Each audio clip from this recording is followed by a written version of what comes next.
The House will be in order. The Chair lays before the House a communication from the Speaker. The Speaker's Rooms, Washington, D.C., June 22, 2022. I hereby appoint the Honorable Terry A. Sewell to act as Speaker pro tempore on this day. Signed, Nancy Pelosi, Speaker of the House of Representatives.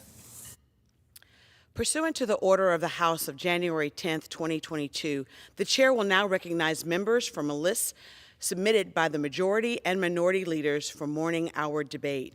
The Chair will alternate recognition between the parties, with time equally allocated between the parties and each member other than the majority and minority leaders and the minority whip, limited to 5 minutes. But in no event shall the debate continue beyond 11:50 a.m. The Chair recognizes a gentlewoman from Massachusetts for 5 minutes.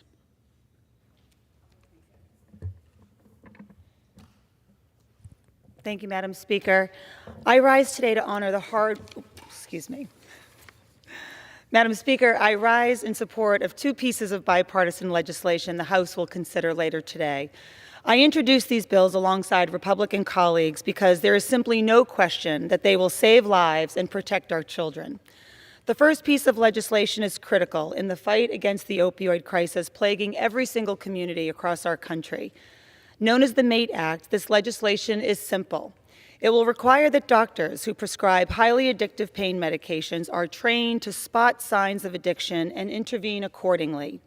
Healthcare professionals often interact with and have opportunities to provide effective treatments for individuals suffering from addiction, critical opportunities to save lives. But far too often, those chances to help are missed. In fact, research has shown that most clinicians could not confidently diagnose and treat patients with substance use disorder. Stigma, discrimination, and lack of understanding about addiction have prevented far too many Americans from accessing evidence-based care for addiction. The MATE Act will change that. I drafted this legislation after meeting with a physician in my home state of Massachusetts, Dr. Jim Baker, who shared the tragic story of his son, Max. Dr. Baker was visiting his primary care physician one day when his PCP asked him if there was anything he could do to help. Dr. Baker pleaded with his PC for help with Max's opioid addiction. To Dr. Baker's surprise, his PCP did not have adequate education or understanding of addiction to point Dr. Baker in the direction of appropriate treatment for Max. Max Baker died from an overdose at just 23 years old. Every person in this chamber knows that the Baker story, a parent's worst nightmare, is not unique. Each of us have heard similar stories from families who were willing to do anything and everything to save the life of a loved one battling addiction. We can get these families another path for help by passing the MATE Act. I am grateful to Dr. Baker for his advocacy for this legislation, as well as my colleagues, Representatives Trone, Carter, Custer, and McKinley, who were instrumental in securing today's vote. The second piece of legislation is just as essential. My bipartisan bill with Ranking Member McMorris Rogers, Congresswoman Axney, and Congresswoman Kim doesn't need a fancy name, it just needs to become law.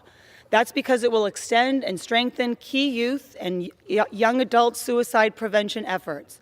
Many of us have talked about the youth mental health crisis extensively, and the past 2 years have only increased the urgent need for solutions that protect our children. That starts by authorizing the Garrett Lee Smith Memorial Act and the key programs it supports to provide mental health resources, bolster suicide prevention efforts, and end the stigma associated with getting help. Make no mistake, these programs have a long track record of success. Study after study has proven that these initiatives have significantly reduced youth suicide rates for young people and saved tens of thousands of lives. We must ensure that these programs continue, and I urge my colleagues to support this legislative package so we can do just that. Madam Speaker, I rise today to honor the hardworking men and women of the International Brotherhood of Electrical Workers, Local 1505, for their 75 years working at Raytheon in Massachusetts. The members of IBEW 1505 are some of the most skilled in the manufacturing industry in the entire world. They are unsung American heroes, rarely receiving publicity or recognition for their devoted service and ingenuity, but continuing to provide well-made defense systems to American armed forces. The Patriot missile is built by the members of IBEW 1505 along with other advanced defense systems. These systems are active around the world, including right now in Poland, where they're helping to protect our NATO allies. IBEW 1505 has provided many generations of families in Massachusetts with family-sustaining wages and benefits. I am proud to call so many members of IBEW 1505 my constituents and to bring recognition of their 75 years of service to our country here on the House floor of the United States Congress. Thank you, and I yield back. The chair now recognizes the gentleman from Pennsylvania, Mr. Joyce, for 5 minutes. Madam Speaker, I rise to address the House and ask unanimous consent to revise and extend my remarks. Without objection.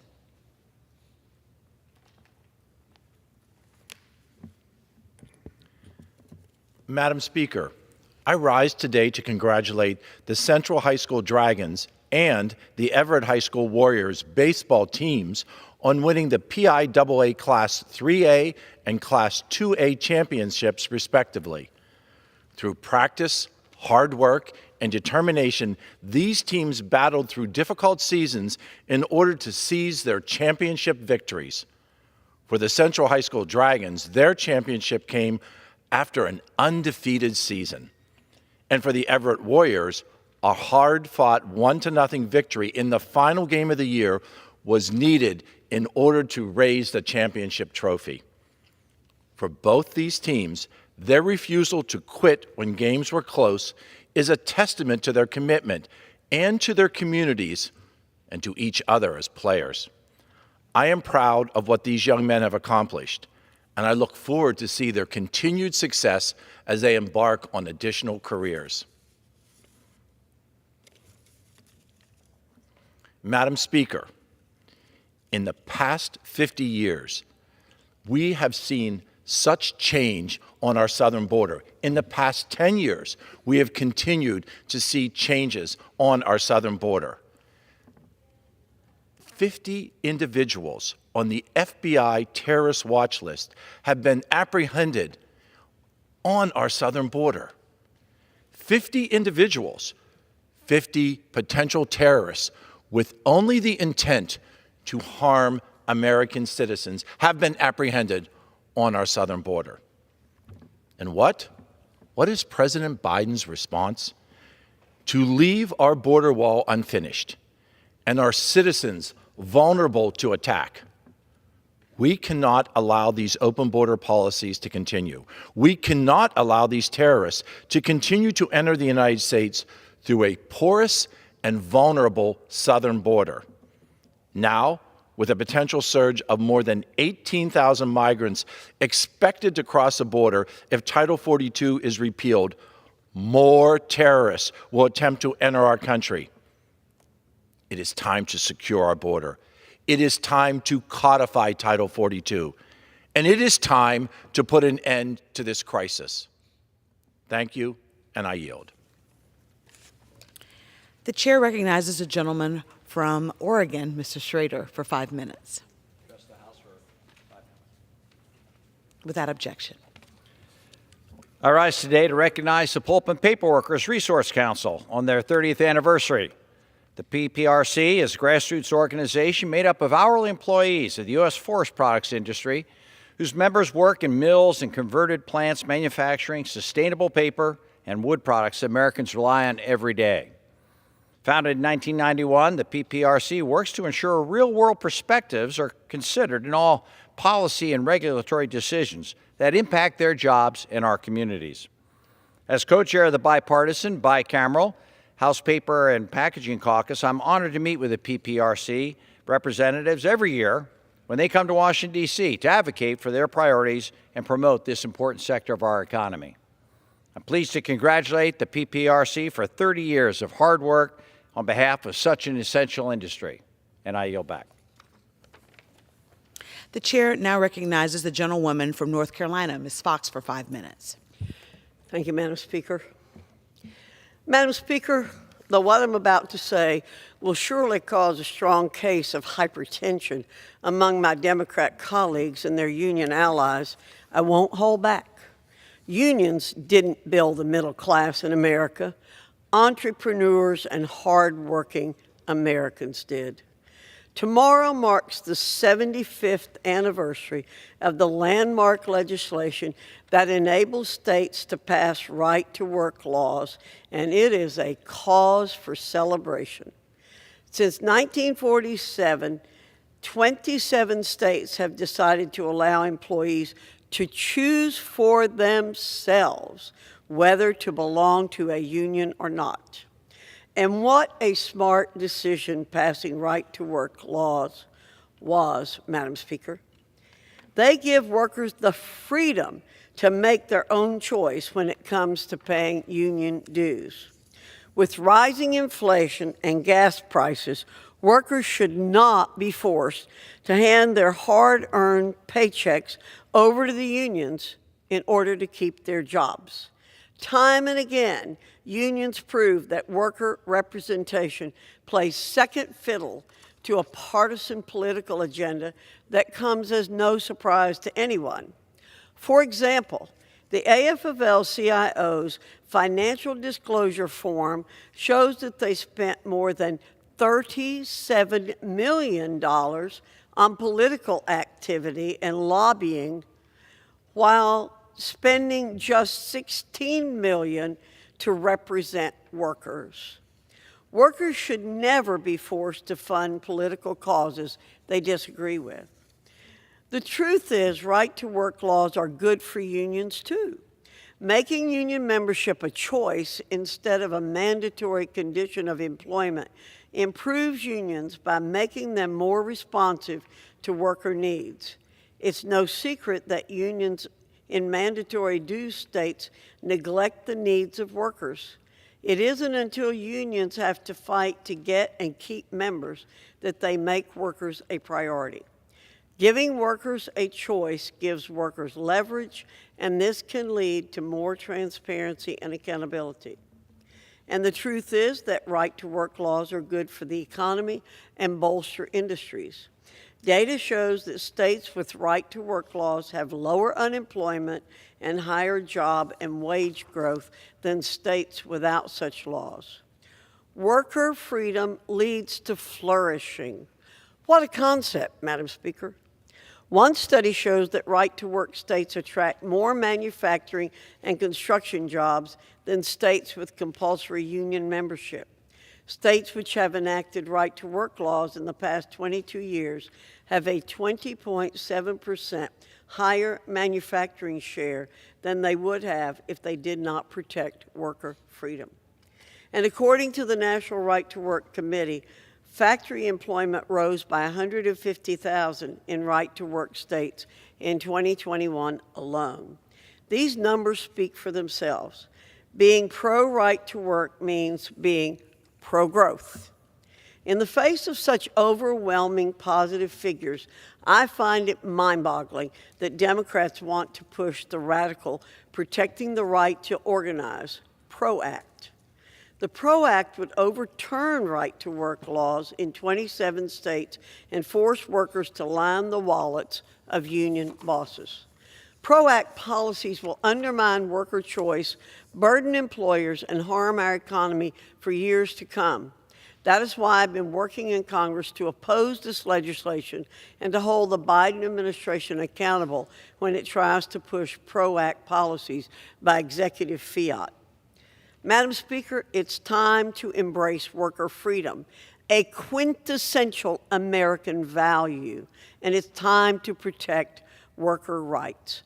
I'm proud to celebrate the 75th anniversary of the right to work. Let's make every state a right-to-work state. I guarantee the country would be much better off. I yield back. The chair recognizes a gentleman from California, Mr. Liu, for 5 minutes. Thank you, Madam Speaker. I request unanimous consent to address the House for 5 minutes. Gentleman's recognized.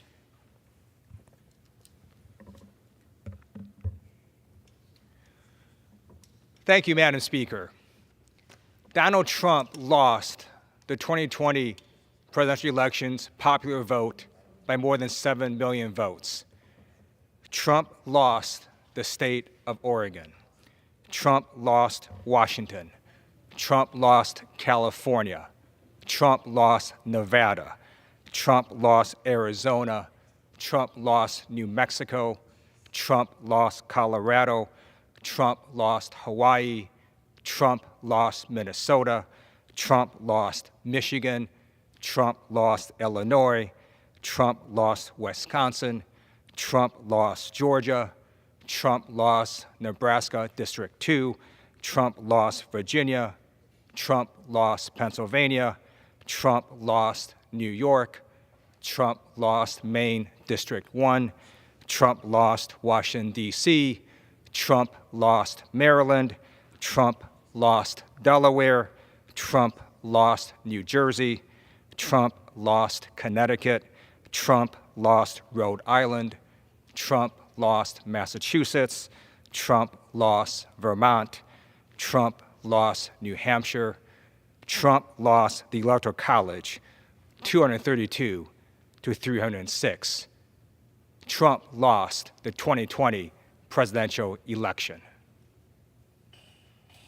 Madam Speaker, abortion is a highly and deeply personal decision. It is very complicated. It can have dramatic effects for a family, for the woman. It can have health effects. Some pregnancies are fine in the first month, and then they're not fine in the fourth month for medical reasons. Some pregnancies are the result of rape or incest. Some religions support abortion. Some religions oppose abortion. This is a very, very complicated issue, very personal, and it's exactly the wrong issue for government to make for you. Republicans want to criminalize abortion. Keep government out of your doctor's office. Democrats support Roe versus Wade. I urge the American people that if they want to have Roe versus Wade upheld, that they cast their vote at the ballot box this November. Madam Speaker, under the American Rescue Plan, we created jobs, we got vaccines into people's arms, we reopened schools, and we helped get the economy back on track. In the first 15 months of the Biden presidency, over 8.5 million jobs were created, the most in American history. Democrats are for the people, and we put people over politics. We also passed an infrastructure law that's going to rebuild roads, bridges, and highways, get lead out of water, and put broadband everywhere, from rural areas to inner cities and everywhere in between.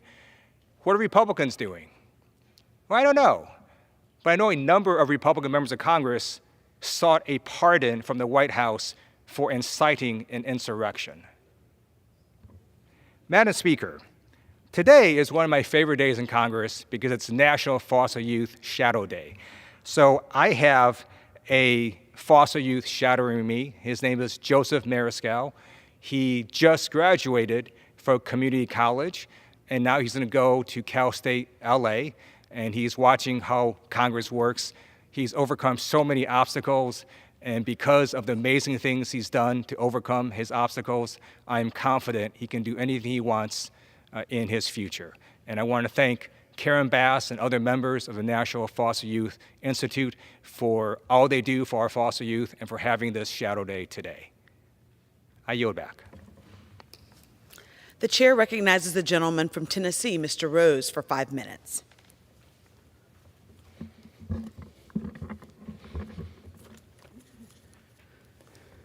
Madam Speaker, recently Cecilia Rouse, the chair of the White House Council of Economic Advisors, was trying to explain away the challenges that runaway inflation present to most American households. And she said, I quote, "Most American household balance sheets are strong and can provide some cushion for rising prices," close quote.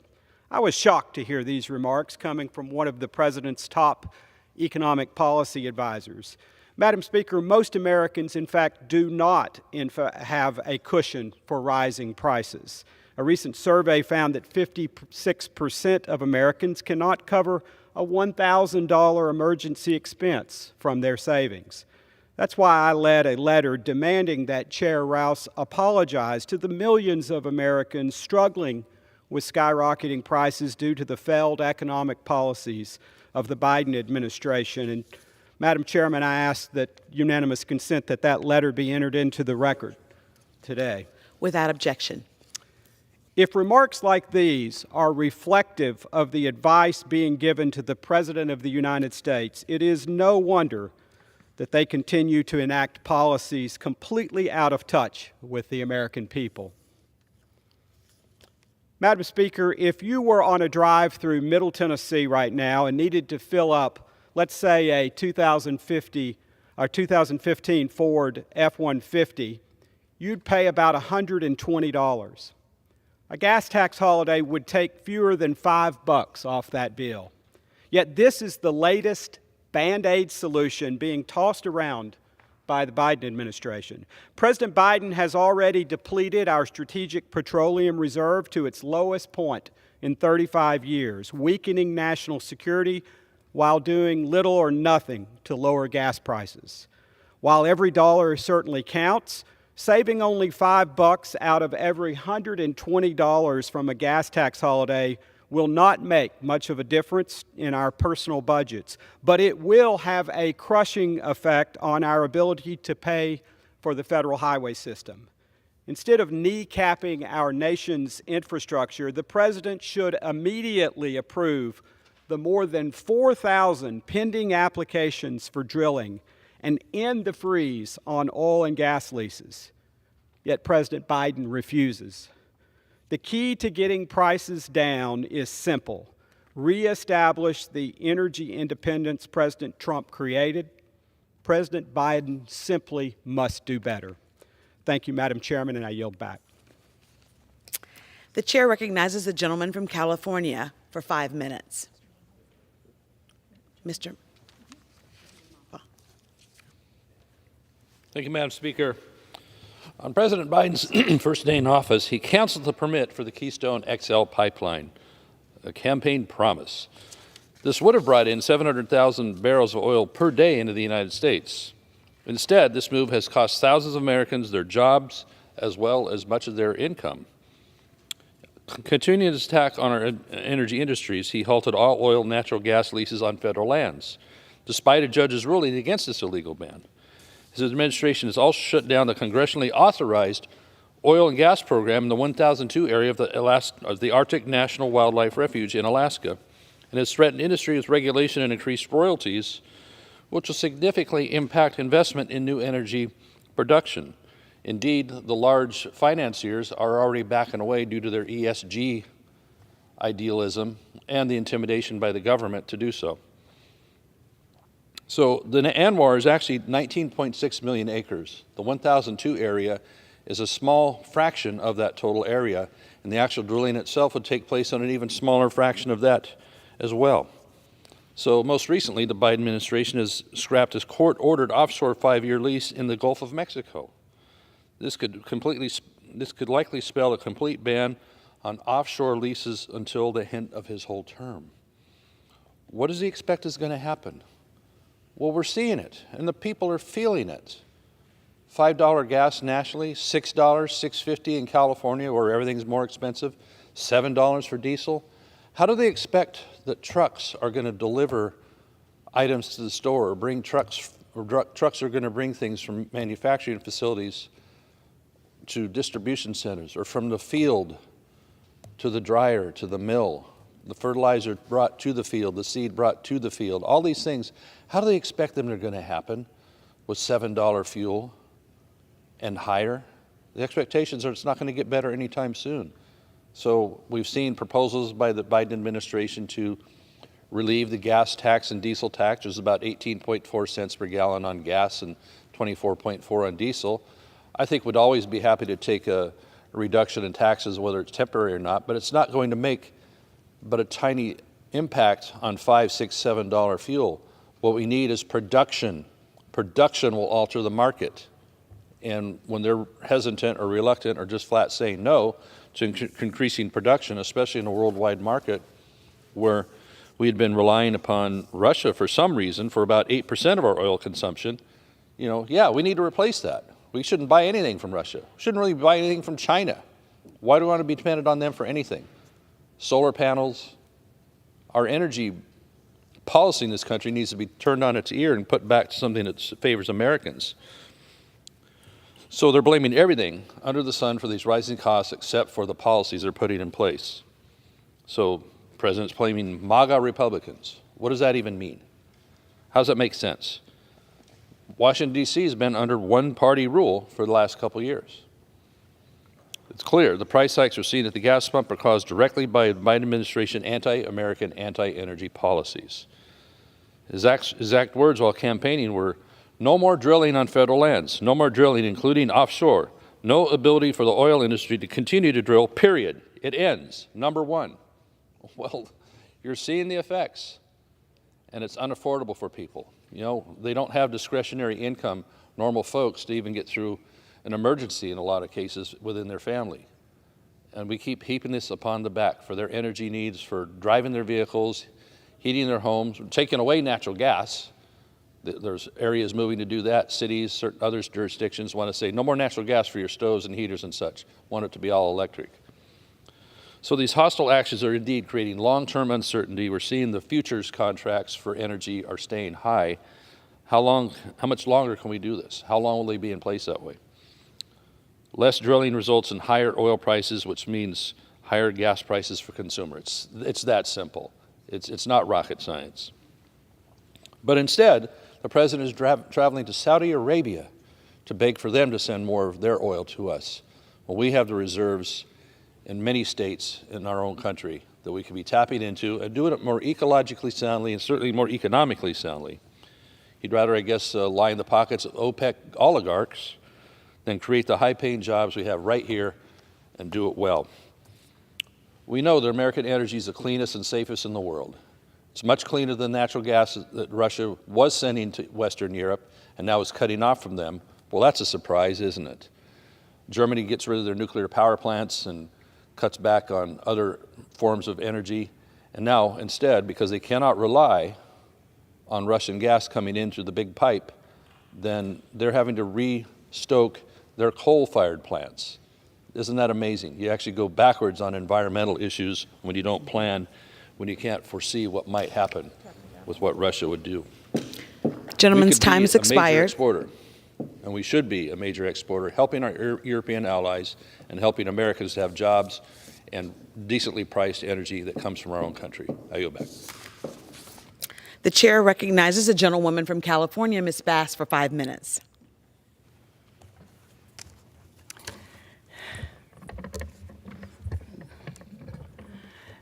Madam Speaker, today I rise to talk about the nearly 500,000 young people in our nation's child welfare system. Last month was National Foster Care Month, a time for our country to come together to acknowledge the 500,000 people in our system, the hundreds of thousands who work within the system day in and day out, and the millions of adults who have exited the system and are no longer in care. No one knows the child welfare system like the foster youth who have grown up in the system. Today, the Congressional Caucus on Foster Youth and the National Foster Youth Institute have brought more than 35 young people from all over the country to shadow their member of Congress. I would like to take a second to thank the members of Congress who are spending this morning learning from a constituent and delegate of the program about their personal experiences and ideas to make impactful change in the child welfare system. Each year, our participants have a real hand in making change, from the Chafee grant extensions to the passage of Families First Prevention Services Act to securing COVID relief for foster youth. This group's voices have changed our child welfare system forever. As a matter of fact, when COVID first struck and none of us in the country knew what to do, the young people who were members of the National Foster Youth Institute contacted members of Congress and said, while you are passing legislation to address the pandemic, don't forget us. because we have very specific needs. And members of Congress responded. And when we put together the emergency packages, we took their input. We took specifically what they requested, such as the Chafee grant extensions and other extensions of programs, and we put it into law and made sure that they had the resources.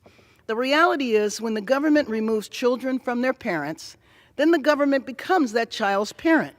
Too often, the government forgets this commitment, and life goes on for those not in the child welfare system, but for those in it, they come to feel trapped and forgotten.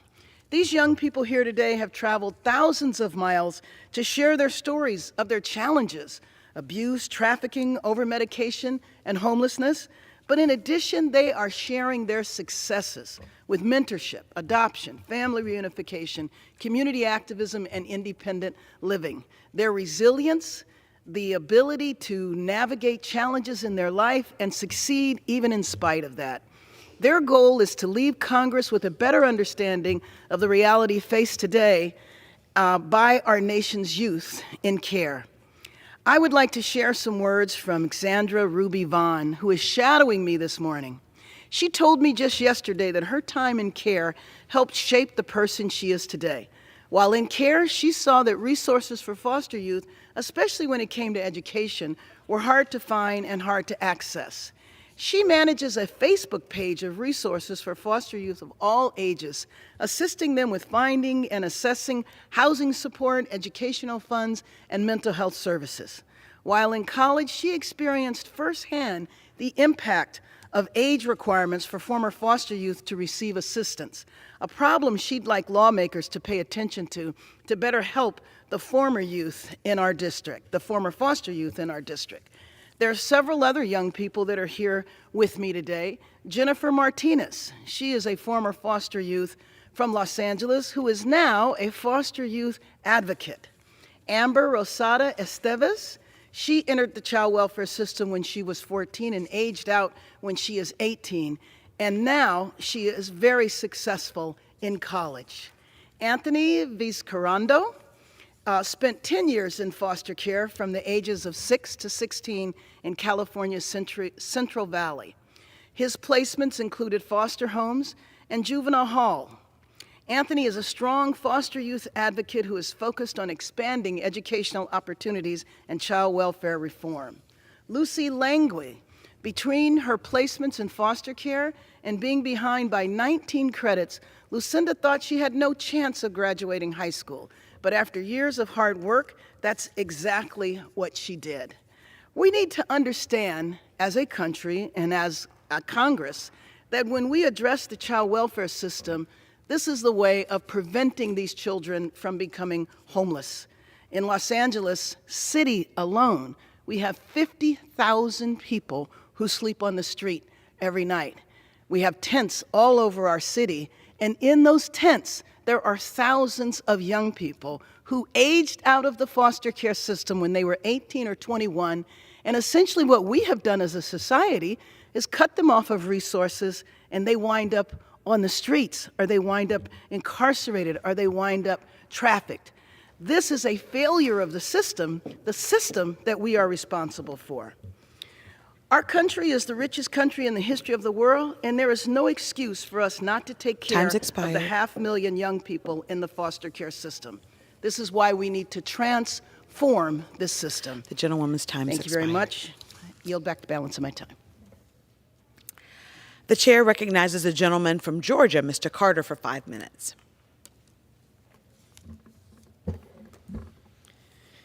Madam Speaker, I rise today to honor Terry Dixon for his achievement of being named a recipient of the American Patriot Award.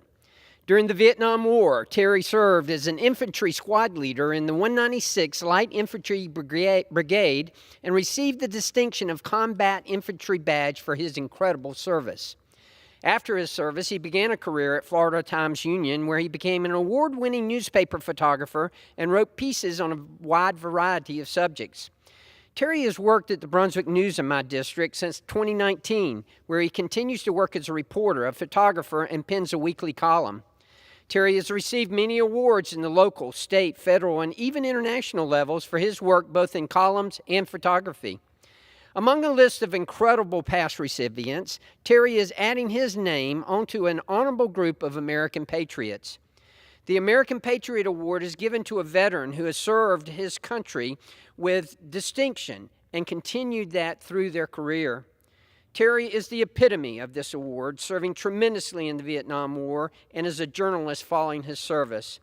Congratulations, Terry, for receiving this incredible award. You deserve it. Madam Speaker, I rise today to pay tribute to the Federal Law Enforcement Training Accreditation Board, FLEDA, as they celebrate their 20th anniversary on July 1st, 2022.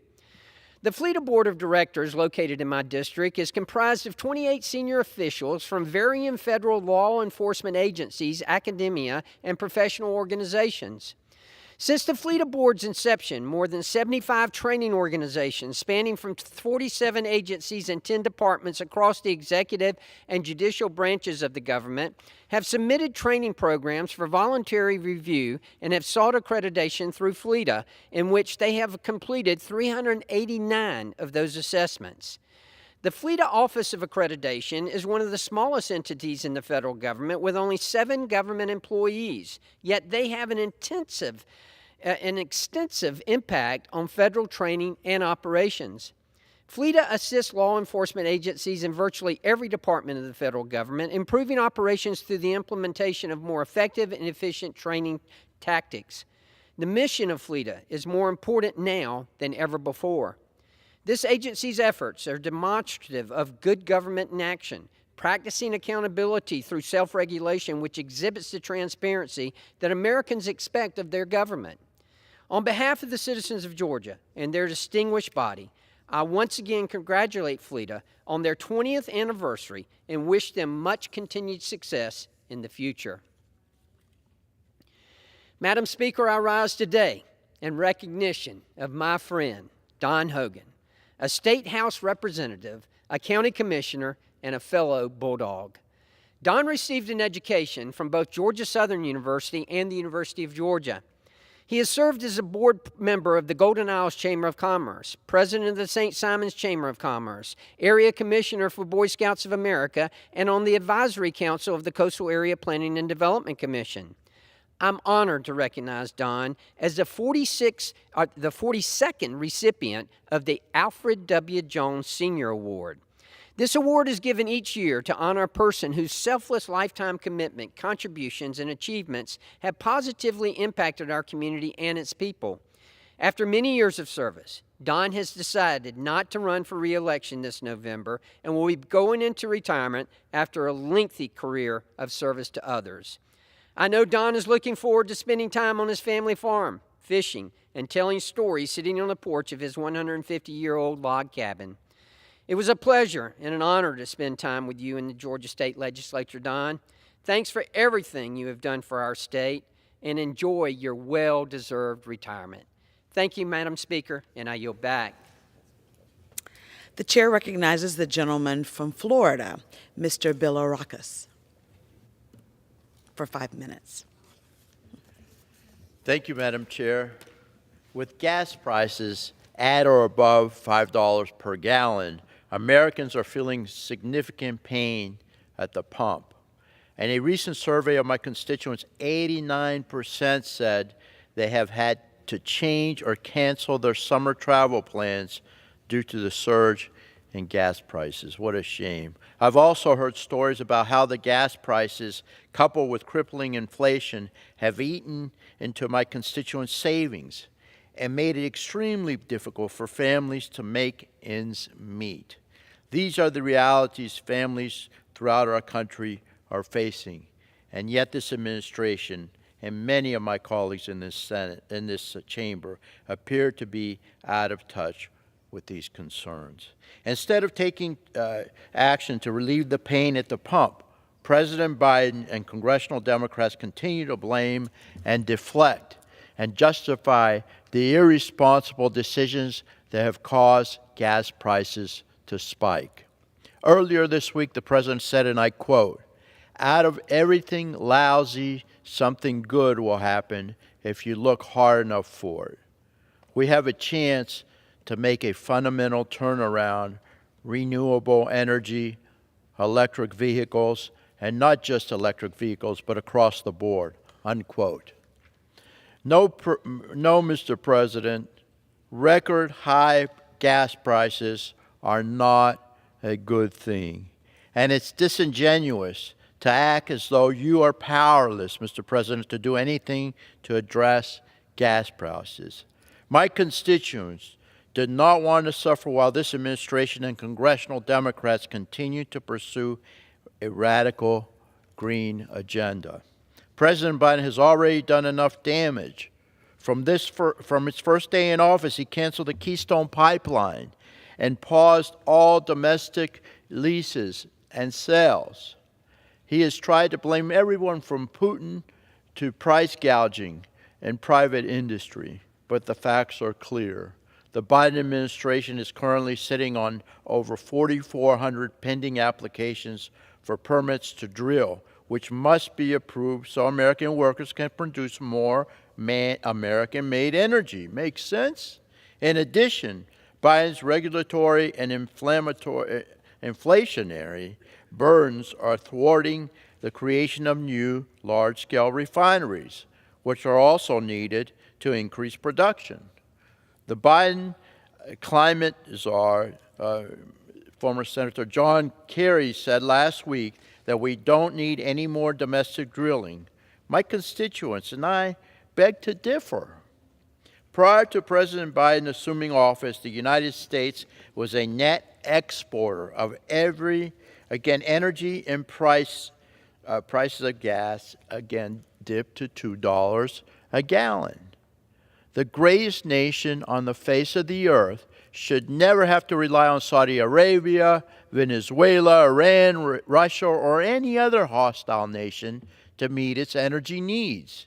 It is also not realistic to believe we can transition to a green economy overnight without significant cost to consumers.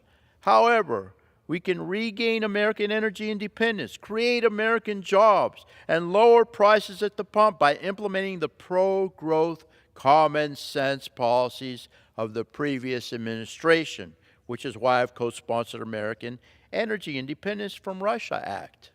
Unfortunately, House Democrats have blocked this critical bill 7 times on this very floor. That means they're blocking energy solutions for lower gas prices by boosting domestic energy production.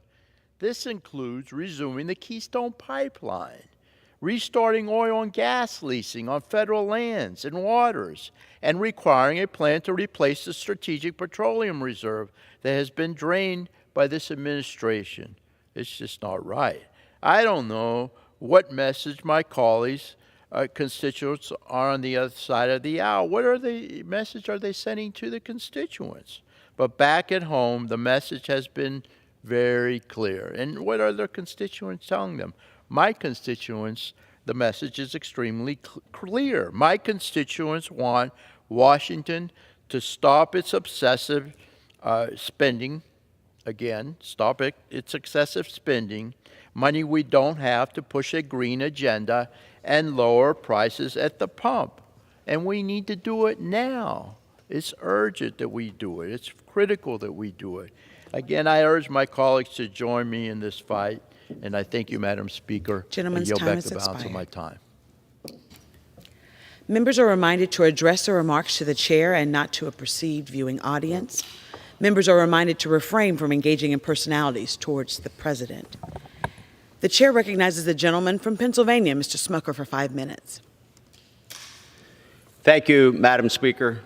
On September 1st of 1980, inflation was at almost 13%.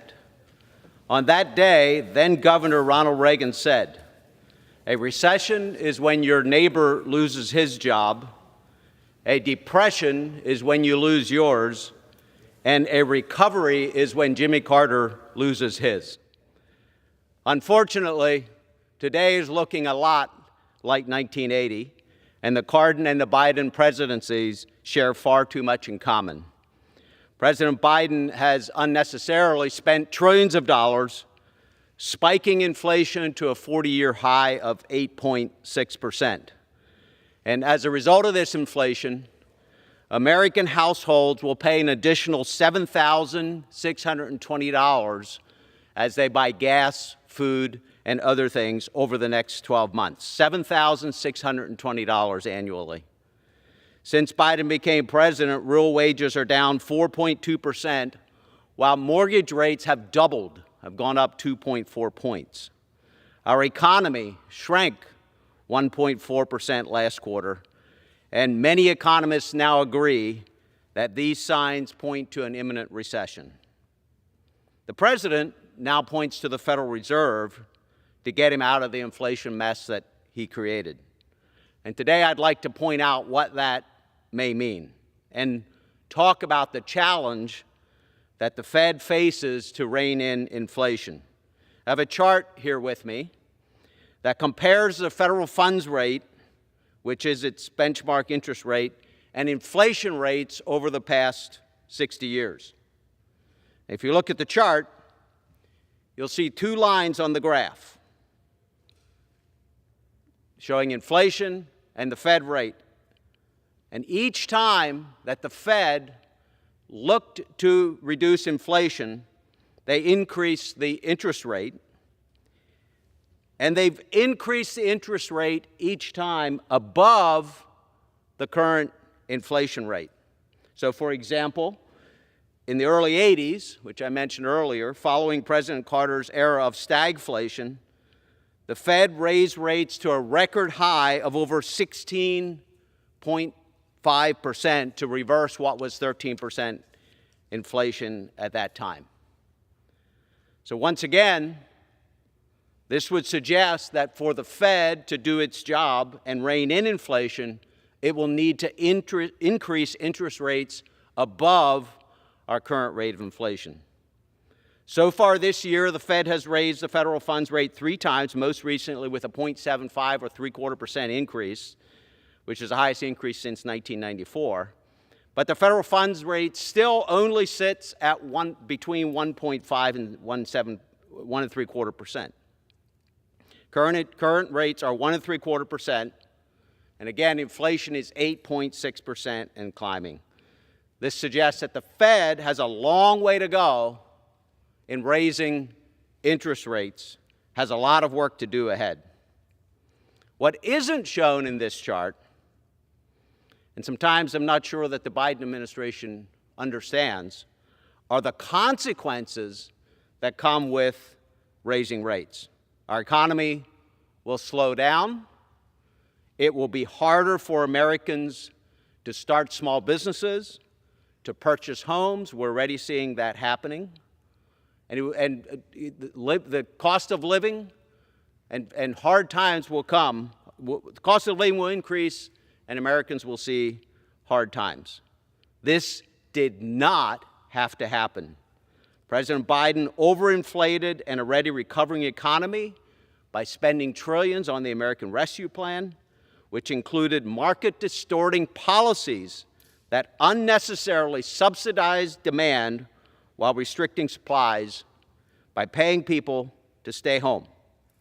Now, as I said, the president is relying on the Fed to fix it, but unfortunately, it's the American people who will be paying the consequences. I yield back. The chair recognizes a gentlewoman from New York, Ms. Tinney, for 5 minutes.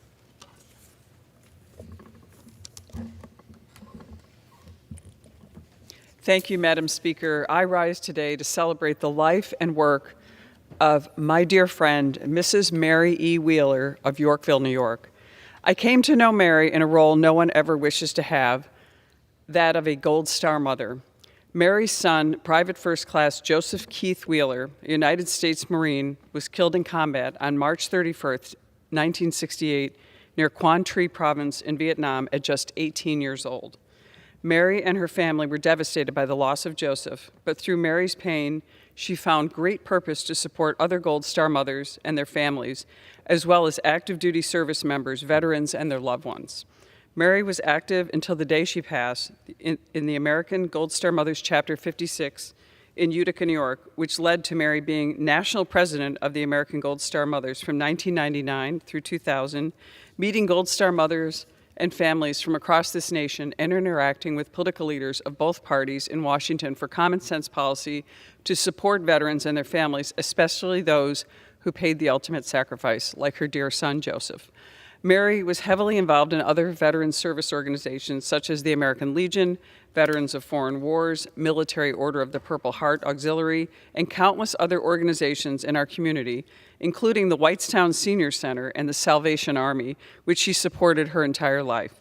Mary was also dedicated to her family, her late husband, Charles, her children, grandchildren, and great-grandchildren. Mary's actually great-grandson, Sean, and her great-granddaughter, Skylar, have a special place in my heart, as Skylar's grandmother, Felicia, was my longtime administrative assistant for over 25 years, and they all were just very important part of my life, and I considered them family. So I had another connection to Mary through her great-grandchildren. Words cannot just do justice to the many contributions by Mary throughout her great life, the many lives she has touched, including the mothers and the families she supported. It was an honor and a privilege to get to know Mary, not only through the great work she has done, but to know what a genuine person and kind soul she was, and a wonderful mother, grandmother, and great-grandmother.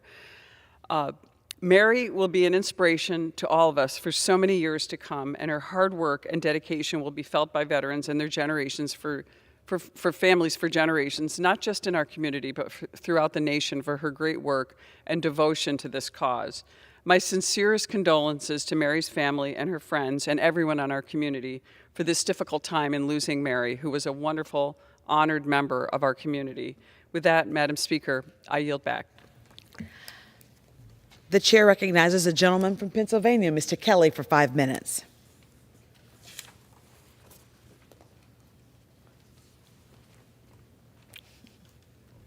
Thank you, Madam Chair.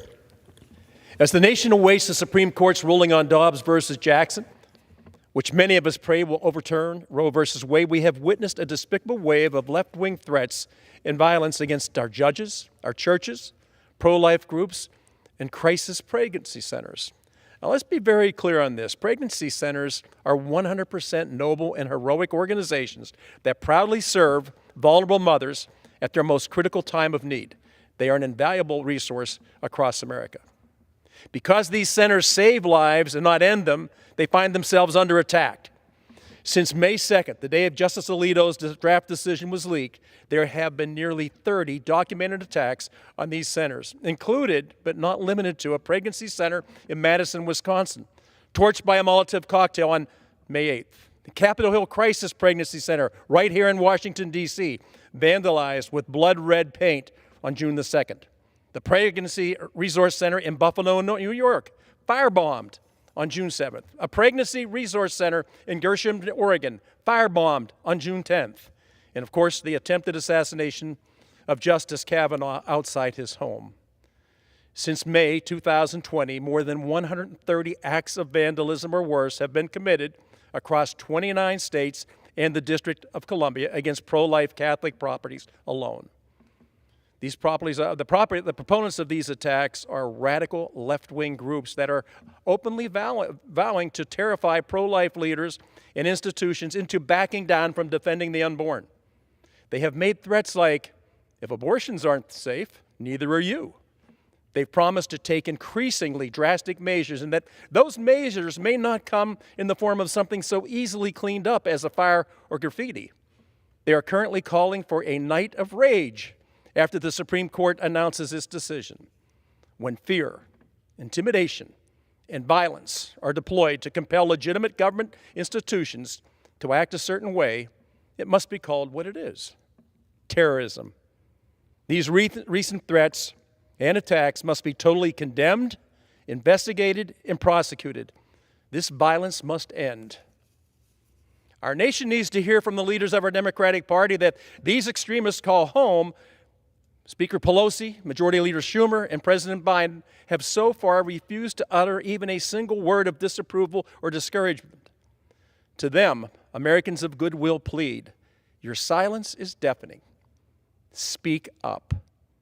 To the Supreme Court justices, to their families, and to the millions and millions of pro-life Americans from coast to coast, I say this: be not afraid. We are most likely on the cusp of an epic victory. It will be the culmination of 50 years of work. We must not back down or tire. The end of Roe versus Wade will mean the beginning of a new era in which our voices and our passion are needed more than ever. For those of us in elected office who sincerely believe that human life is a sacred gift from God and in need of society's protection, our position is no longer theoretical. We now have a pressing responsibility to examine how public policy can best be crafted to adequately accomplish that goal. I believe we already have an answer. When an expectant mother visits a doctor for an ultrasound, the image of a beating heart is the first confirmation that a child has been conceived. When someone is involved in a severe accident, a medic will check for a pulse to make sure the victim is alive. In short, a heartbeat means life. To legislate consistently with this truth, I introduced the Heartbeat Protection Act in the U.S. House of Representatives. This bill would legally prohibit future abortions from being performed if a preborn child's heartbeat can be detected, with the exception of when a mother's life is in danger. It is science-based, humanity-respecting solution suited to the new landscape in which we now find ourselves. The post-Roe world is here. As the legislators in each state determine the extent to which they wish to defend life, pro-life members of Congress can simultaneously take action to make our beloved country a place where children waiting to be born and their mothers are acknowledged and safeguarded. As we all move forward, may clarity and compassion in our consciences guide us. Madam Speaker, we've watched 50 years of the pro-life movement. I have attended many of the pro-life marches here in Washington, D.C. There is nothing more peaceful, there is nothing more prayerful than the assembly of hundreds of thousands of Americans from around the country coming together to march in support of the pro-life measures. I would hope that at this point in our history, as we watch the rest of the world unravel, and as we watch these horrible things happen around our country, we say to ourselves, it's time to stop the violence. It's time to look forward. It's time to look to save the lives of the unborn. After millions and millions of children have been aborted, it's time to start saving them. They are as important as any other life on earth. I thank you, and I yield back. Pursuant to Clause 12A of Rule 1, the Chair declares the House in recess until noon today.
The House will be in order. The prayer will be offered by our chaplain, Chaplain Kippen. Would you pray with me? Lord our God, we exalt and praise your name. For you in your perfect faithfulness have done wonderful things, things planned long ago. Reveal your steadfast love to those who are being ravaged by senseless warfare, the Ukrainians whose cities are a heap of rubble, whose towns are now ruined, but not because of your vengeance. The breath of the ruthless has been like a storm driving against a wall, like the heat of the desert. Holy God, silence the uproar. Give relief from the intensity of this battle. Still the song of the avenger. Once again, prove yourself the refuge for the poor in spirit, a refuge for the needy in distress. Provide the people of Ukraine shelter from the storm of war raged against them. Give them shade from the oppressor's heat of wrath. Then, Sovereign Lord, wipe away the tears from all faces. Remove the disgrace of your people. May they rise to proclaim, surely this is our God. We trusted in him, and God saved us. This is the Lord. We trusted in God. Let us rejoice and be glad in God's salvation. So may it be. According to your word, we pray. Amen. Pursuant to Section 11A of House Resolution 188, the Journal of the last day's proceedings is approved. The Pledge of Allegiance will be led by the gentlewoman from New Hampshire, Congresswoman Custer. Please join me. I pledge allegiance to the flag of the United States of America and to the republic for which it stands, one nation, under God, indivisible, with liberty and justice for all. The chair will entertain up to 15 requests for 1-minute speeches on each side of the aisle. For what purpose does the gentlewoman from Illinois seek recognition? Without objection, the gentlewoman is recognized for 1 minute. Madam Speaker, in June we celebrate Pride Month, a time to not only uplift members of our LGBTQ plus community and honor those who have fought for LGBTQ plus rights and equality, but also to recommit ourselves to ensuring and advancing those rights. Last week, President Biden signed an executive order to build on the historic progress his administration has made for LGBTQ plus people.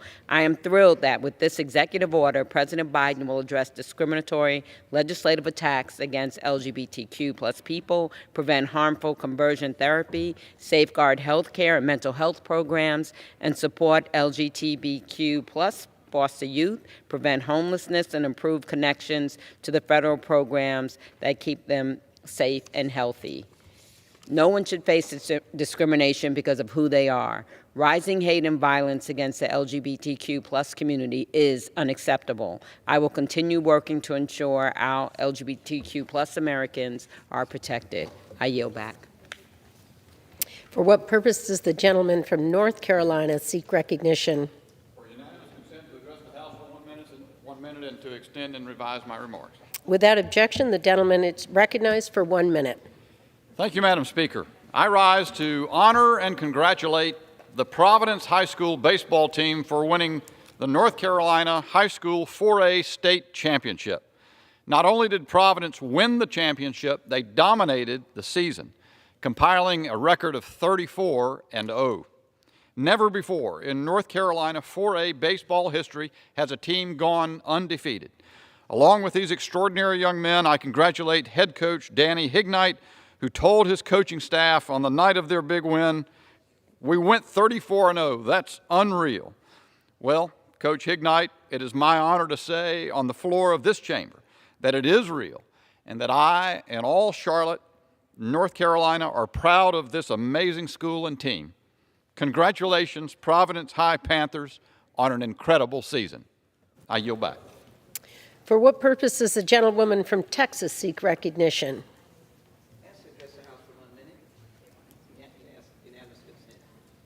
Without objection, the gentlewoman is recognized for 1 minute. We're in the midst of many elections, Madam Speaker, primary elections and ongoing to November 22. I want to salute our election officials because what we saw yesterday in the January 6 hearings was appalling and disgraceful, and attack on democracy. From the Speaker of the House of Arizona to the elections officers in Georgia, the pain that was exhibited by being violently attacked by words and threatened. I remember the words of the election official from Georgia saying, "I don't even want to give my card out or give my name." Both she and her mother are targeted. These are just people who are Americans who want to serve their country. What an outrage. And as we continue to listen to the January 6 proceedings, let us take it very seriously. Those who engage in this kind of outrageous behavior, attack on the flag of the United States, must be held accountable. My heart goes out to the election officials, the Speaker of the Arizona legislature, whose daughter was sick while her house was being attacked. We cannot do any less than to hold those accountable, because this is a disgrace to the American flag. The gentleman's time has expired. For what purpose does the gentleman from Tennessee seek recognition? I seek unanimous consent to address the House for 1 minute. In my marks, Madam Speaker. Without objection, the gentleman is recognized for 1 minute. Thank you, Madam Speaker. June is Alzheimer's and Brain Awareness Month. There are so many things that are dividing our country right now, but this is something that should bring us all together. Alzheimer's and dementia are frightening diseases that impact millions of Americans every year. 6 million Americans are affected, 120,000 Tennesseans. I've witnessed the effects on Alzheimer's, Madam Speaker, on several people close to me.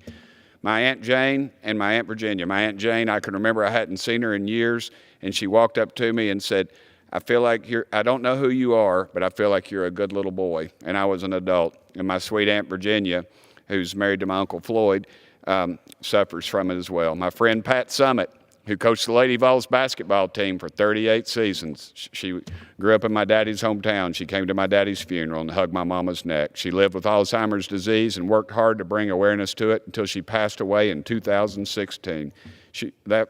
Before she left us, she formed the Pat Summitt Foundation to promote research on Alzheimer's treatment and educate the public. Also, the Pat Summitt Foundation supports a clinic at the University of Tennessee that cares for those with Alzheimer's.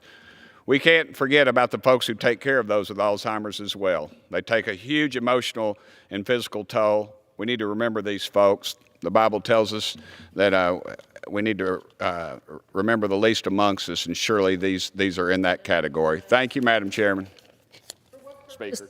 The gentleman from California seek recognition. Without objection, the gentleman is recognized for 1 minute. Madam Speaker, a soldier takes his oath of service, swearing allegiance to our country and to our flag. When 92-year-old Korean war vet Ignacio Gonzalez saw a young man take his American flag from his porch, he went into action. The 92-year-old Ignacio chased the man down, retrieved the American flag, and returned it to its proper place in front of his home. Later on, he laughingly told his wife, "They didn't know I could run that fast."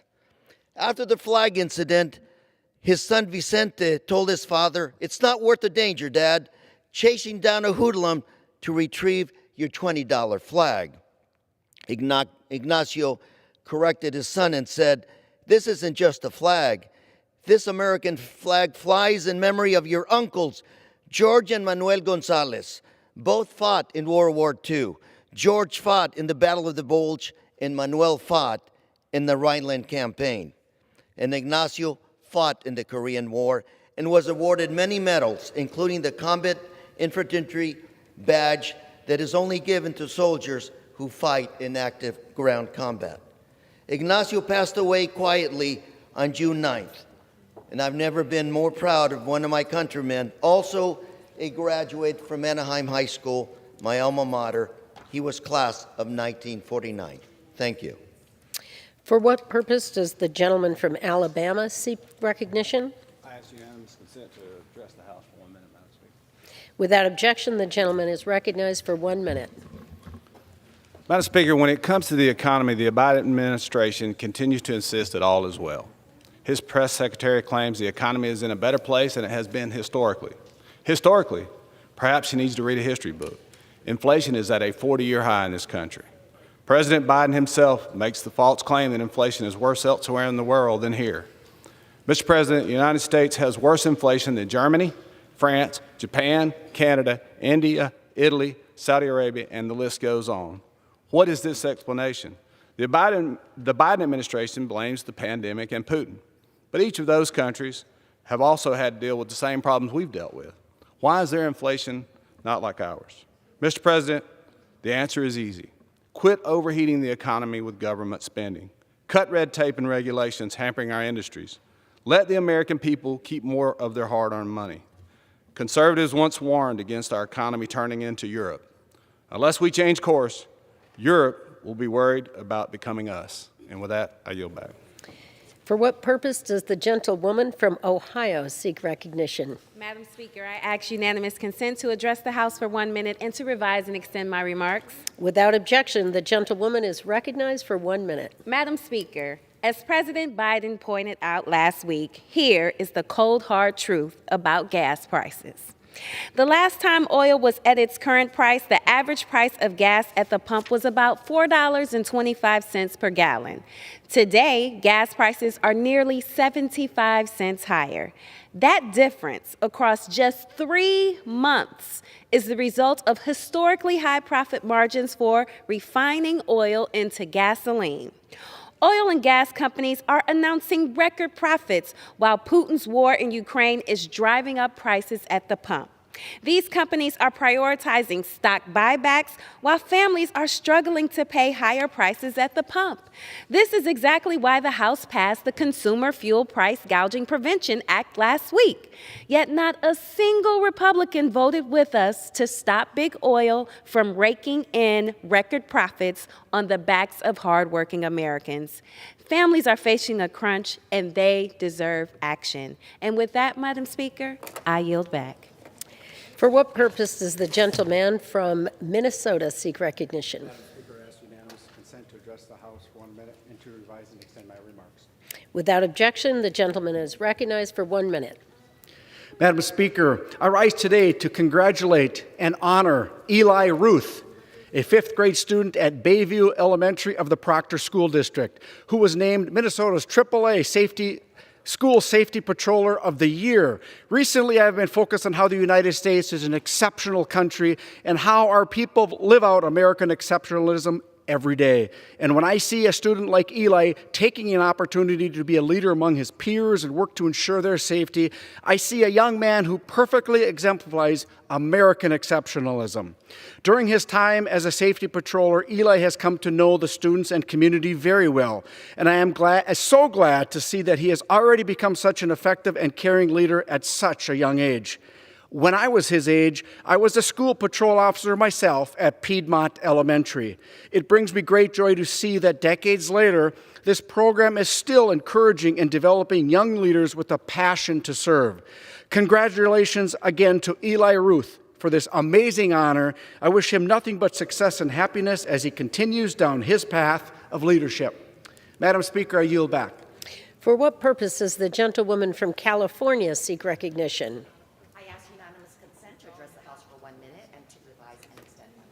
Without objection, the gentlewoman is recognized for 1 minute.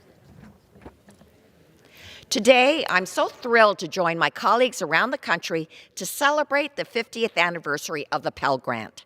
The Pell Grant is essential to fulfilling our nation's promise of higher education by ensuring low-income students have the same access and opportunities as their wealthy peers. As a former college educator for over 20 years, I know firsthand how life-changing a college degree can be for a student. That kind of opportunity should not be reserved for only the richest amongst us. During the 2021 academic year, nearly 850,000 students in my state of California received a Pell Grant to help them access and complete a college degree. Nationwide, about 40% of all undergraduate students benefit from the Pell Grant. With most of these students coming from working families, it's clear Pell Grants help make college more affordable, enabling students to focus on their education and complete their degree faster. The Pell Grant has spent the last 50 years helping students across the country access higher education, and it is now easier than ever for eligible students to apply. Thank you.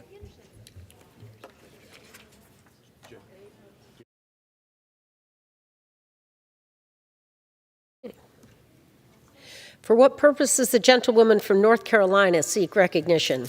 Madam Speaker, by direction of the Committee on Rules, I call up House Resolution 1191 and ask for its immediate consideration. The clerk will report the resolution. House Calendar Number 83, House Resolution 1191. Resolved that upon adoption of this resolution, it shall be in order to consider in the House the bill H.R. 4176 to improve federal population surveys by requiring the collection of voluntary, self-disclosed information on sexual orientation and gender identity in certain surveys and for other purposes. All points of order against consideration of the bill are waived. In lieu of the amendment in the nature of a substitute recommended by the Committee on Oversight and Reform now printed in the bill, an amendment in the nature of a substitute consisting of the text of Rules Committee Print 117-52, modified by the amendment printed in Part A of the report of the Committee on Rules accompanying this resolution, shall be considered as adopted. The bill as amended shall be considered as read. All points of order against provisions in the bill as amended are waived. The previous question shall be considered as ordered on the bill as amended and on any further amendment thereto to final passage without intervening motion except one. 1 hour of debate equally divided and controlled by the chair and ranking minority member of the Committee on Oversight and Reform or their respective designees. 2. The further amendments described in Section 2 of this resolution. And 3. One motion to recommit. Section 2. After debate pursuant to the first section of this resolution, each further amendment printed in Part B of the report of the Committee on Rules shall be considered only in the order printed in the report, may be offered only by a member designated in the report, shall be considered as read, shall be debatable for the time specified in the report, equally divided and controlled by the proponent and an opponent, may be withdrawn by the proponent at any time before the question is put thereon, shall not be subject to amendment, and shall not be subject to a demand for division of the question. All points of order against the further amendments printed in Part B of the report of the Committee on Rules are waived. Section 3. Upon adoption of this resolution, it shall be in order to consider in the House the bill H.R. 5585 to establish the Advanced Research Projects Agency Health and for other purposes. All points of order against consideration of the bill are waived. The amendment in the nature of a substitute recommended by the Committee on Energy and Commerce now printed in the bill shall be considered as adopted. The bill as amended shall be considered as read. All points of order against provisions in the bill as amended are waived. The previous question shall be considered as ordered on the bill as amended and on any amendment thereto to final passage without intervening motion except one. 1 hour of debate equally divided and controlled by the chair and ranking minority member of the Committee on Energy and Commerce or their respective designees. 2.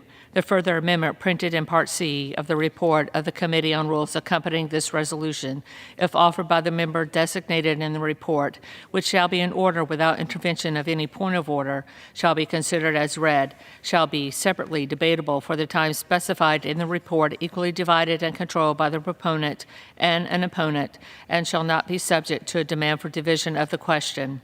And 3. One motion to recommit. Section 4. Upon adoption of this resolution, it shall be in order to consider in the House the bill H.R. 7666 to amend the Public Health Service Act to reauthorize certain programs relating to mental health and substance use disorders and for other purposes. All points of order against consideration of the bill are waived. In lieu of the amendment in the nature of a substitute recommended by the Committee on Energy and Commerce now printed in the bill, an amendment in the nature of a substitute consisting of the text of Rules Committee Print 117-51, modified by the amendment printed in Part D of the report of the Committee on Rules accompanying this resolution, shall be considered as adopted. The bill as amended shall be considered as read.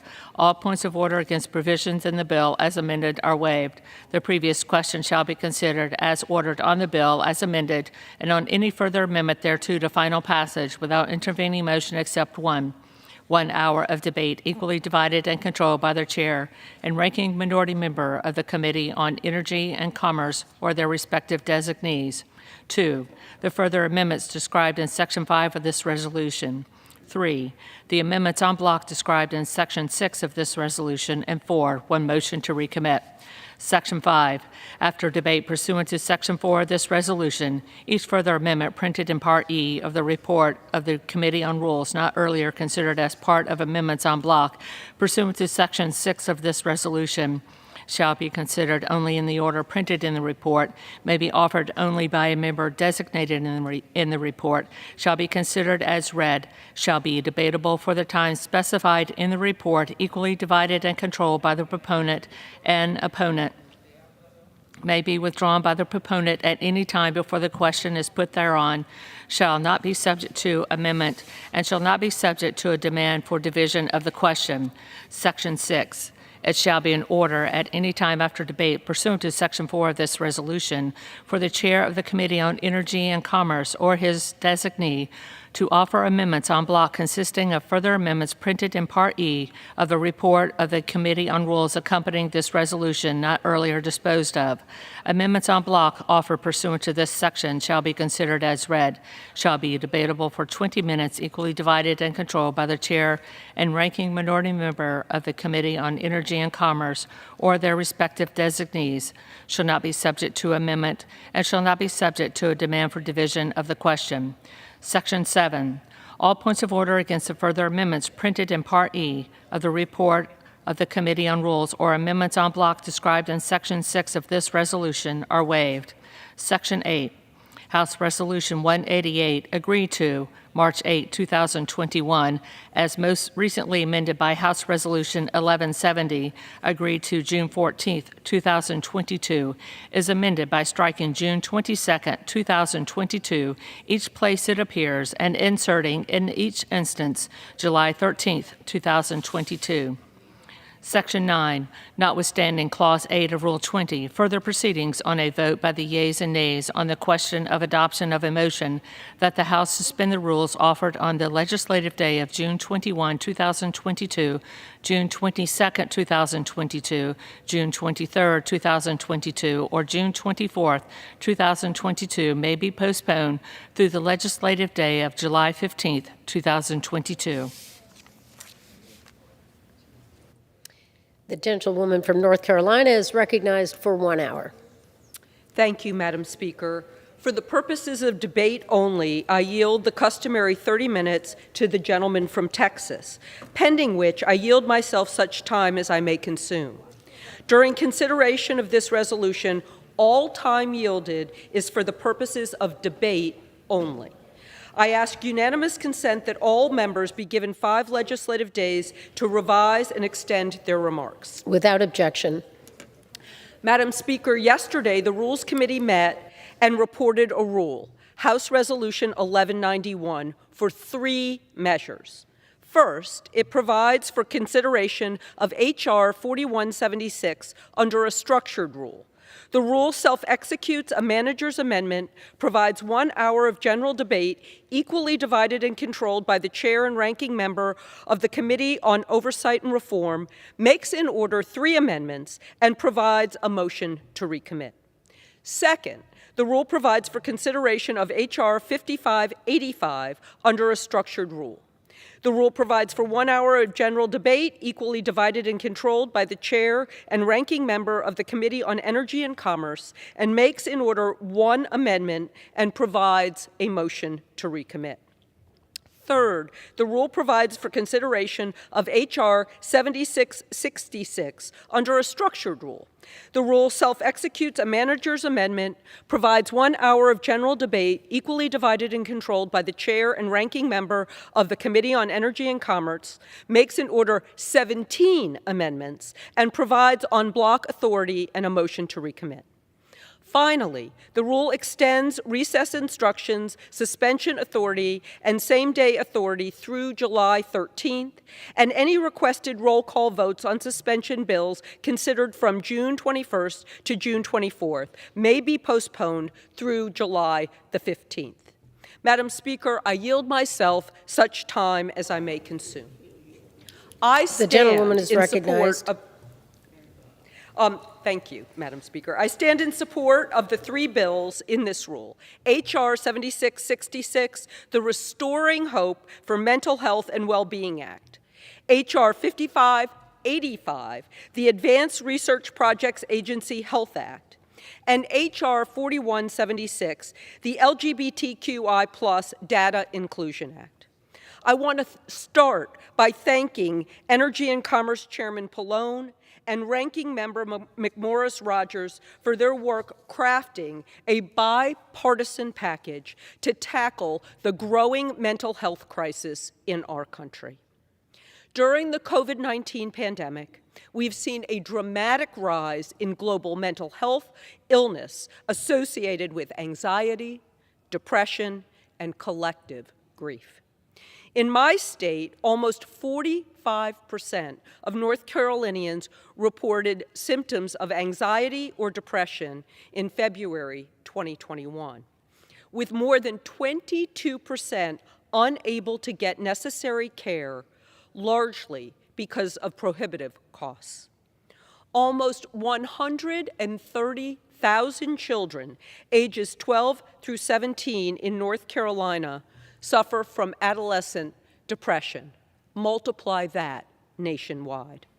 More than half of the children in North Carolina did not receive any care in the past year. Once they reach high school, these children are twice as likely to drop out of school as their peers. These statistics tell just part of the story of families disrupted, education delayed, and the barriers facing Americans striving to achieve their full potential and well-being. Congress has a duty to address this crisis with the same urgency with which we passed COVID-19 legislation. Today, we are doing just that with H.R. 7666, the Restoring Hope for Mental Health and Well-Being Act, which will provide improved access to health care for mental illnesses and substance abuse disorders. This legislation boosts compliance with mental health parity laws, supports mental health care through telehealth, and reauthorizes key programs that fund mental health services, all deeply needed by our people. This rule also includes H.R. 5585, the Advanced Research Project Agency Health Act, ARPA-H. For decades, the United States has been the leader in biomedical research around the world. However, our country has recently shown signs of slowing in this sector. Promising research opportunities are put on hold due to high cost, complex coordination, long wait periods, and many other factors. My state of North Carolina became the first state in the country to have a state-supported entity dedicated to promoting growth of the life sciences industry after the creation of the North Carolina Biotechnology Center in 1984. In my district of Wake County, the Research Triangle Park stands as the largest research park in North America.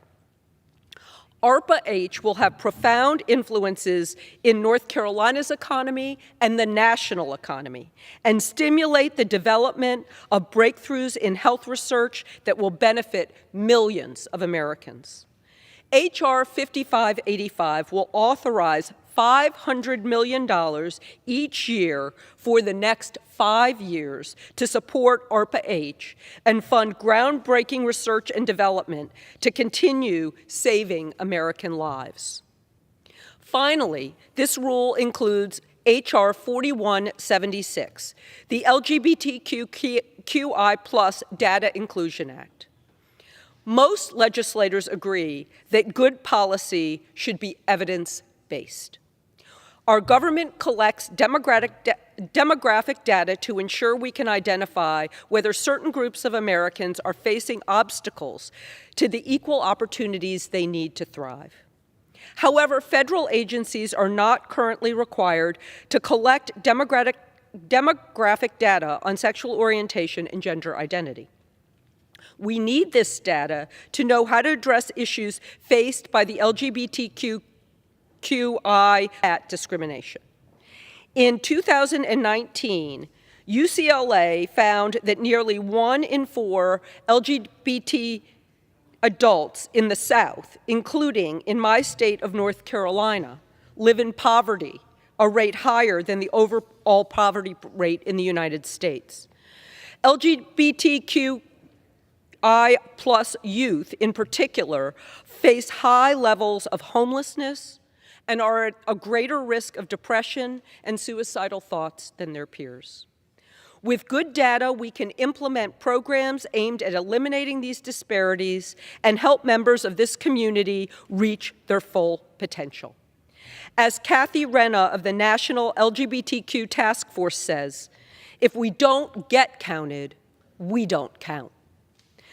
This community is asking to be counted.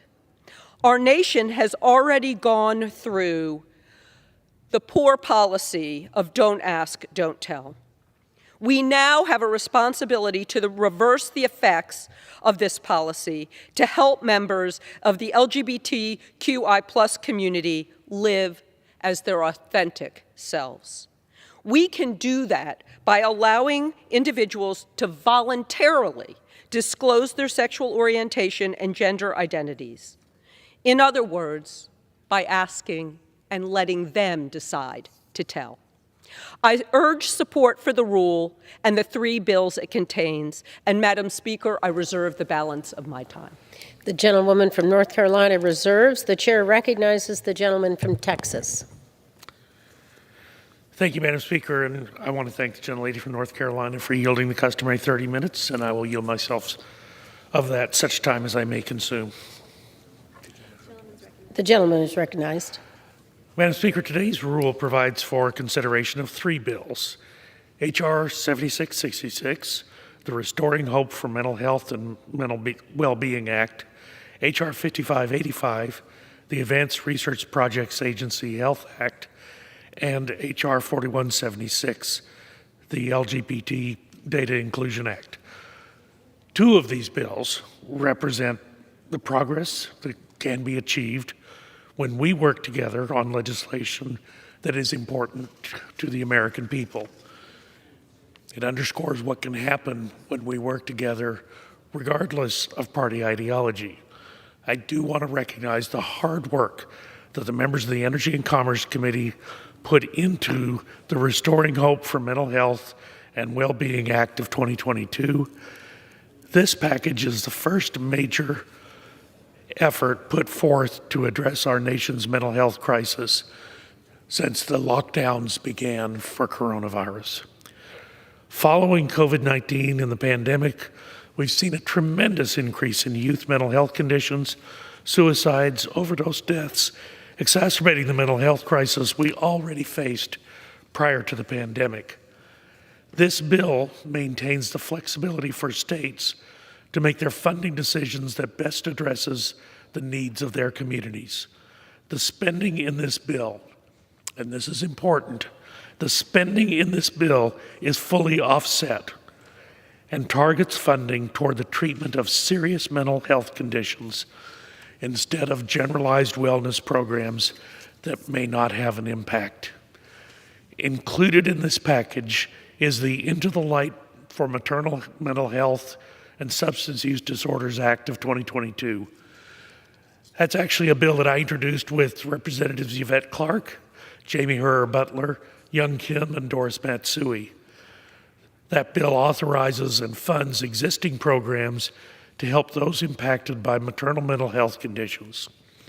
Substance use disorders and mental health conditions are among the top leading causes of death for women who are pregnant and recently pregnant. When I was a resident at Parkland Hospital in the 1970s, the top 3 causes of maternal mortality, hemorrhage, preeclampsia, or hypertension.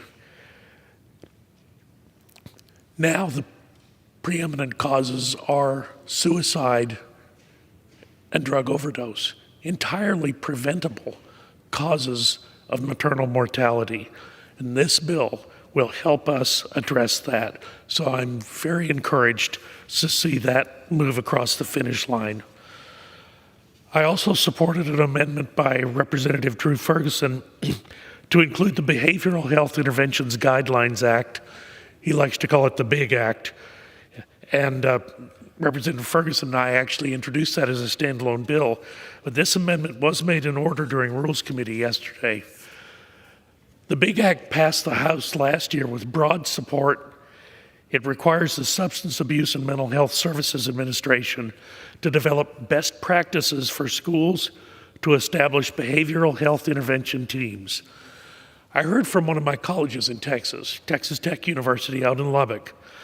Texas Tech University and the Health Science Center brought to me their successful program to provide training for behavioral health intervention at schools in West Texas.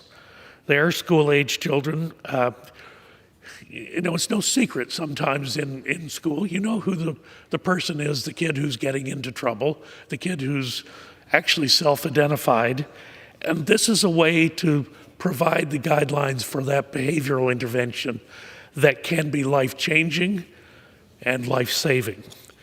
By establishing these behavioral intervention teams, the BIG Act helps to encourage prevention measures and interventions before youth mental conditions worsen or become even more serious.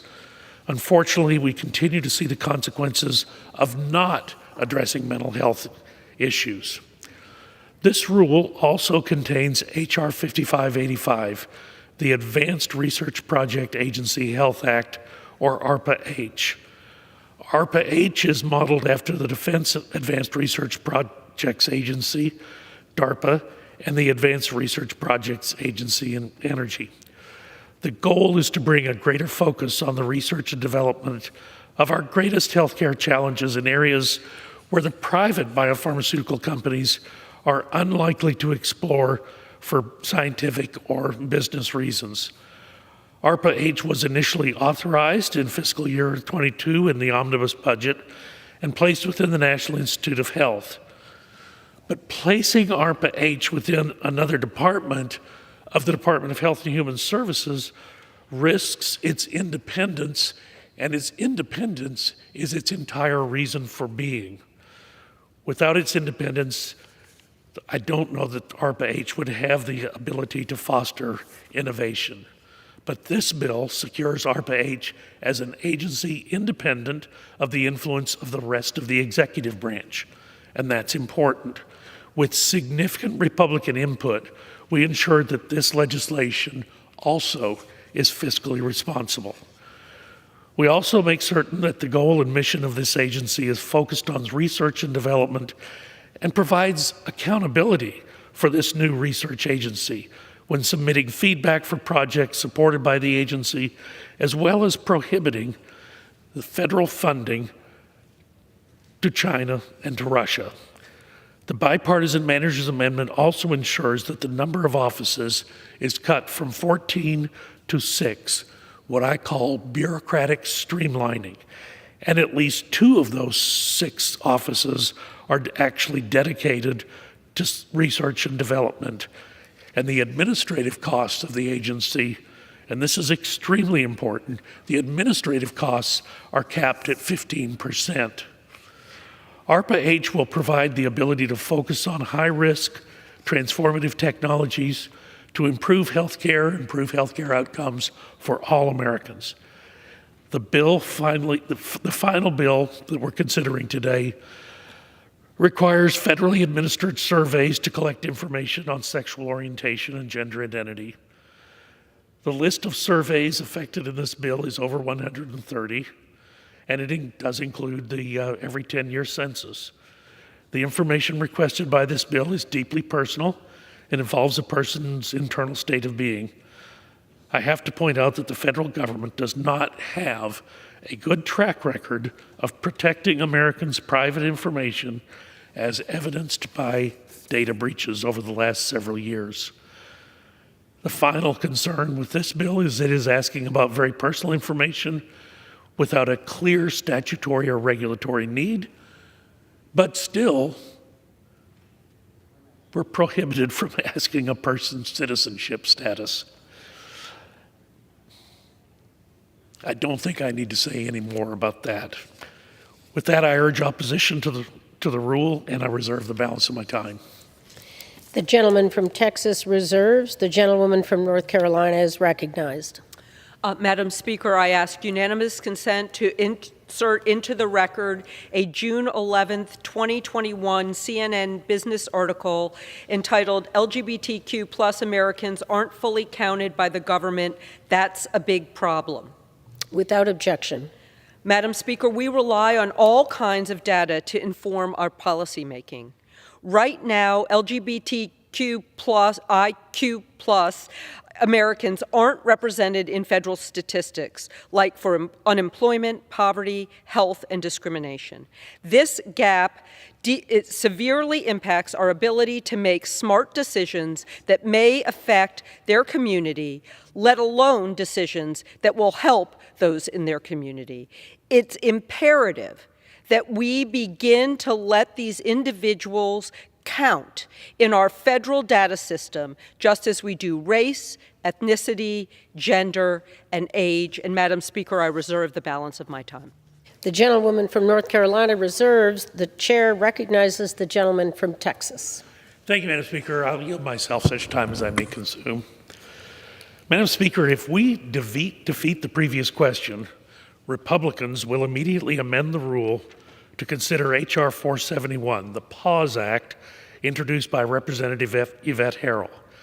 This bill would prohibit President Biden from rescinding Title 42 authority, the public health order that allows for undocumented migrants to be immediately expelled. This bill would provide for the stringent enforcement of Title 42 and prohibit the Departments of Homeland Security and Health and Human Services from weakening its implementation. Madam Speaker, I ask unanimous consent to insert the text of this amendment into the record, along with extraneous material, immediately prior to the vote on the previous question. Without objection.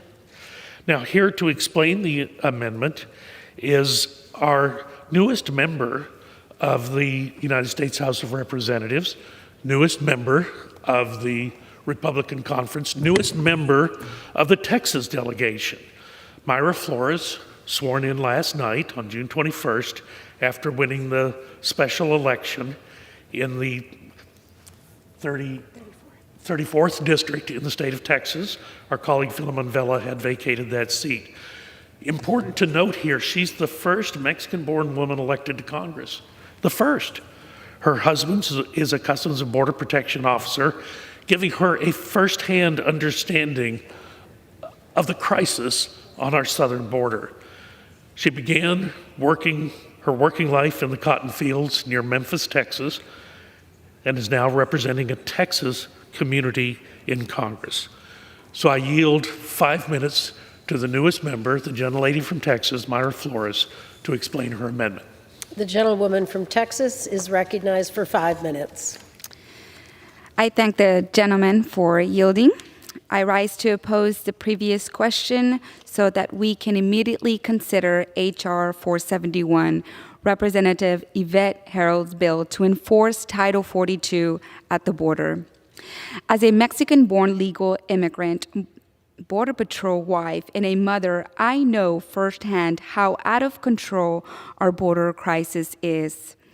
Our South Texas communities are hurting because of this crisis, and our people feel totally ignored by our government. Dangerous drugs are pouring across the border. 80% of the fentanyl killing Americans comes into our country at the southern border. Human trafficking are taking advantage of our open border to conduct their evil and heartbreaking trade. Criminal organizations are in total control of our southern border. Last month alone, 240,000 illegal immigrants were encountered entering our country, a new record. And those are just the people who were caught. The true number is undoubtedly far higher. And in 2022, so far, 50 people on the FBI terror watch list have been arrested by the Border Patrol. That's higher than the previous 5 years combined. Title 42 is one of the only things keeping the crisis at the border from getting even worse. Allowing Border Patrol the flexibility to expel some illegal immigrants quickly, and yet for some inexplicable reason, President Biden and the Democrats want to end Title 42 for good. Doing this would put out an even larger welcome sign to drug, sex, and human traffickers. It would send the signal across the world that America's border is open and that the administration has no intention of upholding the rule of law. As a Border Patrol wife, I also know that the morale of our agents is already low. Eliminating Title 42 would discourage those brave men and women even further as they struggle to contain the never-ending surge of illegal immigration that the Biden administration is trying to make even worse. I came to this country legally, and as did so many in South Texas, for the chance to live the American dream. My legal immigration experience as a child was incredible.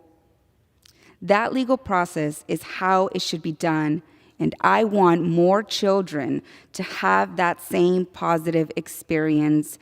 My experience should not be rare. We need to focus on legal immigration, how to make the process faster, affordable for those good people that want to come to this amazing country. And yet today, we have a federal government that encourages illegal immigration, knowing the dangers that they will have to go through. Not only does this put our country at risk, but it also puts thousands of women and children into harm's way as they make this dangerous journey to face the possibility of horrendous abuse. My heart breaks every time Border Patrol agents tell me about the human tragedies they see unfolding before our eyes, and yet the Biden administration seems determined to make things worse. I urge my new colleagues on both sides of the aisle to stand with our border communities and support Representative Harold's critical bill to preserve Title 42. The humanitarian crisis at our border demands we do nothing less. I believe that securing our borders shouldn't be political. It's the right thing to do. Thank you, and I yield back. I'll reserve. The gentleman from Texas reserves. The gentlewoman from North Carolina is recognized. Madam Speaker, a group of 156 organizations committed to advancing equality and opportunity for the LGBTQI+ community, including the YWCA, wrote to Congress in support of H.R. 4176. They said in their letter, and I quote, "Collecting this information in federally supported surveys such as the Current Population Survey and the National Health Interview Survey is essential to improving the well-being of LGBTQI+ populations across key areas of life. For example, although data are limited, research indicates that LGBTQI+ communities experience disparities across multiple domains of life compared to other populations.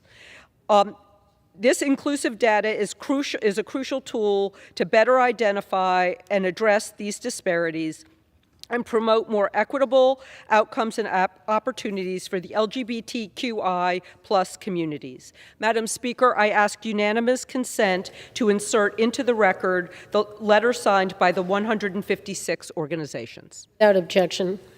And Madam Speaker, I ask the gentleman if he is prepared to close. Okay. Madam Speaker, I reserve. The gentlewoman from North Carolina reserves. The chair recognizes the gentleman from Texas. Thank you, Madam Speaker. I'll yield myself the balance of our time. In closing, we've got two bills included in this rule that enjoy bipartisan support. They've come through regular order in committee. They had legislative hearings. They had subcommittee markups, they had full committee markups. All members were able to participate. All members were able to be heard. This is the way it should be done. The Hope for Mental Health and Well-Being Act will help Americans struggling with mental health issues that have been exacerbated by the lockdowns of the coronavirus. And establishing ARPA-H as an independent agency, so critical, will allow for innovative, transformative health technologies and treatments that will benefit all Americans. Unfortunately, it doesn't stop there. There does not appear to be a statutory or regulatory justification for requiring federal surveys to collect information on an individual's gender and sexual identity. If we're going to ask about gender identity, we should also be asking about citizenship. With that, I urge a no vote on the previous question, vote no on the rule, and I'll yield back the balance of my time. The gentleman from Texas yields back. The chair recognizes the gentlewoman from North Carolina. Madam Speaker, the three bills in this rule have the potential to transform the health and opportunities of millions of Americans. The Restoring Hope for Mental Health and Well-Being Act reauthorizes and establishes 35 critical programs that provide access to mental health care and substance use disorder treatment across the country. Recognizing the benefits of telehealth during the COVID-19 pandemic, this bill promotes behavioral health integration into primary care through increased access to telehealth as part of the Pediatric Mental Health Care Access Grant Program reauthorization. The bill also requires self-funded, non-federal governmental health care plans to comply with mental health parity laws. Mental health care is health care, and it's time we treat it as such. The Advanced Research Projects Agency Health Act will jumpstart our nation's investment in medical research and innovation. I'm privileged to represent part of North Carolina's Research Triangle Park and to see the breakthroughs that happen there. By establishing and funding ARPA-H, we ensure that research like this will continue, that more people will be able to access groundbreaking treatments and cures, and that our nation remains a leader in medical innovation. The LGBTQI+ Data Inclusion Act will equip our government agencies with the data they need to reduce barriers and challenges facing this community. Good data helps us make good policy. Without data, we're forced to legislate blindly and guess at solutions to close disparities. I want to note that the LGBTQI+ Data Inclusion Act does not mandate that anyone disclose information about their gender identity or sexual orientation. Under this bill, individuals choose whether to share that information or not. This bill, which we take up during Pride Month, will help us ensure the LGBTQI+ community is represented in policies aimed at closing disparities and helping underserved groups. Madam Speaker, I urge a yes vote on the rule and the previous question, and I yield back the balance of my time, and I move the previous question on the resolution. The question is on ordering the previous question on the resolution. Those in favor will say aye. Those opposed, no. No. In the opinion of the chair, the ayes have it. Madam Speaker, on that I request the yeas and nays. Pursuant to Section 3S of House Resolution 8, the yeas and nays are ordered. Pursuant to Clause 8 of Rule 20, further proceedings on this question are postponed. Pursuant to Clause 12A of Rule 1, the chair declares the House in recess for a period of less than 15 minutes.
be in order. Proceedings will resume on questions previously postponed. Votes will be taken in the following order. Ordering the previous question on HRes 1191 and adoption of HRes 1191 if ordered. The first electronic vote will be conducted as a 15-minute vote. Pursuant to Clause 9 of Rule 20, remaining electronic votes will be conducted as 5-minute votes. Pursuant to Clause 8 of Rule 20, the unfinished business is the vote on ordering the previous question on House Resolution 1191, on which the yeas and nays are ordered. The clerk will report the title of the resolution. House Calendar Number 83, House Resolution 1191.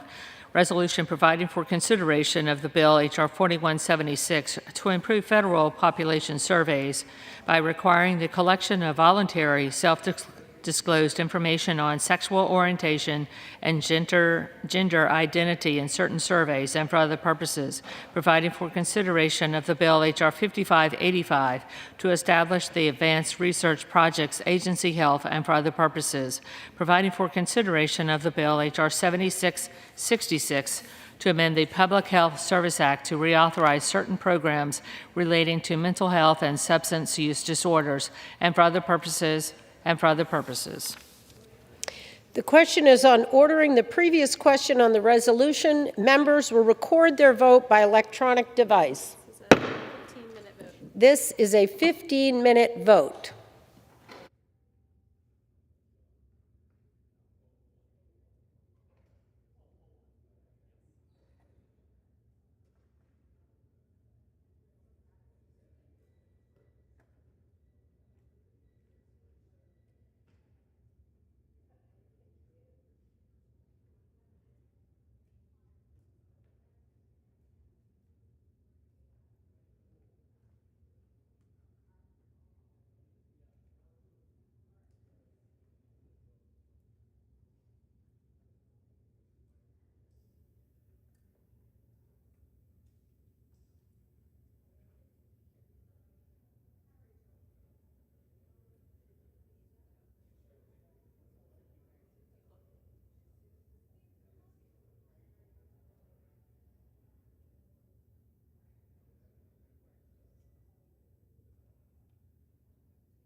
For what purpose does the gentleman from New Jersey seek recognition?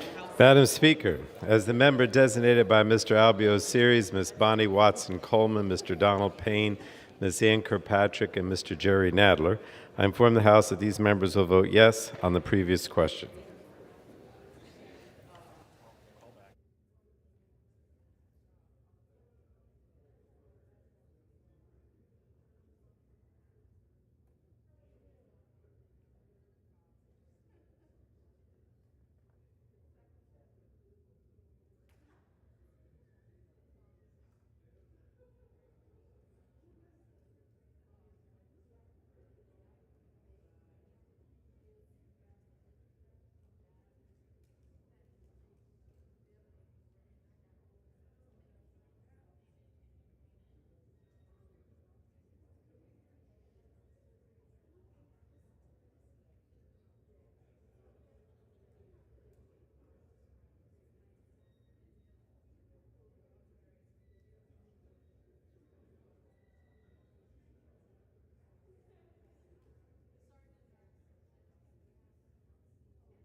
For what purpose does the gentleman from California seek recognition? Madam Speaker, as member designated by Congress members Bordeaux and Costa, I inform the House that these members will vote yes on the previous question.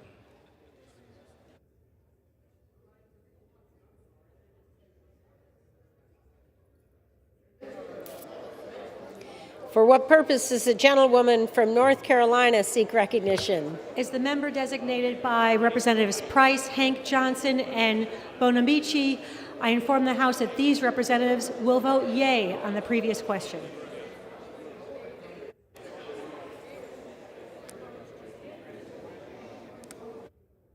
For what purpose does the gentlewoman from Illinois seek recognition? As a member designated by Mr. Jeffries of New York, I inform the House that Mr. Jeffries will vote yes on the previous question.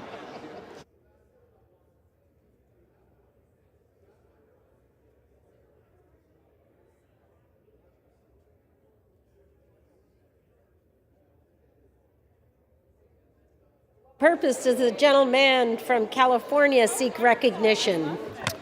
Madam Speaker, as the member designated by Representatives Colin Allred, Pramila Jayapal, and Cori Bush, I inform the House that these members will vote yes on the previous question.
For what purpose does the gentleman from Indiana seek recognition?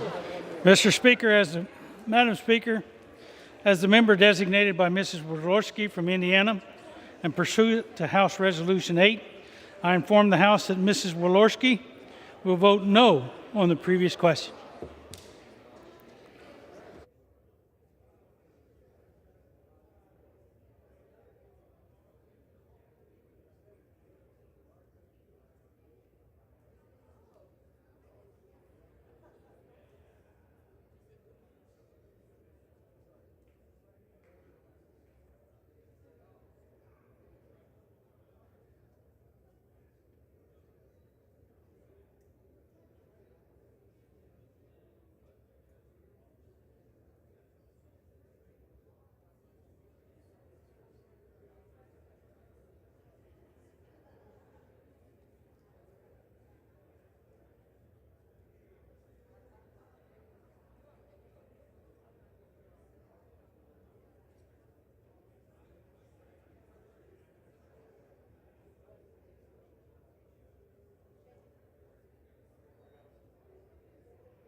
For what purpose does the gentleman from Pennsylvania seek recognition? Thank you, Madam Speaker. As a member designated by Mr. Hal Rogers of Kentucky, I inform the House that Mr. Rogers will vote nay on the previous question.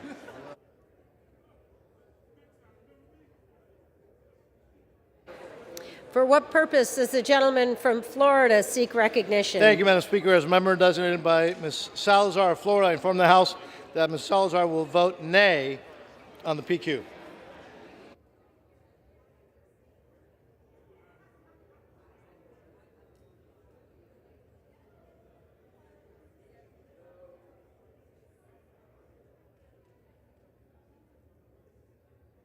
For what purpose does the gentleman from Tennessee seek recognition? Madam Speaker, as a member designated by Mr. Guest of Mississippi and Mr. Palazzo of Mississippi, I inform the House that both Mr. Guest and Mr. Palazzo will vote nay on the previous question. Thank you. Yeah, Michigan. For what purpose does the gentleman from Michigan seek recognition? Madam Speaker, as a member designated by Mr. Rice of South Carolina, I inform that Mr. Rice will vote nay on the previous question. As the member designated by Mr. Katko of New York, I inform the House Mr. Katko will vote nay on the previous question. For what purpose does the gentleman from Colorado seek recognition? Madam Speaker, as the member designated by Ms. Porter, Ms. Strickland, Ms. Hayes, Mr. Keating, Mr. Rush, Mr. Swazi, and Mr. Scott, I inform the House that these 8 members will vote yes on the previous question.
For what purpose does a gentlewoman from Georgia seek recognition? Madam Speaker, as the member designee for Mr. Carter of Louisiana, I inform the House that Mr. Carter will vote yes on the previous question.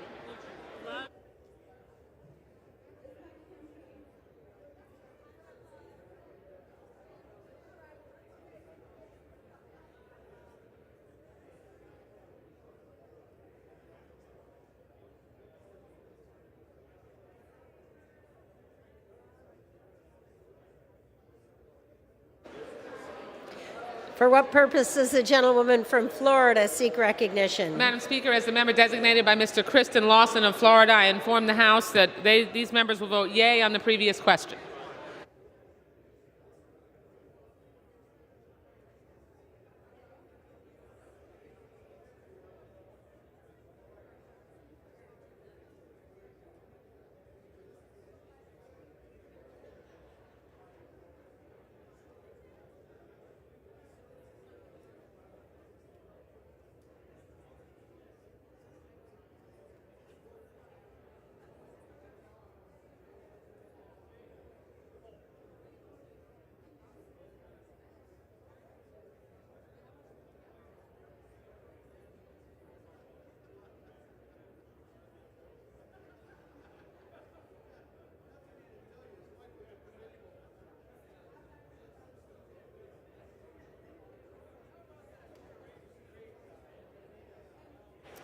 For what purpose does the gentleman from California seek recognition? As the member designated by Mr. Danny Davis, Talib, Huffman, I inform the House that these members will vote aye on the motion to move the previous question on H.R. 1191.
For what purpose does the gentleman from Texas seek recognition? Madam Speaker, as the gentleman designated by Mr. John Carter of Texas, I inform the House that Mr. John Carter will vote no on the previous question.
purpose does the gentleman from Virginia seek recognition?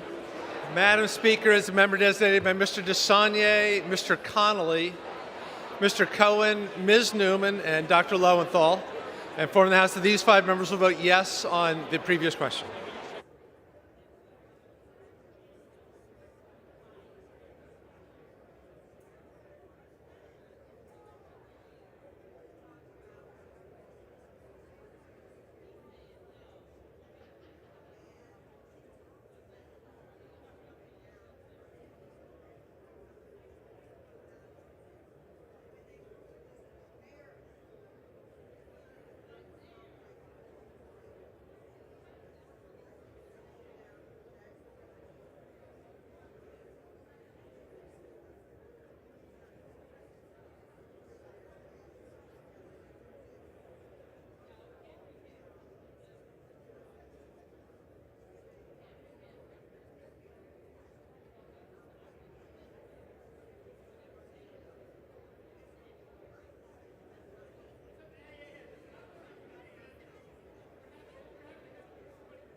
For what purpose does the gentlewoman from Michigan seek recognition? Madam Speaker, as the member designated by Ms. Stansberry of New Mexico and Ms. Bernice Johnson of Texas, I inform the House that these members will vote yes on the previous question.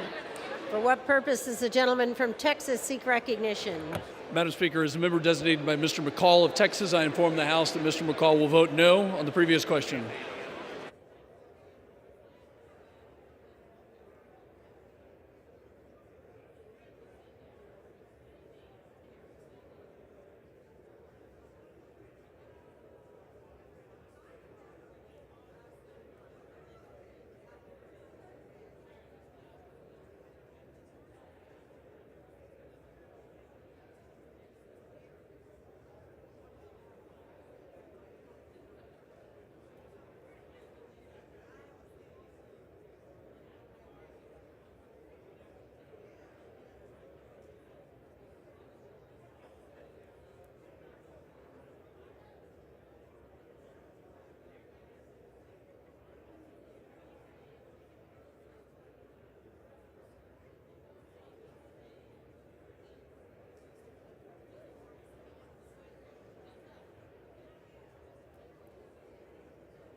Gentleman from Virginia seek recognition. Madam Speaker, as a member designated by Ms. Gwen Moore of Wisconsin, I inform the House that Ms. Moore will vote yes on ordering the previous question.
Purpose does the gentlewoman from Colorado seek recognition? Thank you, Madam Speaker. As a member designated by Mr. Gosar of Arizona, I inform the House that Mr. Gosar will vote nay on the previous question.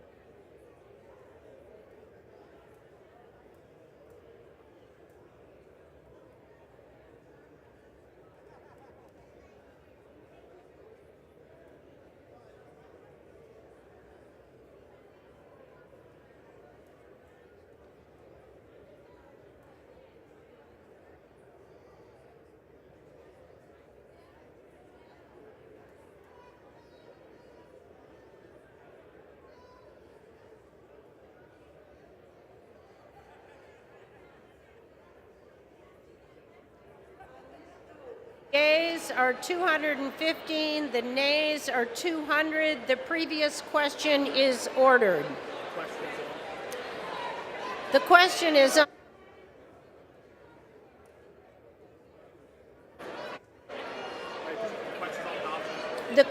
on adoption of the resolution. Those in favor say aye. Those opposed say no. Oh, I didn't leave the aye. In the opinion of the chair, the ayes have it. For what purpose does the gentleman from Texas seek recognition? I request the yeas and nays.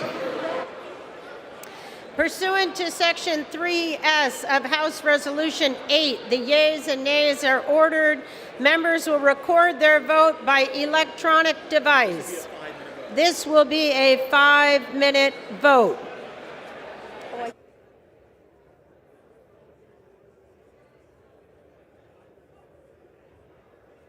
Purpose is a gentlewoman from Illinois seek recognition. As a member designated by Mr. Jeffries, I inform the House that Mr. Jeffries will vote yes on H-Res 1191. For what purpose does a gentleman from Tennessee seek recognition? Madam Speaker, as the member designated by Mr. Guest of Mississippi and Mr. Palazzo of Mississippi, I inform the House that both Mr. Guest and Mr. Palazzo will vote nay on the rule. Thank you. For what purpose does the gentlewoman from North Carolina seek recognition? Madam Speaker, as the member designated by Representatives Price, Hank Johnson, and Bonamici, I inform the House that these representatives will vote yea on H-Res 1191. For what purpose does the gentleman from Texas seek recognition? Madam Speaker, as a member designated by Mr. McCall of Texas, I inform the House that Mr. McCall will vote nay on the rule. For what purpose does the gentlewoman from Michigan seek recognition? Madam Speaker, as the member designated by Ms. Bernice Johnson of Texas and Ms. Stansberry of New Mexico, I inform the House that these members will vote yes on H-Res 1191. For what purpose does a gentleman from Pennsylvania seek recognition? Thank you, Madam Speaker. As a member designated by Mr. Hal Rogers of Kentucky, I inform the House that Mr. Rogers will vote nay on the rule. For what purpose does the gentlewoman from Georgia seek recognition? Madam Speaker, as the member designated by Mr. Carter of Louisiana, I inform the House that Mr. Carter will vote yes on HRES 1191. For what purpose does the gentleman from Indiana seek recognition? Madam Speaker, as the member designated by Ms. Walorski from Indiana and pursuant to House Resolution 8, I inform the House that Mrs. Walorski will vote no on House Resolution 1191. For what purpose does the gentlewoman from Florida seek recognition? Madam Speaker, as the member designated by Mr. Kristen Lawson of Florida, I inform the House that these members will vote yea on HRES 1191. For what purpose does the gentleman from Florida seek recognition? Mr. Speaker, as a member designated by Ms. Salazar of Florida, I inform the House that Ms. Salazar will vote no on the rule. For what purpose does the gentleman from California seek recognition? As a member designated by Mr. Danny Davis, Talib, and Huffman, I inform the House that these members will vote aye on HRES 1191. For what purpose does the gentleman from California seek recognition? Madam Speaker, as member designated by Congressmember Bordeaux and Congressmember Costa, I inform the House that these members will vote yes on HRES 1191.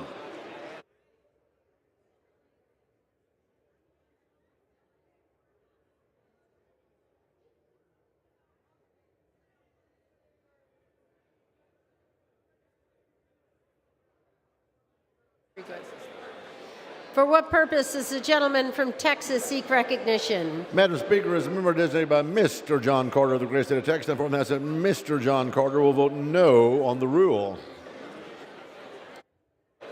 For what purpose does the gentleman from California seek recognition?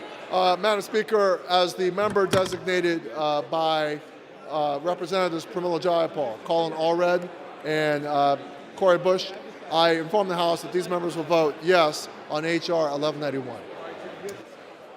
For what purpose does the gentlewoman from Colorado seek recognition? Madam Speaker, as a member designated by Mr. Gosar from Arizona, I inform the House that Mr. Gosar will vote nay on the rule.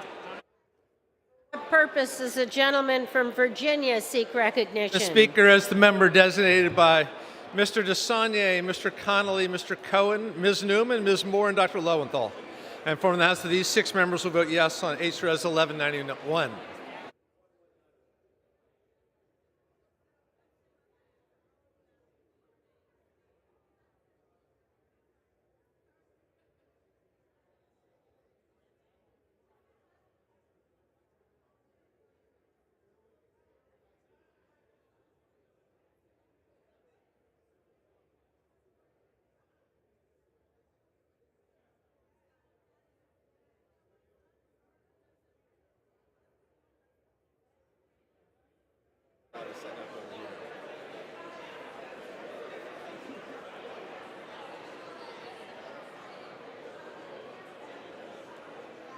For what purpose does the gentleman from Colorado seek recognition?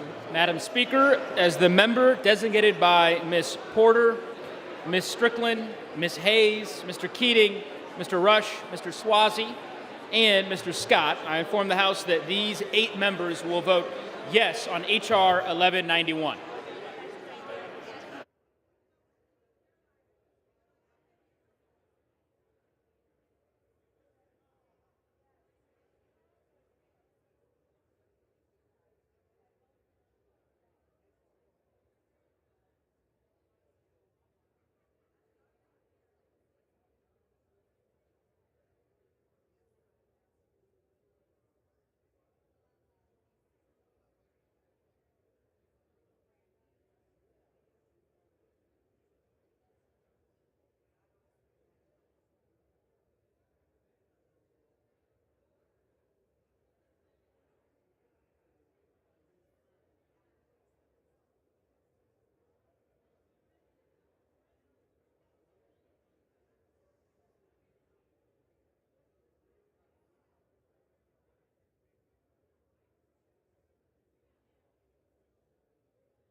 For what purpose does the gentleman from Michigan seek recognition? Madam Speaker, as the member designated by Mr. Rice of South Carolina, I inform the House that Mr. Rice will vote nay on the rule, and as the member designated by Mr. Kako of New York, I inform the House that Mr. Kako will vote nay on the rule.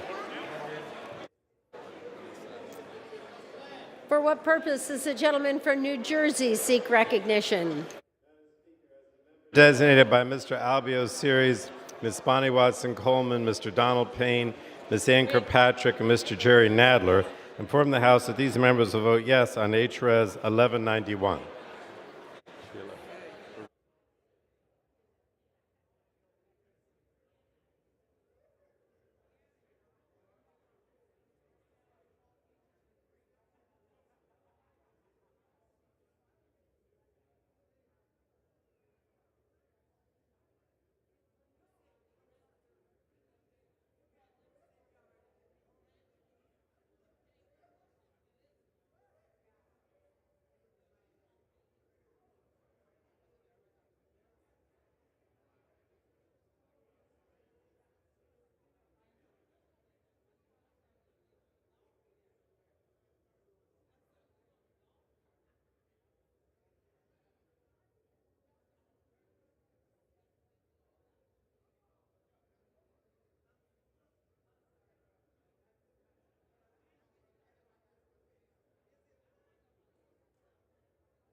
On this vote, the yeas are 214 and the nays are 202.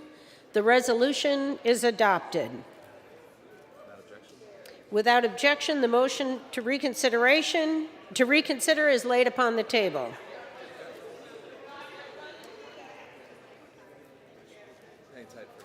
No.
Let's get some order first in the House.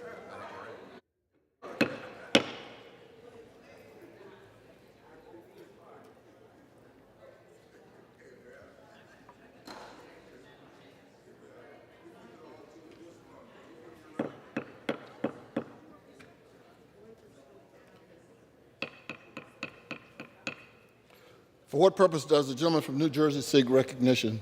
Mr. Speaker, pursuant to House Resolution, I call up H.R. 7666 and ask for its immediate consideration in the House. The clerk will report the title of the bill.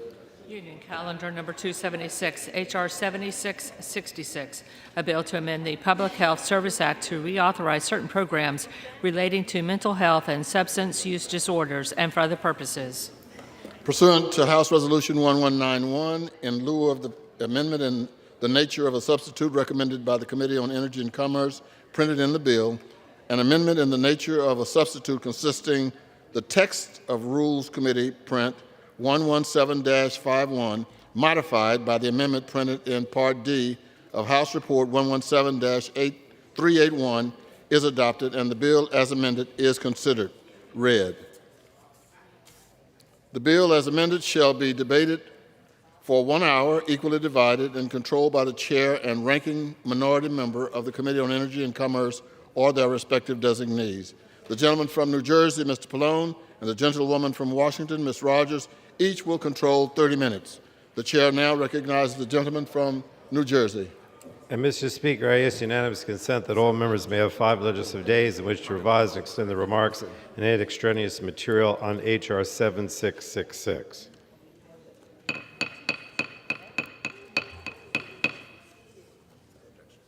Without objection. Mr. Speaker, I yield myself such time as it may consume. The gentleman now recognized. Thank you, Mr. Speaker. I rise today in support of H.R. 7666, the Restoring Hope for Mental Health and Well-Being Act of 2022. And I thank our ranking member Rogers for working with me these past few months to develop this comprehensive legislation that will help address the mental health and substance use disorder crisis facing millions of Americans. This bill is needed today more than ever. Americans report rising anxiety and depression and increased use of alcohol, opiates, and other substances. 1 in 5 adults are battling a mental illness. Suicide is now the second leading cause of death for children ages 10 to 14. And earlier this year, the Centers for Disease Control and Prevention released a report finding that 4 in 10 high school students said they felt persistently sad or hopeless during the COVID-19 pandemic. So the opioid crisis also continues to devastate families and communities all around the nation. 108,000 people lost their lives due to drug overdoses just last year alone. The Restoring Hope for Mental Health and Well-Being Act will help restore hope for millions of Americans. The bill strengthens and expands more than 30 critical programs that collectively support mental health care and substance use disorder prevention, care, treatment, and recovery support services in communities across the nation.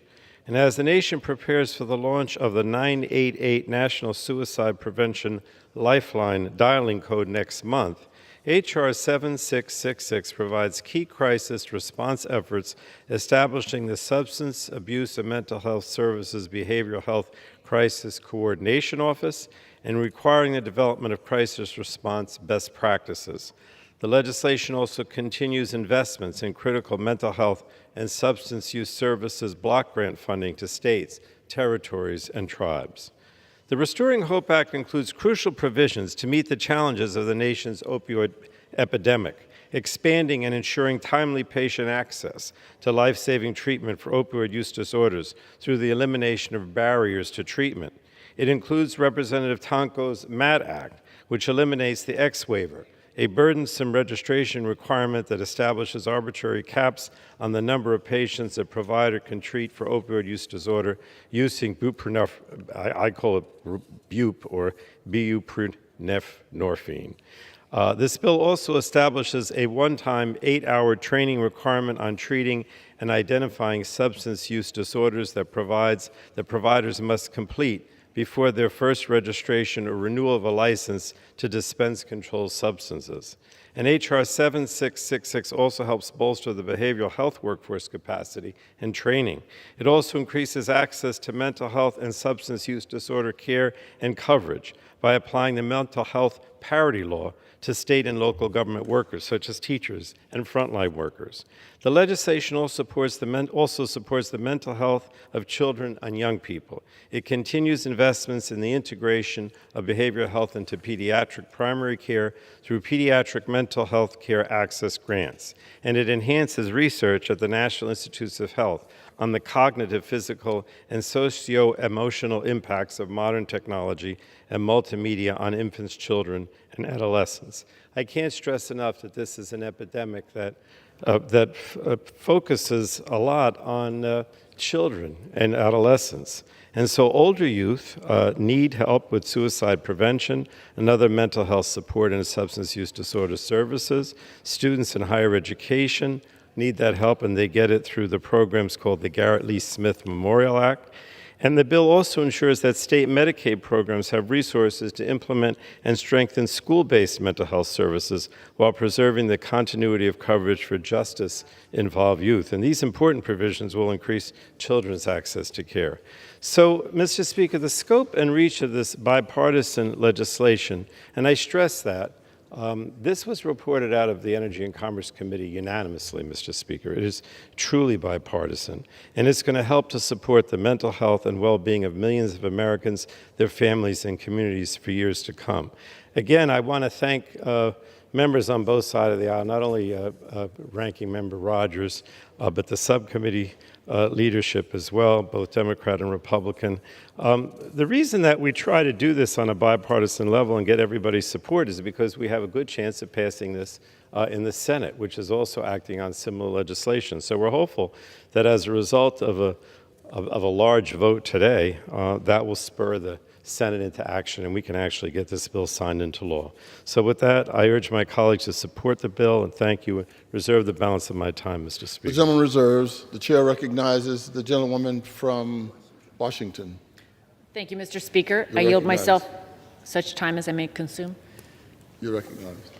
Mr. Speaker, I rise today in support of H.R. 7666, the Restoring Hope for Mental Health and Well-Being Act.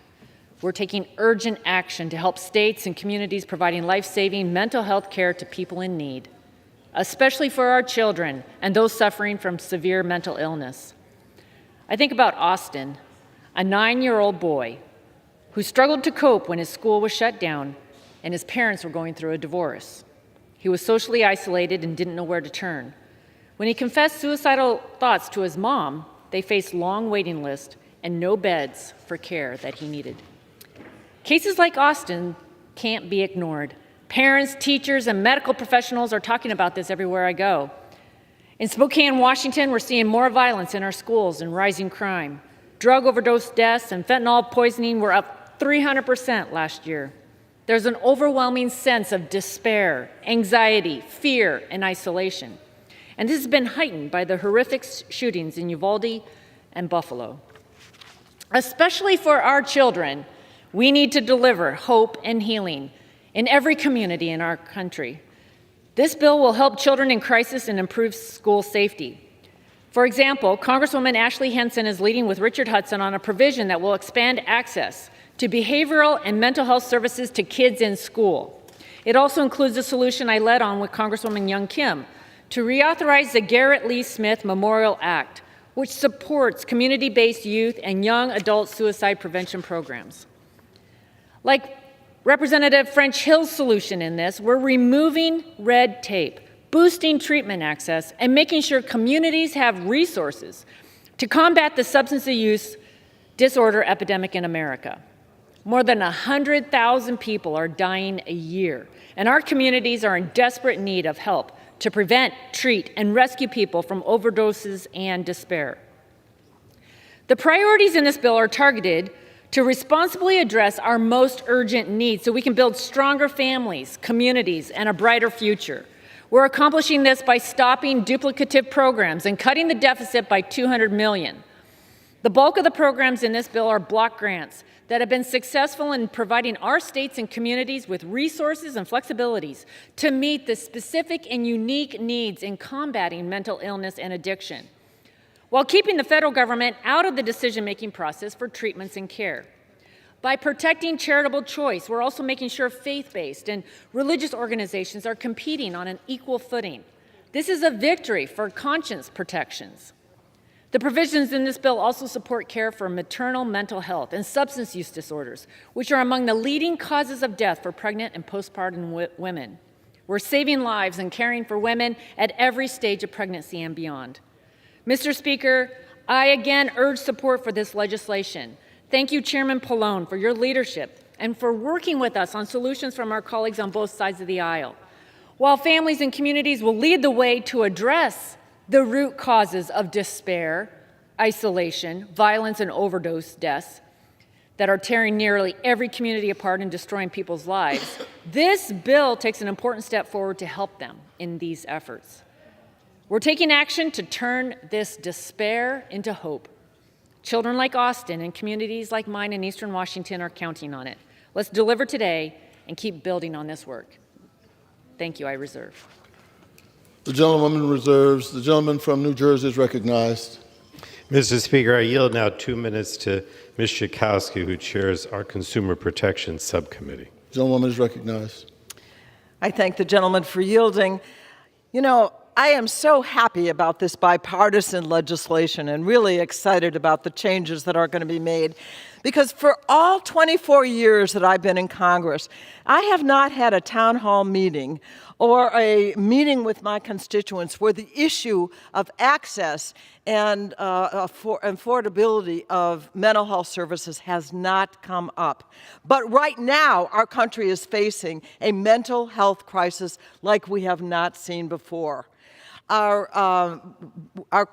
are seeing that families are losing loved ones to COVID, to suicide, and to overdoses. This bill will provide vital services in substance abuse and mental health. 4 things mainly. We will see a strengthening of parity. We voted for parity a long time ago, and now we're going to make sure that mental health and physical health is on the same length, on the same page. We're going to have 30 bills that are going to strengthen and reauthorize mental health services. We're going to have more education for doctors. We're going to have doctors be able to have more patients for certain mental assistance treatment. This is a great bill. We should all be proud to vote for it, and I yield back. The gentleman from New Jersey reserves. The gentlewoman from Washington is recognized. Thank you, Mr. Speaker. I yield 2 minutes to the gentleman from Minnesota who's led on important provisions for children in this bill. The gentleman is recognized. I thank the ranking member, soon to be chair. I rise in support of H.R. 7666, the Restoring Hope for Mental Health and Well-Being Act. After years of lockdowns and social isolation, the mental health of our nation's citizens, and especially our youth, is at an all-time low. But H.R. 7666 begins to return us to a better path. And so I would like to thank the chairman and ranking member for all their hard work to make this a reality. I'm especially pleased that portions of 2 bills that I had the pleasure of working on with my colleague from Maryland were included in this legislation. One such provision would amend the Medicaid inmate exclusion policy to allow incarcerated juveniles who have been detained pending trial to continue to receive Medicaid coverage. Pretrial detainees are, by definition, presumed innocent. As a matter of due process, we should not be denying critical health benefits to anyone who has not been convicted of a crime. From a practical standpoint, reforms to the Medicaid inmate exclusion policy will help our local law enforcement better manage the shockingly high percentage of inmates who suffer from mental illness. H.R. 7666 also includes language to create a behavioral health coordinating office, another issue that I've had the pleasure of working on. Many federal programs to address the mental health crises currently lack clear, unified direction and coordination, which is a recipe for redundancy and waste. The reforms in today's bill will bring all the major agencies into the room, including the Secretary of Education, the Secretary of Health and Human Services, and the Director of National Drug Control Policy, to develop a unified approach to addressing topics ranging from substance abuse care to delivery of better telehealth. There is always more work to be done to improve the mental health of our nation, but H.R. 7666 is an important step and one we need now more than ever. I once again urge my colleagues to support this critical legislation, and I yield back. The gentleman yields. The gentleman from New Jersey is recognized. Thank you, Mr. Speaker. I yield now 2 minutes to the gentleman from Maryland, Mr. Sarbanes, who's been involved with these health and behavioral issues for a long time. The gentleman is recognized. Mr. Speaker, first let me thank the gentleman for yielding. Mr. Speaker, I too rise today in support of H.R. 7666, the Restoring Hope for Mental Health and Well-Being Act of 2022. Our nation, as you know, is facing a continuing mental health and substance use crisis that has only been exacerbated by the COVID-19 pandemic. This crisis touches the lives of individuals in each and every corner of our country, and has a particularly acute impact on children and teens. Recognizing this, last October, the American Academy of Pediatrics, the American Academy of Child and Adolescent Psychiatry, and the Children's Hospital Association declared a national emergency in child and adolescent mental health. to wrap our arms as a society around children facing mental and behavioral health challenges. I recently joined in introducing H.R. 7248, the Continuing Systems of Care for Children Act, with my colleagues Representatives Joyce, Underwood, and Jimenez, a bipartisan bill that I am proud is included in H.R. 7666 today. This legislation would reauthorize for 5 years 2 important grant programs, one that provides comprehensive community mental health services for children with serious emotional disturbances, as well as the Youth and Family Tree program. These programs connect children and teenagers to services that meet their individual needs and have a sustained positive impact on their well-being. As we confront the compounding challenges posed by our mental and behavioral health crisis and our national gun violence crisis, Congress must provide our children every resource they need to lead safe and healthy lives. That is why it is so important that we pass the Restoring Hope for Mental Health and Well-Being Act today to bolster mental health services and better support our communities now and into the future. I urge my colleagues to vote yes on this legislation, and I yield back the remainder of my time. The gentleman recognizes. The gentlewoman from Washington is now recognized. Thank you, Mr. Speaker. I'm pleased to yield 3 minutes to the gentleman from Kentucky, our lead on the Health Subcommittee. 3 minutes. The gentleman is recognized. I thank my friend for yielding. Mr. Speaker, H.R. 766 is the Restoring Hope for Mental Health and Well-Being Act is a significant bill that will help support our mental health care workforce, increase access to pediatric mental health treatment, and help make schools safer. This bill will bolster substance use disorder prevention, treatment, and recovery resources. Energy and Commerce has worked on this for many months, held hearings, and reported it out by a voice vote in May. Recognizing children's mental health has been negatively impacted by school closures, ineffective lockdowns, and increased violence. This bill provides specific resources to help communities respond to children's mental health crisis. This legislation also supports community mental health services for children with serious emotional disturbances through crisis care service and other intervention activities. The need to strengthen resources for children's mental health has been further heightened after the horrific school violence we've seen in Uvalde.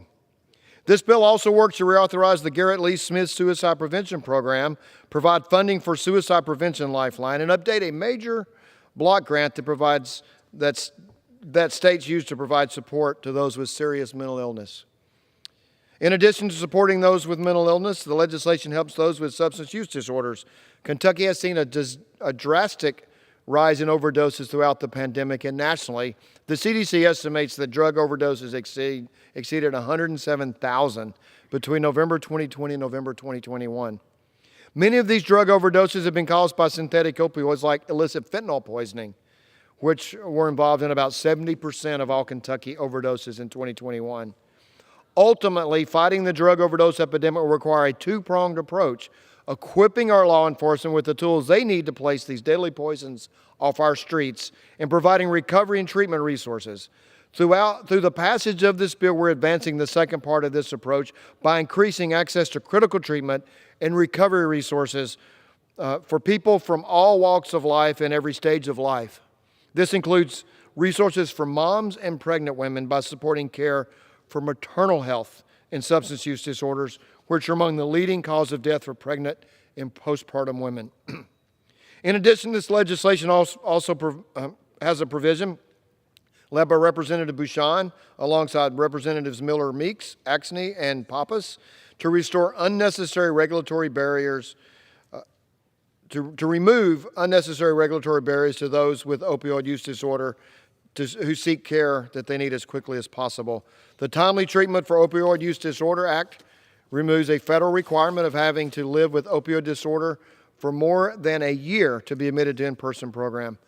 And I am proud that my bill, the Substance Use Prevention, Treatment, and Recovery Support Services Act of Block Grant of 2022, which I worked together with my colleague, Mr. Tonko, McKinley, and Ms. Wild, is also included in this bill.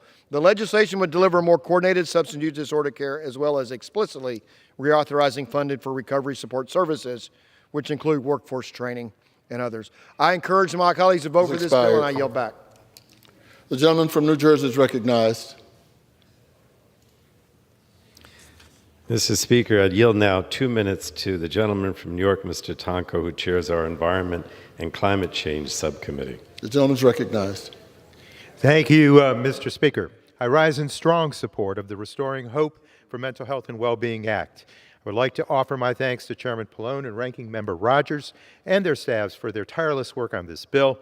It is yet another example of the profound good our committee can produce when we work together in a collaborative and bipartisan fashion. This strongly bipartisan legislation will take several steps to improve mental health and substance use care. Importantly, H.R. 7666 includes my Mainstreaming Addiction Treatment Act, which will eliminate outdated barriers that prevent more people in need from having access to buprenorphine, a life-saving drug. I have worked on this legislation for years and was pleased to see it advance out of committee with a strong bipartisan majority. By passing this legislation, we will vastly expand access to addiction medicine and move us toward a system of treatment on demand for those struggling with addiction. It is not hyperbole to say that this is one of the most meaningful steps that Congress has taken to date to address the opioid epidemic. It will save countless lives, and I am indeed grateful for the bipartisan push here to get it over the finish line.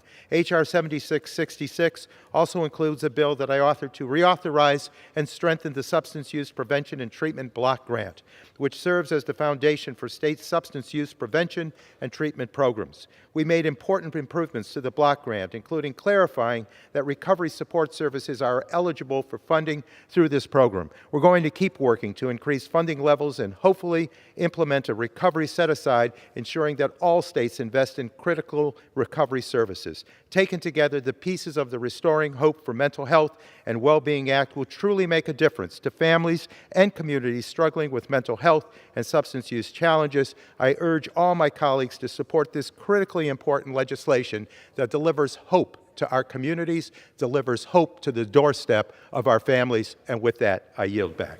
The gentleman from New Jersey is recognized. The gentleman reserves. Gentleman reserves. The gentlewoman from Washington is recognized. Thank you, Mr. Speaker. I'm pleased to yield 2 minutes to the gentleman from Arkansas who sponsored an underlying bill that's incorporated in this package. Leader on the issue, French Hill. The gentleman from Arkansas is recognized. I thank my good friend, the Speaker. I want to thank Mr. Pallone and Ms. McMorris Rogers for their excellent bipartisan leadership in bringing these bills to the floor. It's the way Congress is supposed to work. Mr. Speaker, I didn't know anyone who died of a drug overdose when I was in high school or college. But my two sweet kids can count 5 or 6 of their peers who've been lost to suicide, drug overdose related. It's heartbreaking.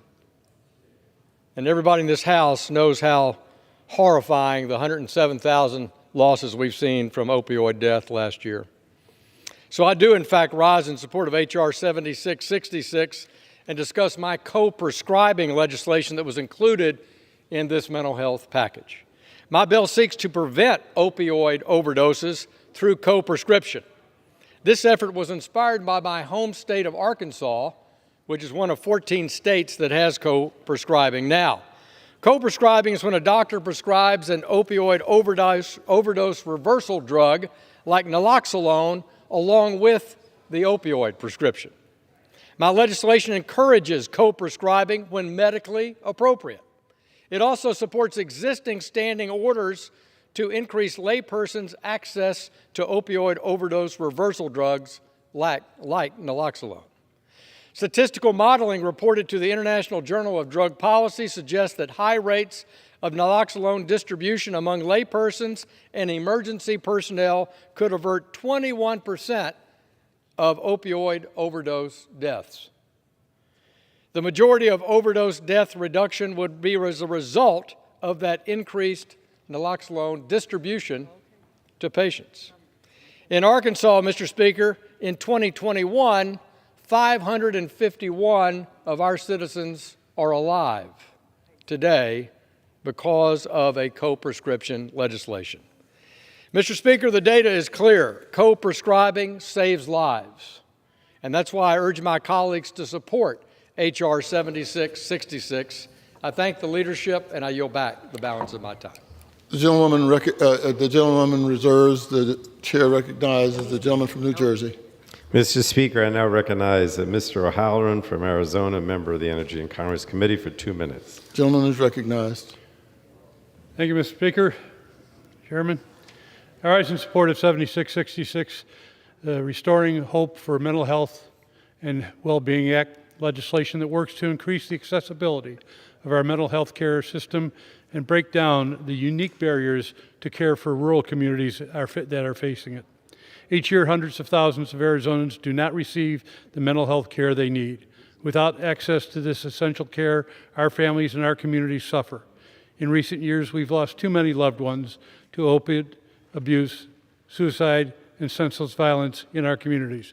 It's gone on far too long. As a homicide investigator in Chicago, I can tell you of the hundreds and hundreds of these types of cases I saw day in and day out. Affordable, accessible mental health care plays an important role in holistically addressing each one of these issues. That's why I worked with my colleagues on the Energy and Commerce Committee, a bipartisan effort to bring this urgently needed legislation to the House floor for a vote. By investing in workforce education, training, and supporting critical mental health programs, the Restoring Hope for Mental Health and Well-Being Act works to address the provider shortage millions of Americans are experiencing and expands access to the care for vulnerable and underserved communities. I'm pleased to see the initiative to reauthorize and improve critical SAMHSA programs included in this bill. In Arizona, more than 5 people die every day from opiate overdoses. This crisis is tearing entire families apart and communities apart. Our legislation would assist in developing coordinated local response plans, expand access to medications that receive for overdose, and improve substance use disorder and mental health treatment for homeless individuals. Our bill also invests in mental health care for our children through programs that serve a wide range of ages and mental health needs, including suicide prevention. At this time, we need to fill those gaps, and I urge my colleagues to vote for this bill. Thank you. The gentleman reserves. The chair recognizes the gentlewoman from Washington. Thank you, Mr. Speaker. I'm pleased to yield 2 minutes to the gentleman from Texas, whose community understands the importance of hope and healing like no other right now. The gentleman is recognized. Mr. Speaker, I rise today to support H.R. 7666, the Restoring Hope for Mental Health and Well-Being Act of 2022. 1 month ago, a gunman fired on Robb Elementary School in Uvalde, Texas, 38 miles from where I grew up. That despicable crime led to the death of 19 innocent children and 2 teachers. As a father of 6, I'm absolutely heartbroken. As a congressman who represents Uvalde, I am focusing on delivering change. The change starts with addressing the serious lack of mental health resources in our country. In 2022, reports by Mental Health America, Texas was ranked as the worst state for access to mental health care. In rural communities, that gap is felt even more intensely. It's in places like Uvalde that mental health clinicians are few and far between, and parents have to drive more than 4 hours round trip for access to inpatient care. Communities like Uvalde are desperately in need of mental health resources now and well into the future. That is why I am proud to support this bipartisan package that will commit significant resources to mental health awareness, training, and treatment. It's time for Congress to address a solution to the mental health crisis in America, and that starts with supporting H.R. 7666. I yield back. The gentleman yields. The chair recognizes the gentleman from New Jersey. Mr. Speaker, I yield now 2 minutes to the gentlewoman from New Hampshire, a member of the Energy and Commerce Committee, Ms. Custer. The representative from New Hampshire is now recognized. Today in support of H.R. 7666, the Restoring Hope for Mental Health and Well-Being Act of 2022. It has never been more urgent to pass this comprehensive legislation that will help deliver essential mental health and substance use disorder treatment and support to communities across this country. Americans continue to lose loved ones to addiction and mental health struggles every day. 2021 marked the deadliest year yet, with nearly 108,000 overdose deaths here in the United States. In Nashua, New Hampshire, in my district, the rate of fatal overdoses doubled from March to April just this year, and it's on track to reach the highest number of opioid deaths since the epidemic began. We cannot wait another day to pass this critical legislation. As founder and co-chair of the Bipartisan Addiction and Mental Health Task Force, I'm pleased to see the Restoring Hope for Mental Health and Well-Being Act include many of the bills from our task force agenda. Bills like the Mainstreaming Addiction Treatment Act to remove outdated barriers that prevent healthcare providers from prescribing essential treatment for substance use disorder. I'm also pleased to see the Restoring Hope for Mental Health and Well-Being Act include the Kids Care Act, legislation I introduced with Congressman Hudson to improve Medicaid in schools and provide mental health screenings for justice-involved youth. Importantly, H.R. 7666 addresses the many unmet needs of communities that have suffered because of inadequate mental health resources, from bolstering grants for depression screening and suicide prevention to strengthening the behavioral health workforce. I support this legislation because it responds to the urgency of today's crisis and will improve mental health and addiction care all across this country. I thank Chairman Pallone and his staff for his leadership on this bill and the Speaker for giving us the opportunity to discuss this legislation. I urge a yes vote, and I yield back. The gentleman reserves. The gentlewoman from Washington is now recognized. Thank you, Mr. Speaker. I'm pleased to yield to the gentleman from North Dakota, leader on the committee, 2 minutes on this important legislation. The gentleman is recognized. Thank you, Mr. Speaker. I rise today in strong support of the Restoring Hope for Mental Health and Well-Being Act. This bipartisan mental health package includes my legislation, the Summer Barrow Prevention, Treatment, and Recovery Act. This bill reauthorizes several substance use disorder programs administered by SAMHSA that help local communities provide substance use disorder and mental health services to those most in need. This is particularly important for rural states like North Dakota, where individuals struggle accessing all treatment options that may work for them. The package also includes the Mainstreaming Addiction Treatment Act, our MAT Act. The MAT Act would remove the burdensome requirements that a healthcare practitioner apply for a separate waiver known as the X waiver through the Drug Enforcement Agency to prescribe certain drugs for substance use disorder treatment. The X waiver requirement limits access to life-saving treatment, which is particularly painful considering recent news that drug overdose deaths hit a record high of more than 107,000 in 2021. And lastly, I just would like to offer my support for an amendment offered with my friend Congressman Trone of Maryland that will come to the floor soon. Our amendment would add the State Opioid Response Grants Act to this program. This amendment will provide $8.75 billion over 5 years in flexible funding for state opioid response grants and tribal opioid response grants, providing states and tribes certainty and stability to implement prevention and treatment and recovery. Thank you, Mr. Speaker. I yield back. The gentleman reserves. The gentleman from New Jersey is recognized. Thank you, Mr. Speaker. I now yield 1 minute to our House Majority Leader, the gentleman from Maryland, Mr. Hoyer. The gentleman from Maryland is now recognized. Thank you, Mr. Speaker, and thank you, Mr. Chairman, and thank you, Madam Ranking Member, for the work that you have done and the Chairman have done together and your committee to bring this bipartisan, very important bill to the floor. I want to thank them both for their hard work and the committee for its hard work in compiling this bipartisan package to combat two of the most important issues, Mr. Speaker, facing communities today: mental health and drug addiction. The COVID-19 pandemic exacerbated mental health and addiction challenges that were already present, of course, in our communities. For those already experiencing severe depression, anxiety, or even substance abuse and addiction disorders, the pandemic made it harder to access mental health care and essential help and resources, and created, of course, much greater anxiety. This bill would reauthorize key mental health and addiction programs while helping to strengthen communities' crisis response. There are many important programs included, but I will highlight just a few, Mr. Speaker.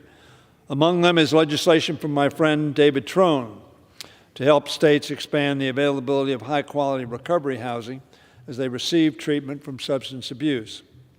Representative Trone has been a leader on this issue as co-chair of the Bipartisan Addiction and Mental Health Task Force. Also included, Mr. Speaker, in this legislation is legislation from my friends Cindy Axney and Chris Pappas to revise opioid treatment program criteria to help those in need of treatment access it more quickly. Our in-house pediatrician, Representative Kim Schreier, authored a provision to help children and teens who have had their lives upended by the pandemic access the mental health care and services that they so badly need. Mr. Speaker, I'll also mention a critical section added by Representative Susie Lee to provide important resources for virtual peer support programs. Representative Lee knows how much her constituents have benefited from these types of programs and how much more good they can do if given the proper resources. And Representative Tonko from New York included legislation to expand access to prescription medications that help patients overcome addiction disorders. Mr. Speaker, these are just a few of the very beneficial policies included in this legislation that will improve lives and indeed save lives. I'm so proud of the Energy and Commerce Committee and all of the members whose legislation is included in this bipartisan package, which demonstrates how we can join together, Democrats and Republicans, to pass important legislation and show those we serve they are not alone in facing these challenges. Mr. Speaker, I hope this strong vote today will help move these critical policies through the Senate and see them quickly enacted into law. And I urge a yes vote and yield back the balance of my time. The gentleman from New Jersey reserved. The gentlewoman from Washington is now recognized. Thank you, Mr. Speaker. I reserve. The gentleman reserves. The gentleman from New Jersey is recognized. Thank you, Mr. Speaker. I yield now 2 minutes to the... Oh, I'm sorry, is it you? Okay, I'm sorry. I yield now 2 minutes to Dr. Schreier, who's from Washington State, who's a member of the Energy and Commerce Committee. 2 minutes. The gentlewoman is recognized. Thank you, Mr. Chairman. And thank you, Mr. Speaker. I want to express my support for H.R. 7666, the Restoring Hope for Mental Health and Well-Being Act of 2022. Over 20 years as a pediatrician, I saw steadily escalating levels of mental illness in my patients. There was a big uptick after 2007 that many associate with ubiquitous social media use. And of course, the pandemic further accelerated rates of depression, anxiety, eating disorders, and self-harm. I mean, we're seeing 9-year-olds with eating disorders, 10-year-olds with suicidal ideation, and this is alarming. We all agree that our children need help, but resources are limited. There just aren't enough behavioral health specialists out there to meet the need, particularly in rural areas like some of those I represent. But there are ways to extend the reach of people who have dedicated their lives to supporting our mental health, to leverage those resources so they stretch a little further. One example is the Partnership Access Line, or PAL, that I was able to access as a pediatrician. If I was seeing a patient with a more complicated behavioral health concern, something really beyond the scope of a general pediatrician, I could get a psychiatrist on the line and in the moment advice on how to treat that patient. Another example is integrative care, where a mental health worker works alongside physicians and other healthcare providers, providing support as needed along through the day for patients who are struggling with mental illness. These programs and more are supported in the package of bills we'll be voting on this week, including mine, the Supporting Children's Mental Health Care Access Act. I encourage my colleagues to vote yes on this excellent bill, and I yield back. The gentlewoman yields back. The gentleman from New Jersey reserves. The gentlewoman from Washington is recognized. Thank you, Mr. Speaker. I reserve. The gentlewoman reserves. The gentleman from New Jersey is recognized. Mr. Speaker, I yield now 2 minutes to the gentlewoman from Michigan, Ms. Debbie Dingell, the member of the committee. The gentlewoman is recognized. Thank you, Mr. Speaker, and thank you to my chairman and to the ranking member of our committee. Mr. Speaker, I rise in support of Restoring Hope for Mental Health and Well-Being Act of 2022. I want to thank all of my committee members for months of work on this important bipartisan legislation on both sides, which reauthorizes and strengthens critical mental and behavioral health programs that will help address public health issues like the opioid epidemic, which claimed over 107,000 lives in the United States last year alone. The mental health package before us contains strong mental health parity provisions my colleague, Congresswoman Katie Porter, and I led. This will close a critical gap in health care coverage for mental health and substance abuse treatment for thousands of frontline workers across the country. It also includes a provision I worked on with my friend and colleague, Congressman French Hill, that provides incentives for co-prescribing when a doctor pairs an opioid prescription with the prescription of an opioid overdose reversal drug like naloxone. This is a proven method to reduce overdose deaths. Finally, it's good to see consideration of an amendment I co-authored with Congressman McKinley cracking down on suspicious orders of opioids, which will help further curb abuses and save lives. Mr. Speaker, all of us have had family members or know someone who's had a mental health crisis or issue or suffered from depression. For too long, people have been afraid to even acknowledge it, to seek help, or to get help. There's been a stigma associated with it. Today, all of us, on both sides of this aisle, need to help remove that stigma. My sister died of a drug overdose. My father was a drug addict. And perhaps we wouldn't have suffered some of the traumas had people not been afraid to speak of it. This is a strong package that will improve our national response, and I urge my colleagues to support this bill. The gentleman from New Jersey reserves. The gentlewoman from Washington is recognized. Thank you, Mr. Speaker. I'm pleased to yield 2 minutes to the gentleman from Florida, the leader on the committee and on this legislation, Gus Bilirakis. The gentleman is now recognized. Thank you, Mr. Speaker. I want to thank the ranking member and the chairman for this very, very important bill.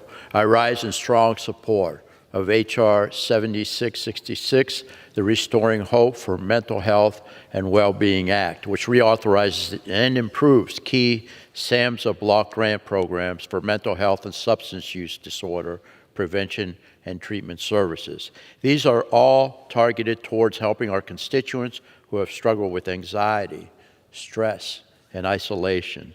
Sadly, our nation is experiencing an unprecedented mental health crisis, particularly among our children and teens. It's only gotten worse during the COVID pandemic, Mr. Speaker. We've seen a disturbing spike in rates of depression, self-harm, suicide attempts, and death among teens. Teen depression in particular has risen by 60%.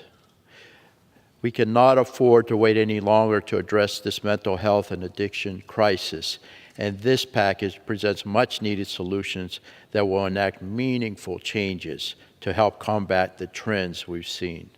Specifically, I'm very glad to see in the manager's amendment a provision I've long advocated for that will require HHS to conduct research on smartphone and social media usage by adolescents and the effect of such use on emotional and behavioral health.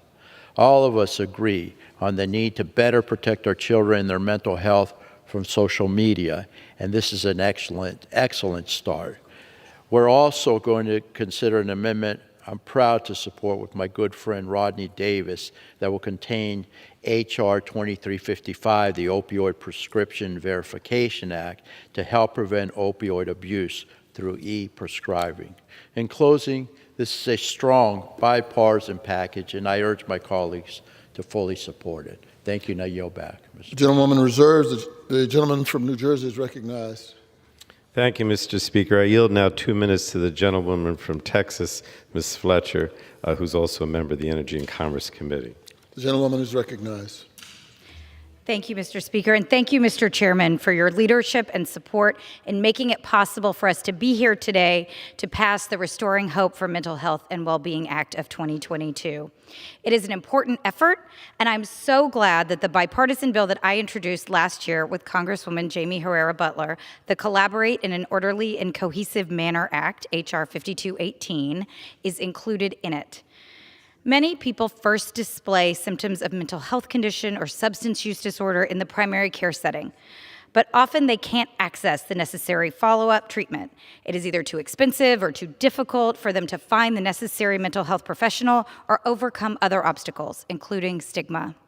That's why enabling patients to access behavioral health treatment at their first point of care is critical, and that is what this bill does. The collaborative care model addresses obstacles, including stigma, a shortage of mental health professionals, and cost by integrating behavioral health care within the primary care setting with trusted doctors, which allows patients to access the care they need in the setting where they feel most comfortable. The collaborative care model is a measurement-based model featuring a primary care physician, a psychiatric consultant, and care manager all working together to provide mental health care for patients and ensuring that that care is delivered effectively. There are more than 90 published trials demonstrating its success in different settings for both adults and children. It extends the reach of our psychiatrists, which is essential as we work to address the demand shortage in the workforce, as we work to address that shortage, and it's covered by Medicare, most private insurers, and many state Medicaid programs, alleviating the huge financial burden that can often be associated with accessing mental health care. Despite its proven effectiveness, implementation of the collaborative care model remains low because upfront costs and the lack of technical assistance for providers. So this bill addresses this roadblock by providing grant funding for states to work with primary care physicians and practices looking to adopt this model. I want to thank my colleague, Congresswoman Herrera Butler, for leading this legislation with me. Thank Chairwoman Eshoo and Chairman Pallone for their commitment to addressing the mental health crisis in this country. Thank you. I yield back. The gentleman reserves. The gentlewoman from Washington is recognized. Thank you, Matt. Mr. Speaker, may I inquire as to how much time is remaining? Gentlewoman from Washington has 14 and a half minutes. The gentleman from New Jersey has 8.5 minutes. Thank you. Pleased to yield a minute and a half to the gentlelady from California, a leader on a provision within the larger package. The gentlelady is recognized. Thank you, Mr. Speaker, and I want to thank our ranking member Rogers for yielding. And I rise today in support of the Restoring Hope for Mental Health and Wellbeing Act of 2022. The pandemic and shutdowns left many Americans, especially women and children, feeling isolated, anxious, and alone. Depression, self-harm, substance abuse, and suicide have reached crisis levels. And I'm glad we can help provide meaningful, targeted hope and healing to communities who need it. And I'm proud that 2 bills that I worked on, the Into the Light for Maternal Mental Health Act and the Garrett Lee Smith Memorial Act, were included in this package to prevent student suicide and support women facing mental health and substance abuse disorders during pregnancy. We must keep working to turn despair into hope. As a mom of 4 and a new grandma, I will always fight for the health and well-being of communities in Southern California and across our nation. I urge my colleagues to pass this common sense, bipartisan H.R. 7666. Thank you, and I yield back. The gentleman reserves. The gentleman from New Jersey is recognized. Thank you, Mr. Speaker. I yield 1 minute now to the gentleman from Oregon, Mr. Blumenauer. The gentleman from Oregon is recognized. Thank you. I'm pleased we're taking up this bipartisan legislation today to reauthorize critical programs to address mental health. We cannot, however, address mental health without acknowledging and addressing the climate impact. Our children are experiencing twin crises of mental health and climate change anxiety. Last week, the Oregon Health Authority released a report raising the alarm of the effect of climate change on our youth. From the impact of climate-related disasters to climate anxiety, our children are facing stress and trauma that we need to address with them. If we want to invest in our youth and their mental health, we must acknowledge the impact and give them hope that we understand and are working to reduce that threat. We simply cannot leave climate out of the conversation. I appreciate the work that Chairman Pallone has done for both youth, mental health, and climate, and I look forward to working with him to address both these critical issues. Thank you, and I yield back. The gentleman reserves. The gentlewoman from Washington is recognized.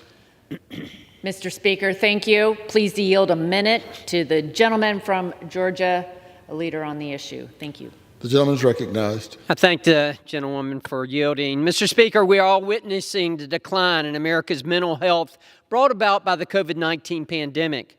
Between family members and friends, we all are either affected ourselves or we know someone with a mental health condition. I'm a father and a grandfather, and there's nothing more important to me than the safety and well-being of my children and grandchildren. The urgency to address this mental health crisis has become more dire as we're seeing fear, anxiety, and particularly isolation have compounded these issues. We owe it to our constituents to turn despair into hope and keep our children safe at school and in their community. The Restoring Hope for Mental Health and Well-Being Act will help communities provide much-needed life-saving care to our children. America's children are our nation's future. It's time we take action and protect our loved ones and pass the Restoring Hope for Mental Health and Well-Being Act. I support this bill, and I encourage my colleagues to do the same. Thank you, Mr. Speaker, and I yield back. The gentlewoman reserves. The chair recognizes the gentleman from New Jersey. Mr. Speaker, I yield 1 minute to the gentleman from Virginia, Mr. Byer. The gentleman is recognized. Thank you, Mr. Speaker. Mr. Speaker, the pandemic magnified suicide risk, anxiety, and depression, with 2 of 5 adults reporting symptoms of anxiety and depression. The Kaiser Family Foundation released a report this morning that found that the suicide rate rose by 12% from 2010 to 2020. The rate's rising fastest among people of color, among younger people, and our good citizens in rural areas. Help can't come fast enough. I want to thank the Rules Committee for allowing the Katko-Napolitano-Byer amendment to be included in the first en bloc today. This reauthorizes and ensures sufficient funding and provides oversight of the Suicide Lifeline. And as the House and Senate finalize any mental health package, I want to flag my bill with Adam Kinzinger, the Campaign to Prevent Suicide, which was passed by the committee in the House last year. It would help educate the American public both on the new 988 Suicide Lifeline number, but help change the culture from one in crisis, one of avoidance, to one to connection to resources. SAMHSA has said that the campaign is crucial to the success of 988. We can save untold number of lives. 988 can be among the most important bipartisan successes we have ever had. I want to thank Chair Pallone and Ranking Member Kathy McMorris Rodgers and the committee staff for their commitment to tackling mental health. It's 2022, and we know far, far more than ever before in human history. It's time to put our healing knowledge to work. Gentleman's time has expired. The gentleman from New Jersey reserves. The gentlewoman from Washington is recognized. Thank you, Mr. Speaker. I'm pleased to yield a minute and a half to the lady from Iowa. The gentlelady is recognized. Thank you, Mr. Speaker, and I thank the Ranking Member, Representative McMorris Rodgers, for yielding me time. I rise today in support of H.R. 7666, Restoring Hope for Mental Health and Well-Being Act. This bill takes serious action to address mental health and substance use disorder, especially as we come out of the COVID-19 pandemic. I am pleased that the House was able to come together to create a bipartisan solution to deliver real results to the American people, both adults and children. I would also like to thank Dr. Schreier for partnering with me as we introduce the Supporting Children's Mental Health Care Access Act, which is included in this bipartisan package. This bill reauthorizes 2 grant programs that support pediatric mental and behavioral health services and interventions. Reauthorizing the Pediatric Mental Health Care Access Grant Program is an important step in ensuring that our students have equal access to quality mental health care. I'd also like to thank Representatives Axney, Bouchon, and Pappas for joining me to introduce the Timely Treatment for Opioid Use Disorder Act, which is also included in H.R. 7666. This bill increases access to treatment for individuals suffering from opioid use disorder. Opioid addiction does not have a timeline and does not discriminate. Patients should be able to begin treatment for opioid addiction as soon as possible. I strongly encourage all of my colleagues to join me in supporting H.R. 7666, the bipartisan, results-driven, and common-sense Restoring Hope for Mental Health and Well-Being Act. Thank you, and I yield back to the gentlelady from Spokane. Thank you. The gentleman reserves. The chair recognizes the gentleman from New Jersey. Thank you, Mr. Speaker. I yield 2 minutes now to the gentlewoman from Texas, Ms. Sheila Jackson-Lee. The gentlewoman is recognized. I thank the chairman for his yielding, and as I begin to ask the chairman to enter into a colloquy, let me express my strong support for H.R. 7666 and the work that has been done in bipartisan manner by both the chairman and the ranking member, and the importance of the issue of dealing with the opioid addictions and other addictions that require this additional work. And so I'm gratified to rise to support that. I thank Chairman Pallone and ask, as I said, that he engages in a colloquy with me on the need to support the mental health needs of trauma victims impacted by trauma and, yes, mass shootings. I think I've been here in the United States Congress during Columbine, Virginia Tech, Sandy Hook, Mother Emanuel, Santa Fe, Parkland, and the list goes on. And tragically, Uvalde, with 19 children and 2 adults and 1 individual who died of heartbreak. I was in Uvalde, and to see the impact on our children, to see 9-year-olds crying and saying, because I spoke to them, they said, "You're making me happy because you spoke to me and you said you care," out of the mouth of a 9-year-old. So we know there is a mental health crisis as it relates to the trauma of those who are certainly survivors and those who are in the community. We also know that too many families and children in this country are hurting from the preventable epidemic of gun violence, shootings, and the mass casualty events. These tragic events have lasting scars on the families, friends, and communities. I've seen this pain with my own eyes. And so I am interested in, as my amendment that I withdrew indicated, that there is a prioritization of those children that are impacted by trauma. And I'd like to be able to work with Chairman Pallone on this issue. With that, I yield to the gentleman. I thank the gentlewoman.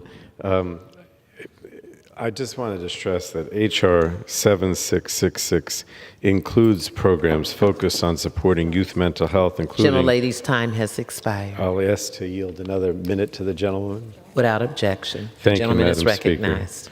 Speaker. I just want to thank her for her leadership on this issue.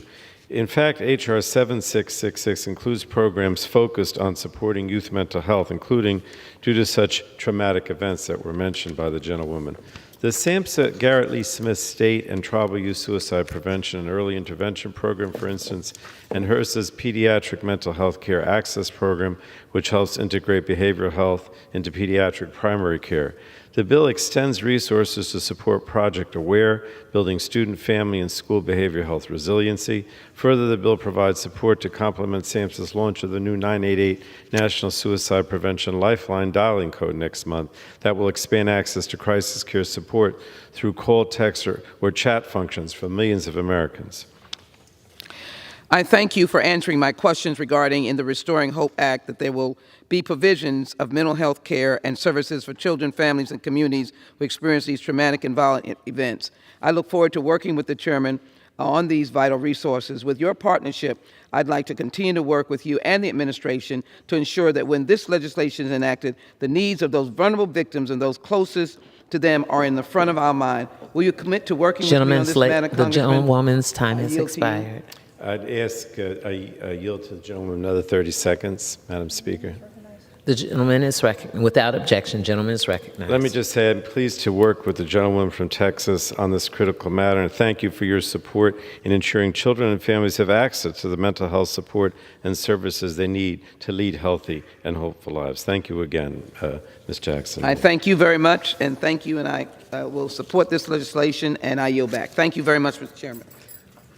The gentleman reserves. The gentlewoman from Washington is recognized. Thank you, Madam Speaker. I'm pleased to yield 1.5 minutes to the gentleman from Kentucky, James Comer. The gentleman's recognized. Thank you, Madam Speaker.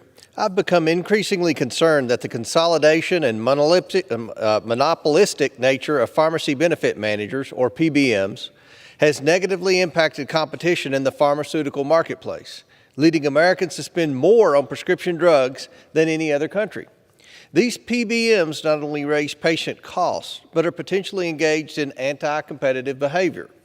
The legislation before us today includes language requiring PBMs to issue reports to employer sponsors of health plans outlining information that they have been unwilling to provide to their customers, including copays applied by insurers to drug manufacturer costs, rebates received from manufacturers, and the PBM's rationale for choosing certain brand name drugs over more affordable biosimilars, generics, or therapeutics for their formularies.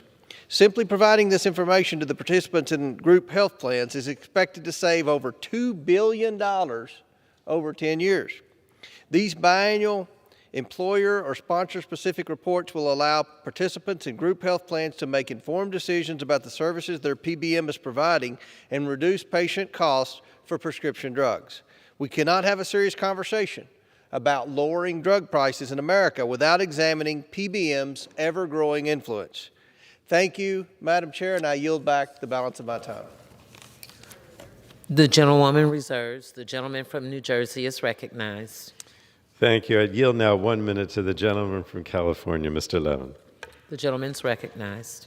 Thank you for yielding, Mr. Chairman. Madam Speaker, the substance use disorder crisis has touched almost every American in one way or another.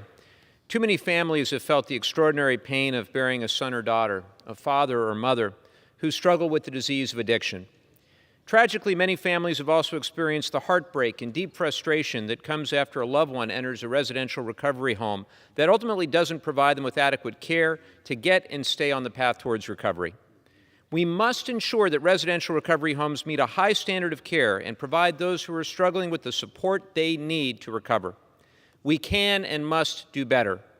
That's why I introduced the Sober Homes Act, parts of which are included in H.R. 7666, the legislation we're voting on today. It includes $1.5 million for a federal study of the effectiveness of recovery housing and to identify recommendations promoting the availability of high-quality recovery housing. This legislation will help us better understand where these facilities are falling short and how we can improve them to ensure everyone in recovery housing receives the help they need and deserve. Finally, I want to thank all the advocates who've been fighting so hard on this issue.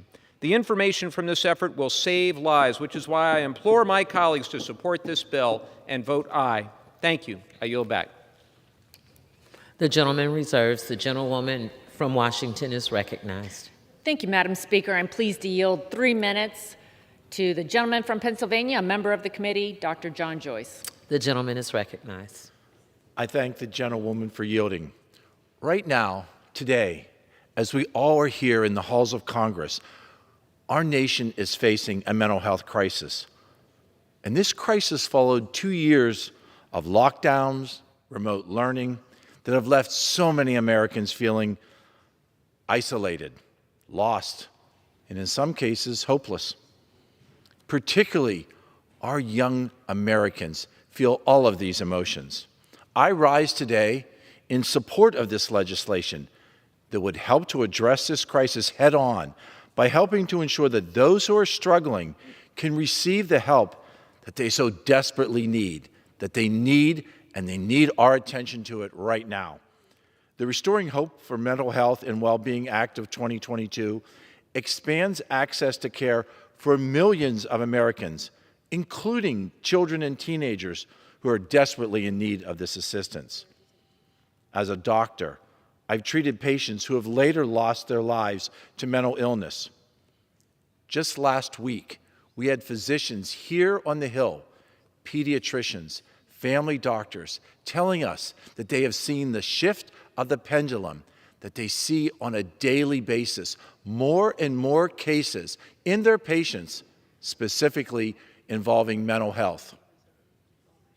And there is not a single American who has not in some way been impacted by the effects that mental illness is having today. In the past year, over 107,000 Americans have lost their lives to drug overdoses. Far too many grandparents, far too many fathers, mothers, sons, and daughters are dying. We cannot wait to act any longer. We need to act and vote on this legislation. To help address the tragedy of addiction, this bill increases support for opioid recovery programs that will help people who are struggling to receive the care that they need. This bill would go on to make mental health screenings a part of each person's annual physical exam and evaluation, and help to ensure that everyone who sees a doctor is able to have a conversation frankly, concisely, clearly about the mental health and the mental health issues that they are facing. Most important, this bill would provide a whole of care approach that would fund prevention, treatment, and recovery services for the people who are suffering with addiction. We have worked as a committee, as a conference, addressing these important issues. I urge all of my colleagues to vote to pass this important piece of legislation, and I yield back the balance of my time. The gentlewoman reserves. The gentleman from New Jersey is recognized. Madam Speaker, I yield 1 minute to the gentleman from Rhode Island, Mr. Cicilline. The gentleman is recognized. Madam Speaker, for too long, Americans, including children struggling with mental illness and substance abuse, have suffered in silence, intimidated by stigma and unable to access treatment. The 2019 Rhode Island Youth Risk Behavior Survey found that 15% of Rhode Island high school students reported attempting suicide one or more times in the previous 12 months. That's 4 students in a class of 25. There's a mental health crisis in Rhode Island and throughout our country, and we have to address it now. The Restoring Hope for Mental Health and Wellness Being Act will save lives by expanding access to mental health and substance use disorder treatment through establishing the Behavioral Health Crisis Coordination Office, reauthorizing critical public health programs to prevent suicide and expand access to mental health and substance use disorder treatment, and eliminating unnecessary limits on providers' ability to prescribe treatments for opioid use disorder. I urge my colleagues to join with me in support of this critical legislation to save lives and help us address addiction all across our country. And with that, I yield back. The gentleman reserves. The gentlewoman from Washington is recognized. Thank you, Madam Speaker. I'm pleased to yield a minute to the gentleman from Ohio, Troy Balderson. The gentleman is recognized. Thank you, Ranking Member Rogers, and thank you for this work. Madam Speaker, I rise today in support of H.R. 7666, the Restoring Hope for Mental Health and Well-Being Act. Lockdowns, isolations, economic instability, disruptions to learning and daily routines. For well over a year, school closures, mask mandates, and online learning became the new normal for far too many young Americans. As a result, a new crisis is afoot in our country, one with potentially dire consequences for our future, a mental health crisis among younger Americans. Today, nearly 7 in 10 parents of young children in Ohio are worried about their kids' mental or emotional health. Drug overdose is now the leading cause of death for the Americans ages 18 to 45. Our kids are counting on us, and we are counting on them. I urge a yes vote on H.R. 7666. Thank you, Madam Speaker. I yield back. The gentlewoman reserves. The gentleman from New Jersey is recognized. I have no additional speakers. I'm prepared to close. I don't know, but I'll reserve if you have additional speakers. The gentleman reserves. The gentlewoman from Washington is recognized. Thank you, Madam Speaker. I'm pleased to yield 2 minutes to the gentleman from Indiana, Dr. Larry Bouchon. The gentleman is recognized. Madam Speaker, I rise today in support of H.R. 7666, the Restore Hope for Mental Health and Well-Being Act of 2022. I am proud to be a member of a committee that works in a bipartisan way to help solve the problems facing our constituents every day. Right now, that means addressing the nation's mental health crisis. Though many challenges existed before the start of the COVID-19 pandemic, 2.5 years of widespread fear, social isolation, and financial uncertainty has further increased Americans' need for mental health support systems. This bill reauthorizes many of the critical mental health programs Americans currently rely on, but also provides for new measures. Especially important to me is the inclusion of the Triumph for New Moms Act, a bipartisan bill I co-authored with Representative Berrigan. It aims to establish a no-cost interdepartmental task force to address the U.S. maternal mental health crisis by eliminating duplication and coordinating federal resources towards maternal mental health. This task force would also work closely with state governors to alleviate the maternal mental health challenges in their states. Current federal efforts to support women suffering from maternal mental health conditions lack coordinated action and organization towards this issue, and as a result, 50% of these new moms never receive treatment. This bill will increase mental health support for pregnant and new mothers by offering targeted solutions that have proven success, a fact that is particularly important to me given that Indiana's maternal mortality rate, which is one of the highest in the nation. Passing this bill will help provide better support for future generations of mothers and children. Again, I want to thank the chair and ranking member of the Energy and Commerce Committee for their dedication to these issues, and I look forward to passage of H.R. 7666. Thank you, and I yield back the balance of my time. The gentlewoman reserves. The gentleman from New Jersey is recognized. I'm prepared to close when I ask the ranking member. The gentleman reserves. The gentlelady from Washington is recognized. Thank you. We're prepared to close. The gentlelady is recognized. Right? Okay. Well, thank you, Madam Speaker. I want to, again, just express appreciation to the chairman of the committee, all the members that have participated in helping bring this package of very important mental health proposals to the House today. I urge a strong yes vote. As many have said, we have a mental health crisis. At a time when there's so much fear and anxiety and stress, we see increased suicide, we see drug overdoses, and it's time that we act and act in a way that's really going to make a difference for America's families and our youth in particular. I urge support and I yield back. The gentlewoman yields back. The gentleman is recognized. Thank you, Madam Speaker. And let me just reiterate what the ranking member said. This was really a bipartisan bill. I want to thank Ms. Rogers, Mr. Guthrie, Ms. Anna Eshu, and all the staff that worked so hard on this legislation. It is important that we have as big a vote as possible because this bill has a real chance of passing the Senate and getting to the President's desk and will really address the mental health and substance abuse concerns that we have and the crisis we have now. So I urge everyone to vote yes, and I yield back. The gentleman yields back. All time for debate has expired. Each further amendment printed in Part E of the House Report 117-381, not earlier considered as a part of the amendments en bloc, pursuant to Section 6 of the House Resolution 1191, shall be considered only in the order printed in the report.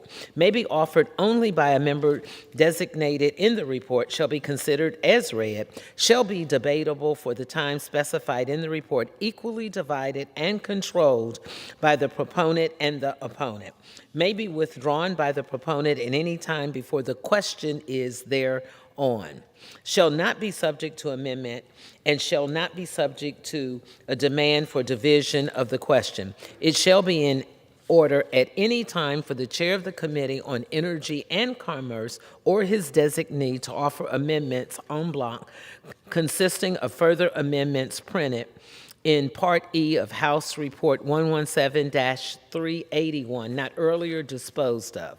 Amendments en bloc shall be considered as read, shall be debated for 20 minutes, equally divided and controlled by the chair and ranking minority member of the Committee on Energy and Commerce or their respective designees, shall not be subject to amendment, and shall not be subject to a demand for the division of the question.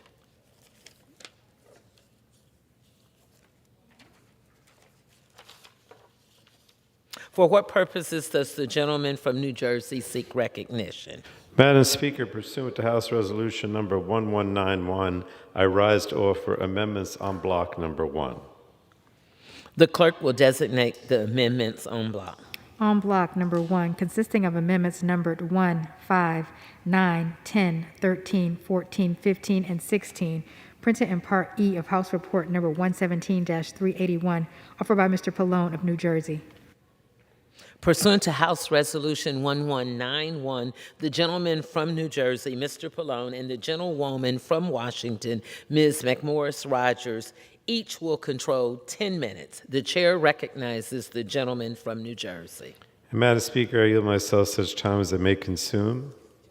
Gentleman is recognized. Madam Speaker, I rise in support of the 8 mental health amendments under this unblocked consideration. Collectively, these amendments further strengthen the bipartisan nature of the underlying comprehensive bill, the Restoring Hope for Mental Health and Well-Being Act of 2022. And I thank my colleagues for their leadership and contributions to furthering the health of the American people and wish to speak in strong support of their adoption into H.R. 7666. Many of these amendments, Madam Speaker, include provisions from bills that previously passed the House of this Congress on suspension that the Senate has yet to act upon. I'm pleased that we have the opportunity to once again emphasize their importance by including them in this crucial legislative package. The amendment offered by Congressman Barra and Congressman Fitzpatrick is just such an amendment. Like the bill, it reflects the HERO Act, which passed the House last year. It will improve data collection and services to ensure our first responders and public safety officers receive the mental health care services they need. Additionally, Congresswoman Napolitano and Congressman Katko submitted an amendment which extends and revises SAMHSA's Project Aware program, providing school-based mental health services, including screening, treatment, and outreach programs, provisions that likewise passed the House last year in H.R. 721, the Mental Health Services for Students Act of 2021. Representatives Katko and Napolitano were also joined by Congressmen Beyer, Raskin, Cardenas, and Fitzpatrick in offering an additional amendment that includes provisions from H.R. 2981, the Suicide Prevention Lifeline Improvement Act of 2021, which also passed the House last year.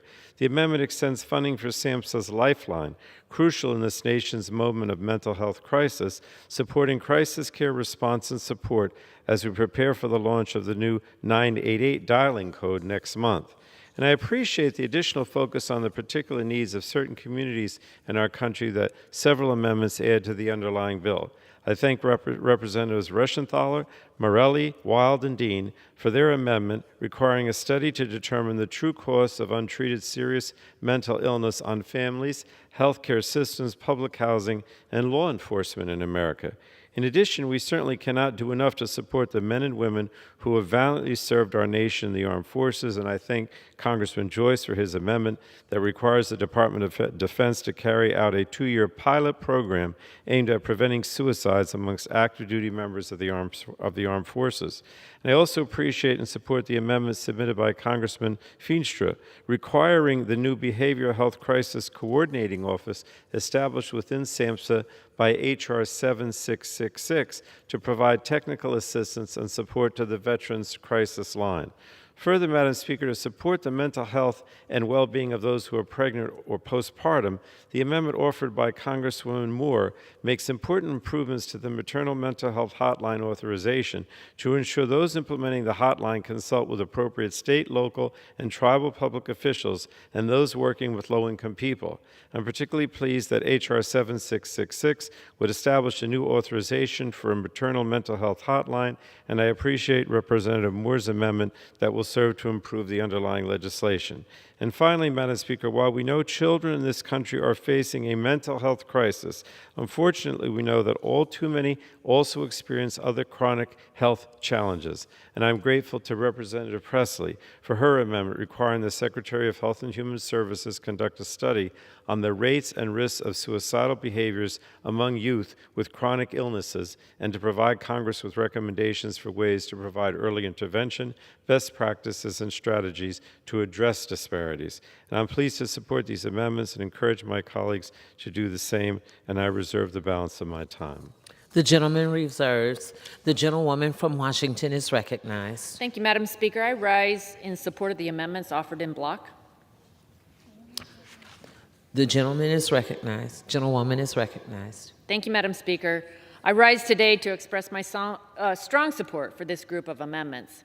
Included in this in block are important bills that have already overwhelmingly passed the House, including Representative Katko's Suicide Prevention Lifeline Improvement Act, which reauthorizes the National Suicide Prevention Lifeline Program and ensures resources are available for the continued operation of the hotline, especially with 988 going live next month.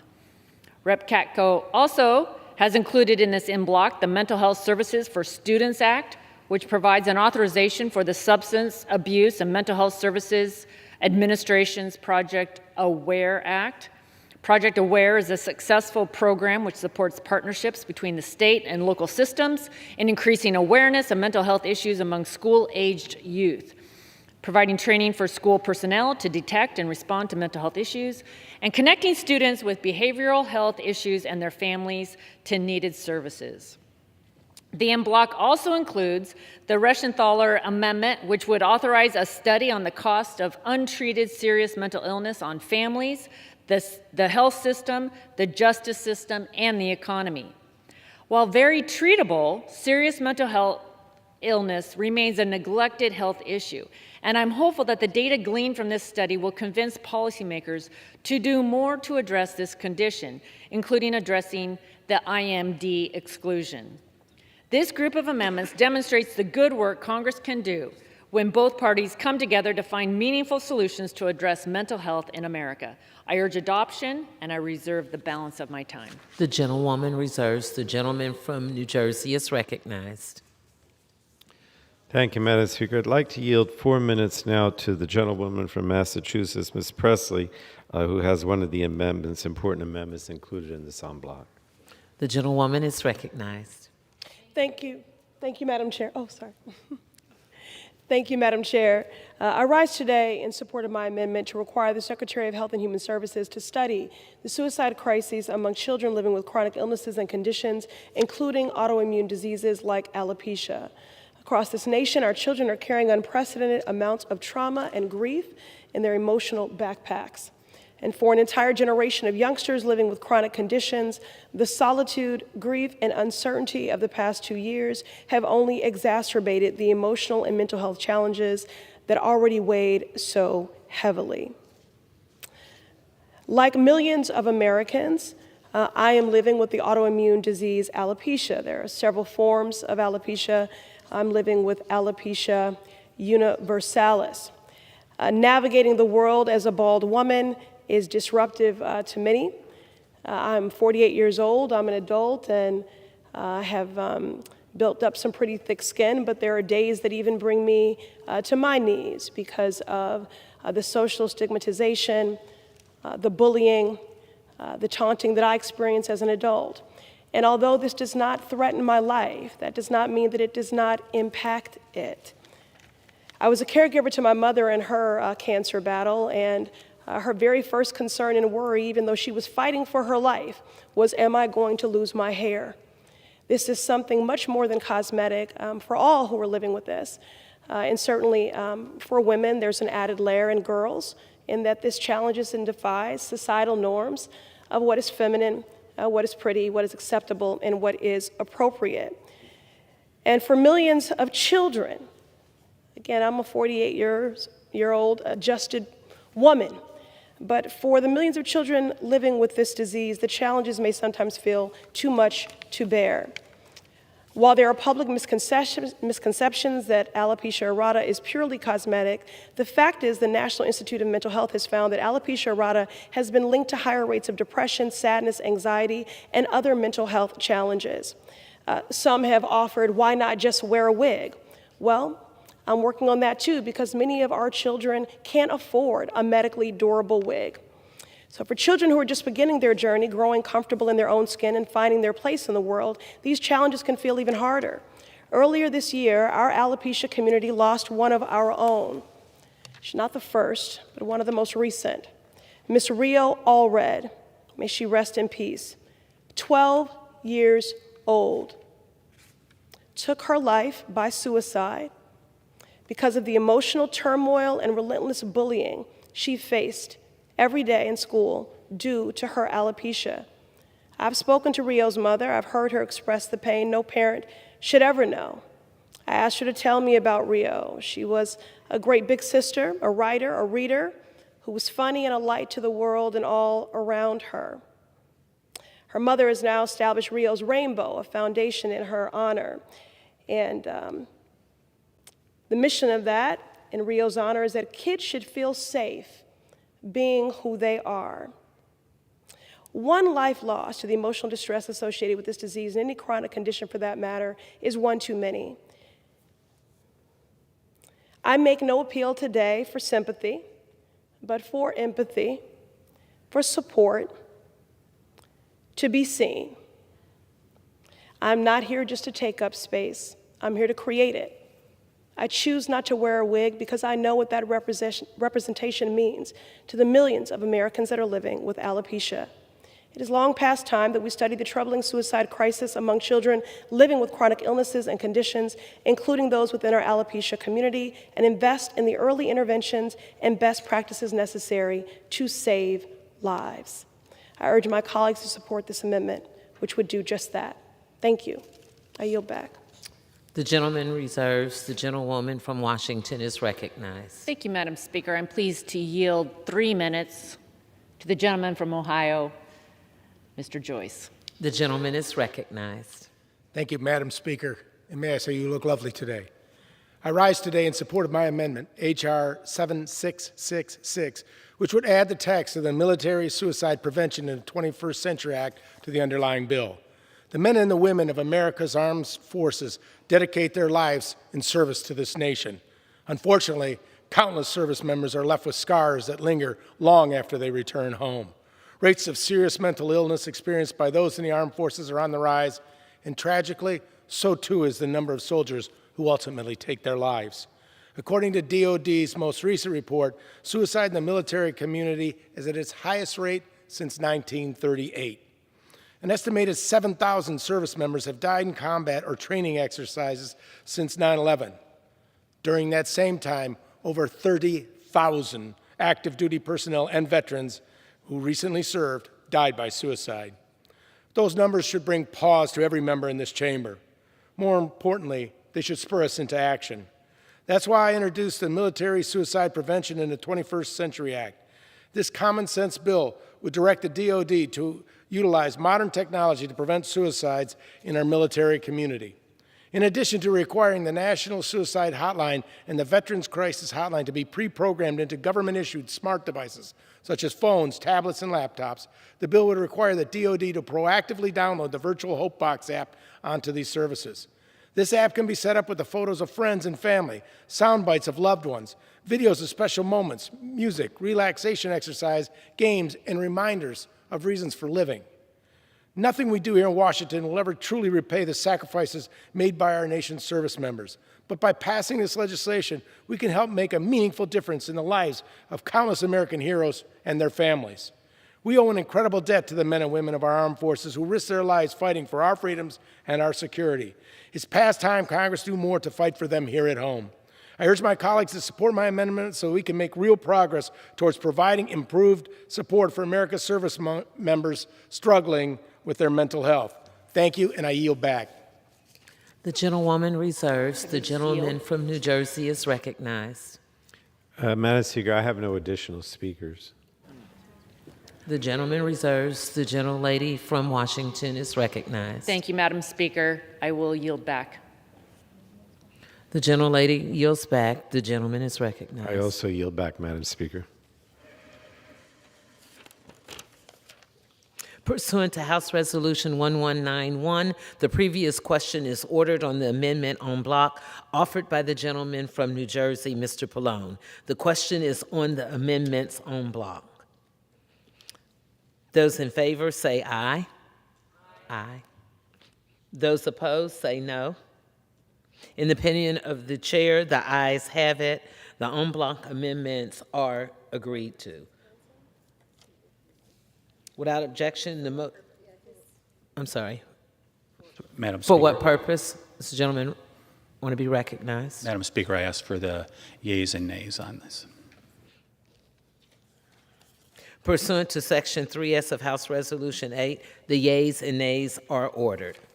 Pursuant to Clause 8 of Rule 20, further proceedings on this question are postponed.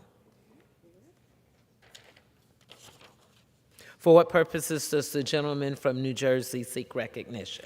Madam Speaker, pursuant to House Resolution number 1191, I rise to offer amendments en bloc number 2. The clerk will designate the amendments en bloc. On block number 2, consisting of amendments numbered 2, 3, 7, 11, 12, and 17, printed in Part E of House Report number 117-381, offered by Mr. Pallone of New Jersey. Pursuant to House Resolution 1191, the gentleman from New Jersey, Mr. Pallone, and the gentlewoman from Washington, Ms. Rogers, will each control 10 minutes. The chair recognizes the gentleman from New Jersey. And Madam Speaker, I yield myself such time as I may consume. The gentleman is recognized. Thank you, Madam Speaker. I rise in support of this en bloc amendment. This package includes bipartisan bills and policies that will increase access to substance use disorder prevention, treatment, and recovery support services. The amendment, introduced by Representative Davis, Bilirakis, O'Halloran, Wagner, and Custer, reflects H.R. 2355, the Opioid Prescription Verification Act of 2021, which has previously passed the House. The amendment, like the bill it's drawn from, encourages the use of e-prescribing for opioids and incentivizes states to maintain and utilize prescription drug monitoring programs. Likewise, the amendment offered by Representatives Kim and Davids also reflects a previously House-passed bill, H.R. 2364, the Synthetic Opioid Danger Awareness Act. Their amendment requires the Department of Health and Human Services to conduct a public education campaign about synthetic opioids, including fentanyl and its analogs, and disseminate information about synthetic opioids to healthcare providers. Now, continuing the theme of bipartisanship, Congressman or Representatives McKinley and Congresswoman Dingell introduced an amendment which amends the Controlled Substances Act to clarify the process for registrants to exercise due diligence upon discovering a suspicious order. Like the prior amendments, this too is drawn from a prior House-passed bill, H.R. 768, the Block, Report, and Suspend Suspicious Shipments Act of 2021. And further, the amendment offered by Representatives Trone, Armstrong, and Sherrill also draws from a prior House-passed bill extending a critical authorization for the state opioid response grants and tribal opioid response grants for 5 years. Another amendment introduced by Representatives Dean, Sparts, Scanlon, and Fitzpatrick reflects H.R. 5950, the Improving Patient Access to Care and Treatment Act. This amendment increases the time from 14 to 60 days that healthcare providers can hold long-acting injectable bupe before administering it to a patient, giving patients and practitioners greater flexibility when accessing opioid use disorder treatment. And finally, this amendment package includes an amendment offered by Representative Gottheimer that would ensure that veterans are included within the crisis response continuum of best practices included in H.R. 7666. So I want to thank the sponsors of these provisions. These amendments, again, bipartisan, provide strong tools to address the ongoing overdose crisis and will save lives. And I urge my colleagues to support this package of amendments and include them in the overall bill. And with that, I reserve the balance of my time. The gentleman reserves. The gentlewoman from Washington is recognized. Thank you, Madam Speaker. I rise in support of the amendments offered in block and yield myself such time as I may consume. The gentlewoman is recognized. I rise today to express my strong support for this group of amendments addressing substance use disorder. Included in this in block are important bills that have already passed with overwhelming support, including Representative Davis's Opioid Prescription Verification Act, which incentivizes states to use prescription drug monitoring programs, requires certain controlled substances to be prescribed electronically, and directs federal agencies to develop, disseminate, and periodically update training materials to help pharmacists identify and report potential cases of bad actors who attempt to illegally buy and sell controlled substances. Also included is Representative David McKinley's Block, Report, and Suspend Shipments Act, which places additional obligations on drug manufacturers and distributors to identify and stop suspicious orders of controlled substances. We've seen a devastating increase in overdose deaths that I think should be called poisonings. Teens buying one pill via Snapchat and immediately overdosing because of a small amount of fentanyl in those pills.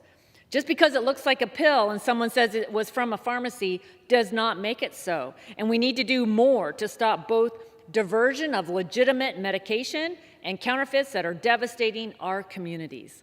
These amendments are a good step in that direction. I urge adoption and reserve the balance of my time. The gentlewoman reserves. The gentleman from New Jersey is recognized.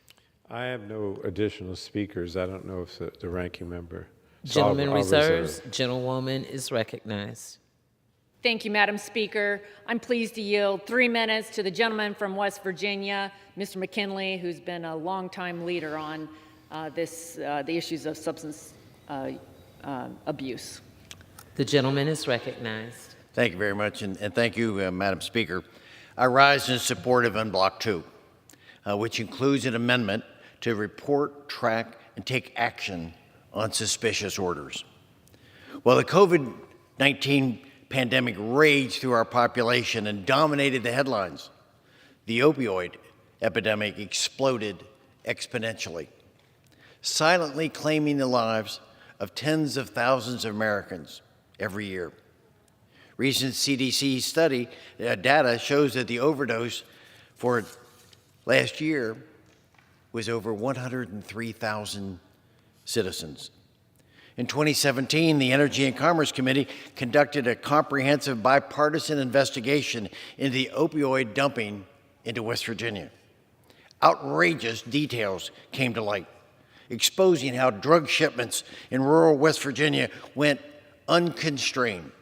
For example, over 2 million opioids were sent to a little town of 3,000 people.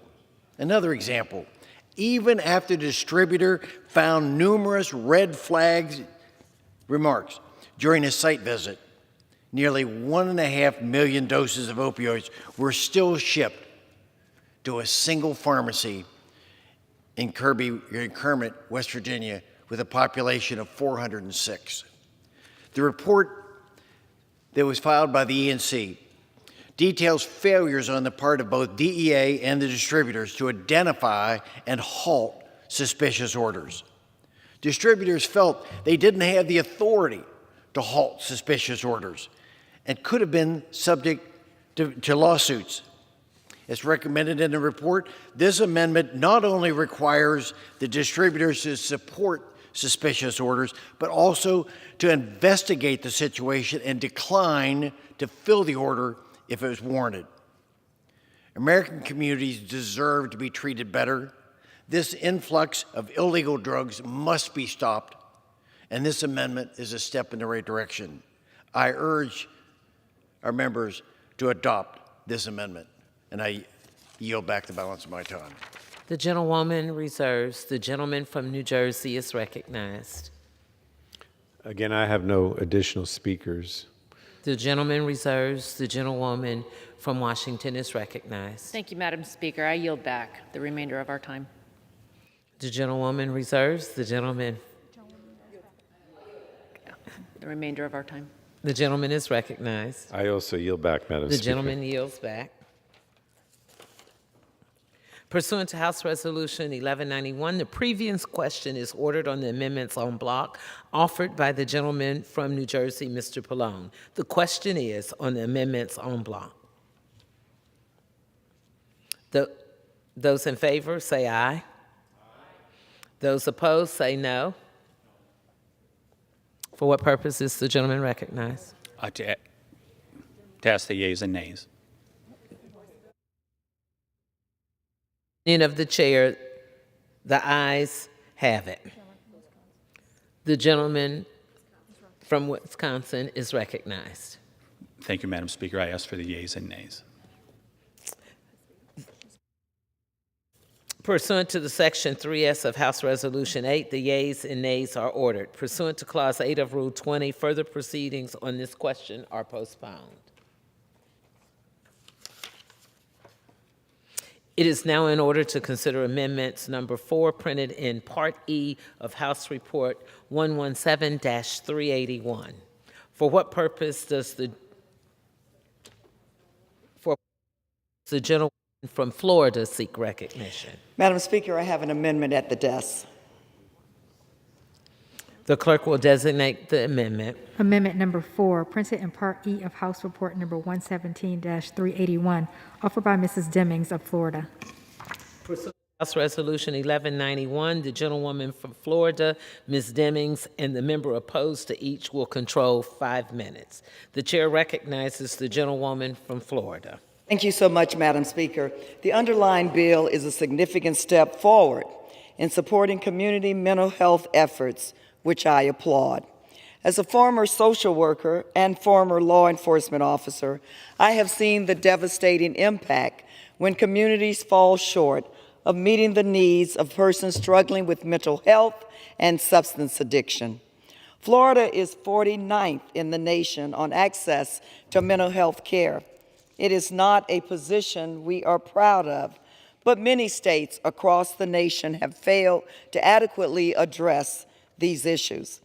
Law enforcement officers, as we all know, have a tough and dangerous job. And I was proud to co-lead the Law Enforcement Mental Health and Wellness Act, signed into law by President Trump, which recognizes that addressing mental and psychological health is just as important as good physical health.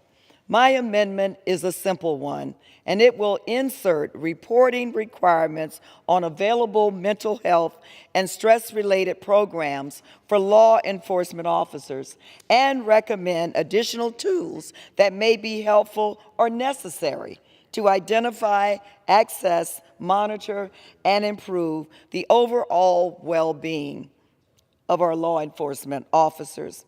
I am proud to support this bill, as it is critical that we support our community by boldly addressing mental health issues.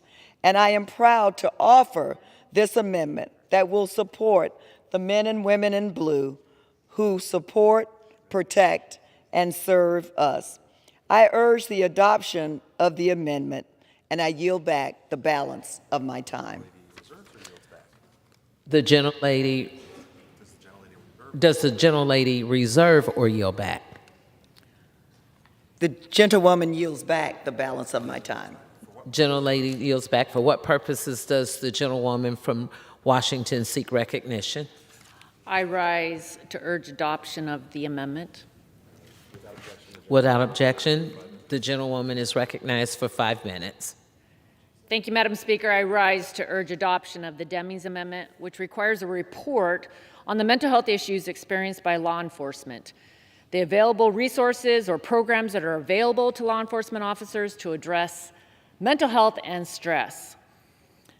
According to the National Alliance on Mental Health, law enforcement officers report high rates of depression, anxiety, post-traumatic stress disorders, with nearly 1 in 4 having considered suicide. In fact, more officers die from suicide than they do in the line of duty. The report will include recommendations to federal, state, and local law enforcement officers on how to improve the mental health and well-being of our officers. It's a necessary first step in helping us understand what resources are available to improve the mental health and wellness of law enforcement officials. Those risking their lives to keep America safe deserve passage of this amendment. I yield back. Pursuant to House Resolution 1191, the previous question is ordered on the amendments offered by the gentlewoman from Florida, Ms. Demings. The question is on the amendment. All those in favor say aye. Those opposed say no. In the opinion of the chair, the ayes have it. The gentleman from New Jersey. I would ask for the yeas and nays. Pursuant to the Section 3S of House Resolution 8, the yeas and nays are ordered. Pursuant to Clause 8 of Rule 20, further proceedings on this question are postponed.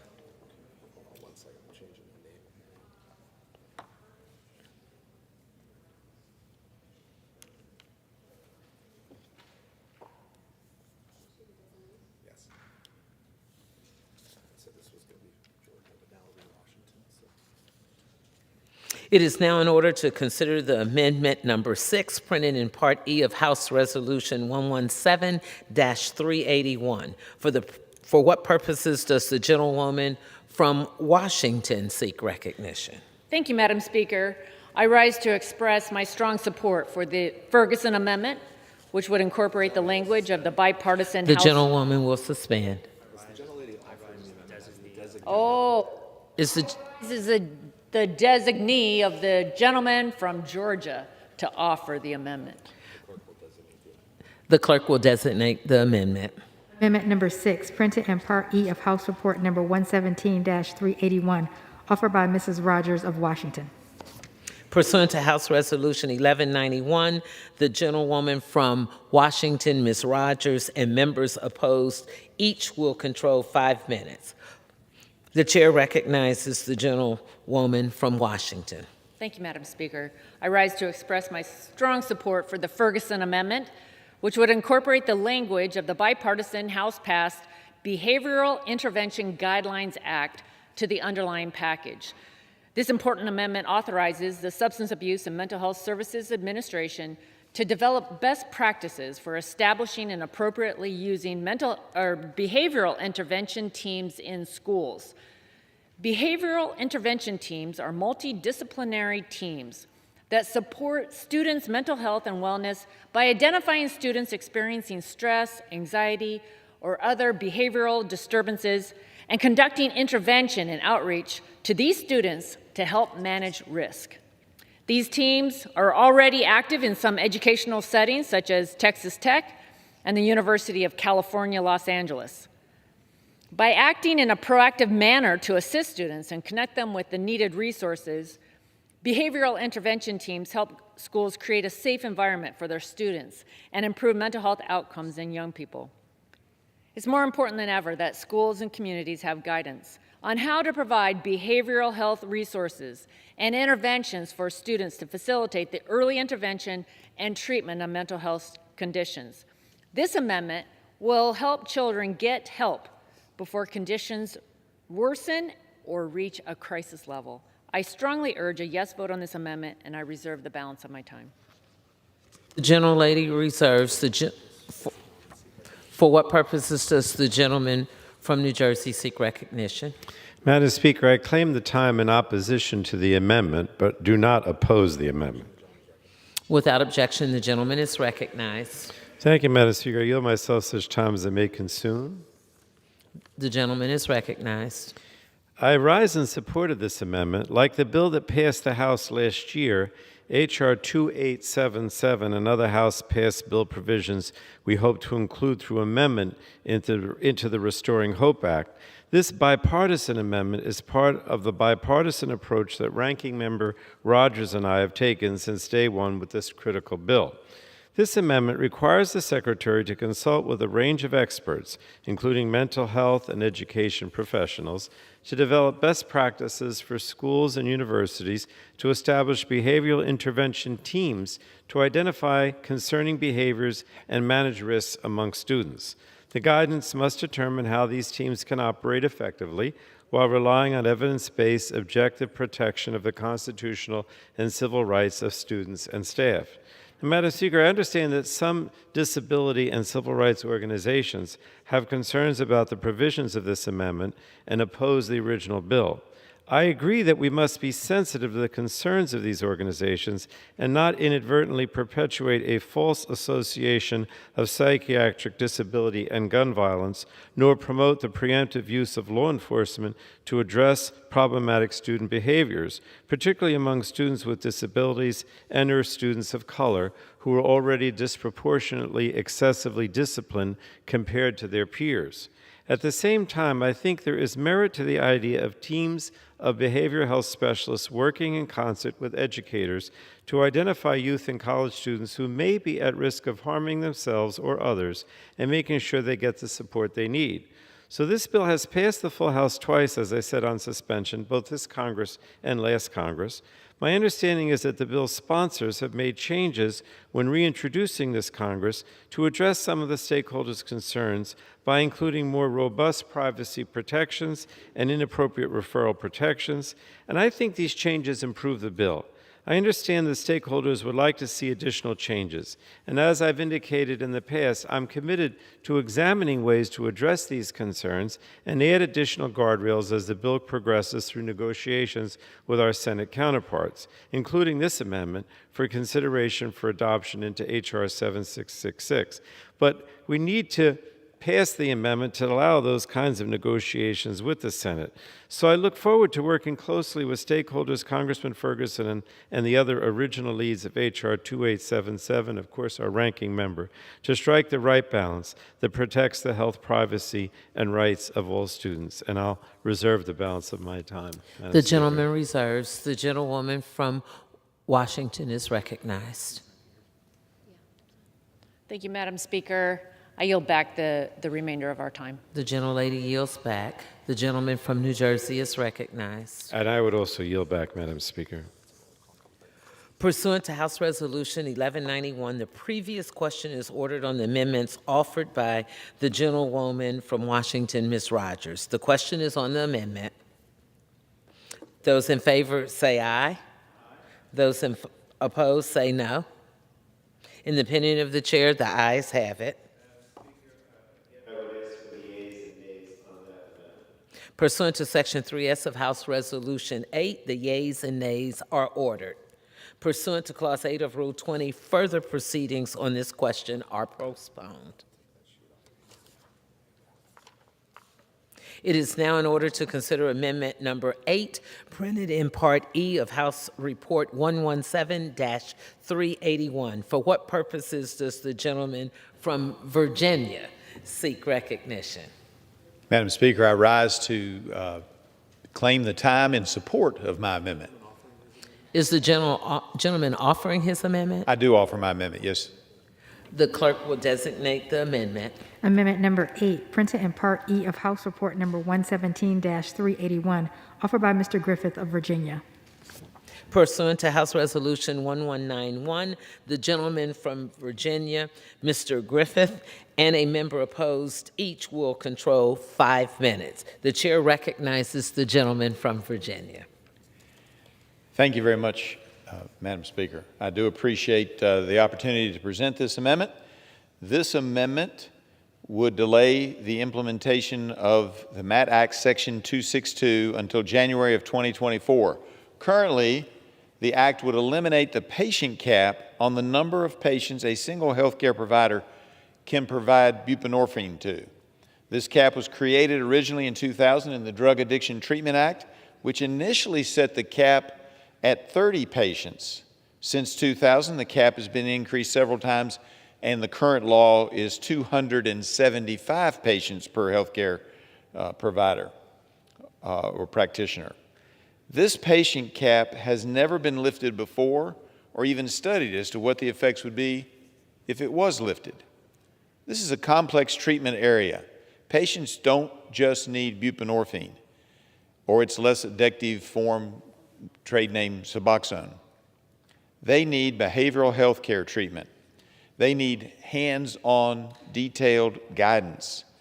They need to do a long step-down process, slowly reducing, then eliminating all the opioids that they're using or have used. Buprenorphine is also an opioid.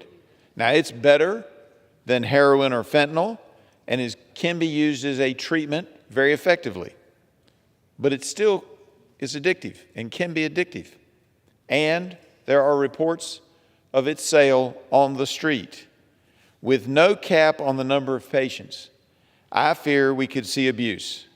But if we feel this should be a matter for the states to define through their medical processes, their medical boards, or their legislatures, we need to give them time to take that action. Most state legislatures are not currently in session. So the amendment gives the states the time to take action if they choose to do so. The overall bill is good, but I don't want us to be inadvertently creating more problems down the road related to buprenorphine. Delaying the implementation of the new MAT language until 2024 will allow states to analyze what they think is a good cap for their population, if they choose to do so at all. But they need the time in order to make that decision. So accordingly, Madam Speaker, I would ask that we vote yes on this important amendment, and I reserve the remainder of my time. The gentleman reserves. For what purpose does the gentleman from New Jersey seek recognition? Madam Speaker, I claim the time in opposition to the amendment. The gentleman is recognized. And Madam Speaker, I yield myself 2 minutes. The gentleman is recognized. I'd like to thank the gentleman from Virginia for expressing his concerns relating to the MAT Act, but I respectfully disagree with his proposal. First of all, I take issue with some of his characterizations regarding BUP. BUP is not broadly available to all Americans who need it. In fact, only 1 in 10 individuals with opioid use disorder receive medications for their condition, including BUP. Over half of all rural counties in the United States do not have a single waivered BUP provider, and 40% of all counties in the U.S. don't have a single waivered provider, according to the HHS OIG. Now, this is a huge treatment gap. A treatment gap for opioid use disorders means lives that are lost every day unnecessarily when there is treatment available. And this is tragic and not acceptable. Second, the gentleman has made the argument that BUP is not effective against fentanyl, but that's not accurate. BUP is proven to reduce fentanyl use and overdose deaths, according to both the National Academies of Sciences Consensus Report on Medications for Opioid Use Disorders and the U.S. Commission on Combating Synthetic Opioid Trafficking. Delaying the elimination of the X waiver to 2024 means extending the time in which a barrier to treatment is in place, leading to an increased risk of overdose and death. And it's clear that we are experiencing record numbers of overdose deaths in America. This is a public health emergency, and it needs to be addressed immediately. BUP is a proven evidence-based treatment for opioid use disorder. BUP prevents painful withdrawal symptoms and reduces opioid cravings and cuts the risk of overdose in half. And this is due to BUP's ceiling effect, which makes it near impossible to overdose on the medication. And for these reasons, it's considered safer than commonly prescribed medications like insulin and blood thinners. So, Madam Speaker, eliminating the X waiver is a cornerstone of the Restoring Hope Act. The MAT Act amendment to this package was adopted at markup by a vote of 45 to 10. It received support from the majority of Republicans, Democrats on the committee. Further, nothing in this bill limits the ability of states to prepare and act on the overdose crisis. To the contrary, this legislation, I yield myself another 30 seconds, Madam Speaker. The gentleman is recognized. Thank you. So to the contrary, this legislation empowers states to determine the appropriate trainings, licensing requirements, and tools for providers that dispense controlled substances and treat patients with substance use disorders. So all the MAT Act does is remove an unnecessary and outdated federal barrier to states effectively addressing the opioid overdose crisis. If we don't act now, we risk tens of thousands of additional overdoses and unnecessary loss of life. So I urge my colleagues to reject this amendment, and I reserve the balance of my time, Madam The Speaker. gentleman reserves. The gentleman from Virginia is recognized. Madam Speaker, I yield such time as he may consume to the gentleman from Georgia, Mr. Ferguson. The gentleman is recognized. Thank you, Madam Speaker, and thank you to my colleague from Virginia. And while I do, in fact, support your amendment, I would also like to speak for just a minute on the previous amendment offered, H.R. 7666, the BIG Act. We have seen over the past couple of years a significant rise in mental health issues with our students, whether it's in high school, whether it's in middle school, or whether it's in college. We have seen the effects of the pandemic, but a lot of other things that have created this mental health crisis for our children around America. And what our children need are resources, and they need resources at a very early stage. And so what the BIG Act does is it accumulates best practices from different schools around the country, and it makes sure that we intervene with students early. We want to get these young people the resources that they need. There are a couple of things about this that we think are very important. Number one, early intervention. It's been proven to show that we can prevent a catastrophic event. We want students to be healthy and happy and functioning, But what we don't, and what we would also like to do is limit the interaction with law enforcement. And we want to make sure that the students are getting these resources and across the board. So this body passed the BIG Act last year, and they did it with wide bipartisan support. However, the Senate did not take this bill up. So I say let's do it again. Let's pass it as part of this important package. And to the chairman and to our ranking members, thank you for making such an effort to get this important piece of legislation across the finish line. With that, I yield back. Madam Speaker, I reserve the remainder of my time. Can the gentlelady inform me of how much time I have remaining? The gentleman has 1 minute remaining. Thank you. The gentleman reserves. The gentleman from New Jersey is recognized. Thank you, Madam Speaker. I would yield the remainder of my time to the gentleman from New York, Mr. Tonko. The gentleman is recognized. Thank you, Madam Speaker. I rise in strong opposition to the Griffith Amendment. Not only does this amendment needlessly delay the implementation of the MAD Act by another year, it does so with the intent of encouraging states to enact more restrictions on buprenorphine in the interim, running directly contrary to the intent of the underlying bill. Let's remember the facts here. We are in the middle of an unprecedented crisis. Last year alone, 170,000 were taken from us too early by drug overdoses. One all too common theme in these deaths is a lack of access to treatment. Despite being recognized as the gold standard of care that can cut the risk of overdose in half, only about 1 in 10 individuals with opioid use disorder receive medications like buprenorphine to treat their addiction. That is glaringly a systemic failure. H.R. 7666 takes a strong step to address that failure by expanding access to safe and effective addiction treatment through eliminating the outdated and redundant requirement that healthcare providers obtain a special waiver from the DEA to prescribe buprenorphine for the treatment of addiction. Despite the life-saving potential this legislation can bring, this amendment raises concerns about the impact the MAD Act will have on safety, abuse, and diversion. And I want to take a moment to directly address these concerns. Let's start with the basic facts on safety. Unlike heroin and fentanyl that are causing overdose deaths, buprenorphine is a safe medication that is highly effective at protecting people from overdose. Due to its ceiling effect, buprenorphine does not cause people to feel high and is unlikely to result in a substance use disorder or be a cause of overdose deaths. With regard to diversion and abuse, the DEA, which is responsible for policing illicit diversion, has specifically looked at this issue and found that the primary reason for buprenorphine diversion is the failure to access legitimate treatment, and that increasing, not limiting buprenorphine treatment may be an effective response to diversion. Indeed, as buprenorphine access has increased over the last 5 years through legislation passed by this Congress, misuse of the medication has decreased. So I would say that it is important for us to be responsible here. We're in the midst of a pandemic, an epidemic that is causing great pain, great suffering, great death. Every day, every week, every moment we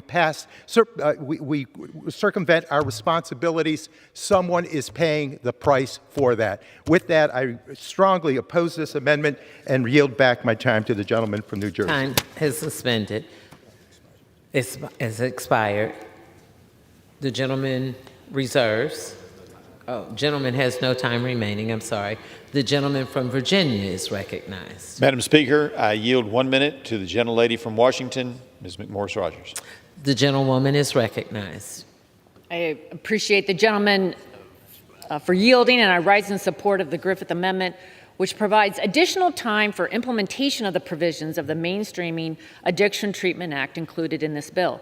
I supported the inclusion of this language at committee, as I believe it will help increase access to substance use disorder treatment, the underlying language. However, enacting this amendment or this language will be a huge policy change from the status quo. Furthermore, states to regulate the practice of medicine, and each state has unique individual regulations and procedures regarding the dispensing and the prescribing of scheduled narcotics.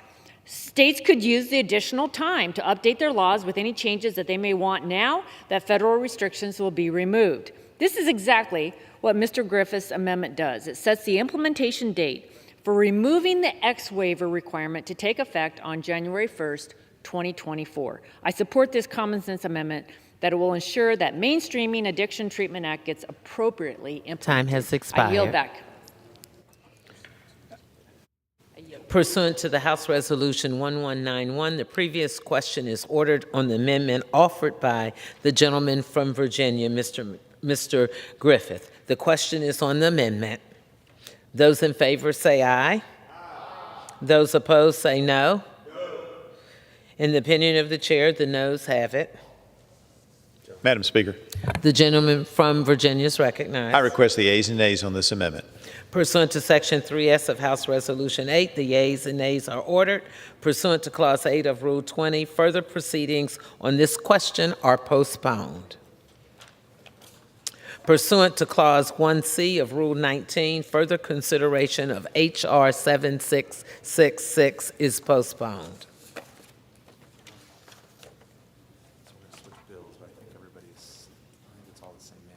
Okay.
Kentucky and New Jersey.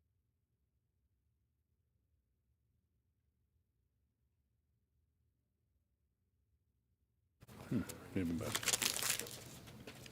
Thank you, sir. What purpose does the gentleman from New Jersey, Mr. Pallone, seek recognition? Mr. Speaker, pursuant to House Resolution, I call up H.R. 5585 and ask for its immediate consideration in the House. The clerk will report the title of the bill. Union Calendar Number 277, H.R. 5585, a bill to establish the Advanced Research Projects Agency Health and for other purposes. Pursuant to House Resolution 1191, the amendment in the nature of a substitute recommended by the Committee on Energy and Commerce, printed in the bill, is adopted and the bill as amended is considered read. The bill as amended shall be debatable for 1 hour, equally divided and controlled by the chair and ranking minority member of the Committee on Energy and Commerce or their respective designees. After 1 hour of debate, it shall be ordered to consider the further amendment printed in Part C of House Report 117-381, if offered by the member designated in the report, which shall be considered read, shall be separately debatable for the time specified in the report, equally divided and controlled by the proponent and opponent, and shall not be subject to a demand for a division of the question. The gentleman from New Jersey, Mr. Pallone, and the gentleman from Kentucky, Mr. Guthrie, each will control 30 minutes. The chair recognizes the gentleman from New Jersey, Mr. Pallone. Thank you, Mr. Speaker. I ask unanimous consent that all members may have 5 legislative days in which to revise and extend their remarks and any extraneous material on H.R. 5585. Without objection, And, Mr. Speaker, I yield myself such time as it may consume. the gentleman is recognized. I rise to speak in support of H.R. 5585, the Advanced Research Projects Agency for Health, or ARPA-H Act. In February, the Energy and Commerce Committee's Health Subcommittee held a hearing to discuss the Biden administration's proposal to establish the Advanced Research Projects Agency for Health, better known as ARPA-H. The agency is modeled after the Defense Advanced Research Projects Agency, or DARPA. The mission of ARPA is to translate fundamental biomedical research into breakthrough platform technologies that will change healthcare as we know it. ARPA-H will focus on the highest risk, highest reward issues in disease research. It will attempt to solve the problems that the private and public sectors have not been able to conquer. The expectations we have for this agency are justifiably high. Our hope is that within 5 years of operation, ARPA-H will have led to the development of cutting-edge treatments and cures for cancer, diabetes, autoimmune disorders, and mental health conditions. In order to be truly successful, we must ensure that all Americans have access to these innovations. Equity and promoting the health of all Americans must also be part of ARPA-H's mission. Now, the fiscal year 2022 Omnibus Appropriations Law provided the Department of Health and Human Services with $1 billion to get ARPA-H off the ground. We must now provide the necessary and appropriate authorities to make ARPA-H successful, to clarify its mission and its organizational structure, and ensure that the work at ARPA-H is not duplicative or redundant. And H.R. 5585 does just that. ARPA-H will be led by a director and cadre of program managers with the autonomy and authority to develop high-risk, high-reward portfolios. This will be coupled with the appropriate contracting, hiring, and procurement authorities that will pull from the best minds and resources in the biomedical research ecosystem. This legislation authorizes $500 million annually for 5 fiscal years. ARPA-H projects will be time and milestone limited, ensuring that each project delivers real and measurable results. The ARPA-H Act also includes reporting requirements to ensure proper compliance and avoid redundancy. The director will be required to submit reports on the actions, results, and forthcoming strategic plans of ARPA-H to Congress so that we can confirm that the agency is meeting our intent. So last month, the Energy and Commerce Committee advanced H.R. 5585 by an overwhelming bipartisan vote of 55-3.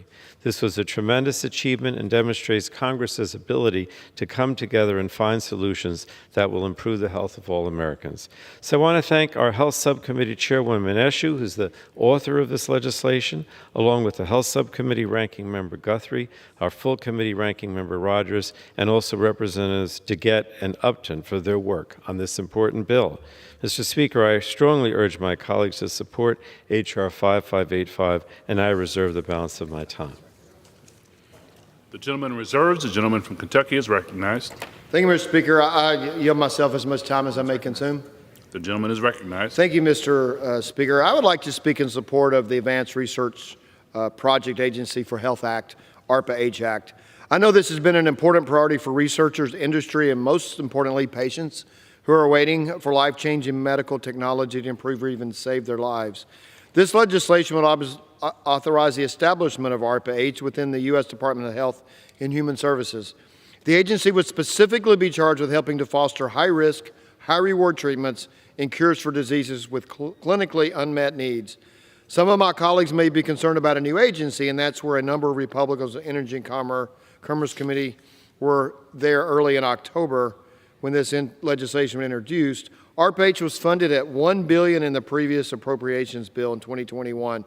To ensure that funding was used for the best possible result, the Energy and Commerce Committee for the past several months has worked hard to ensure ARPA-H has a clear mission As a result, it passed out of committee with a strong 53-3 vote. We most notably ensure this newly created agency remains separate from the NIH. We limit administration costs associated with setting up ARPA-H to a maximum research investments, which require a strategic plan, transparent reporting on projects, defines a number of offices, and requires the majority of the offices within the organization be exclusively devoted to biomedical research and development. In order to ensure this agency is fostering the development of innovative, transformative health technologies that are being met by federal programs or private industry. The technologies the agency should pursue are very explicitly defined in the legislation today.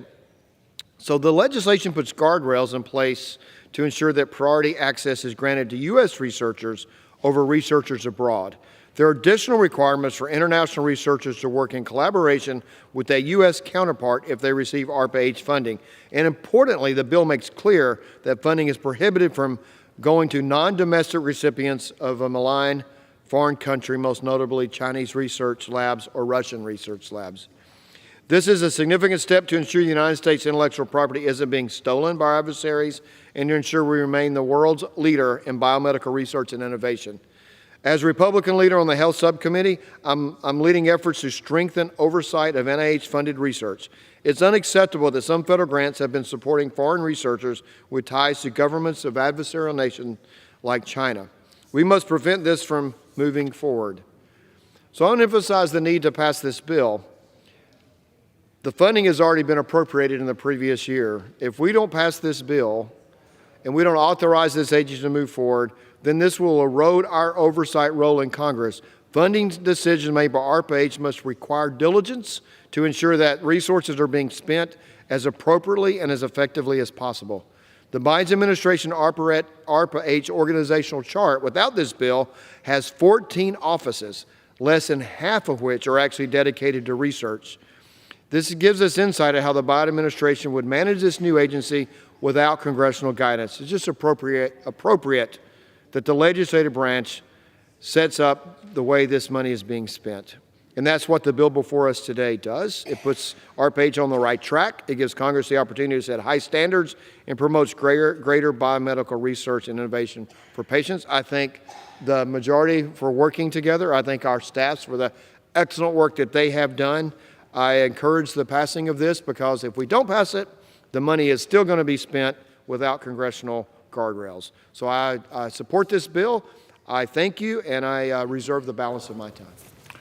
The gentleman reserves. The gentleman from New Jersey is recognized. And Mr. Speaker, I yield 3 minutes now to the gentlewoman who's the Subcommittee on Health Chair and the author of this legislation, gentlewoman from California, Ms. Escher. The gentlelady is recognized.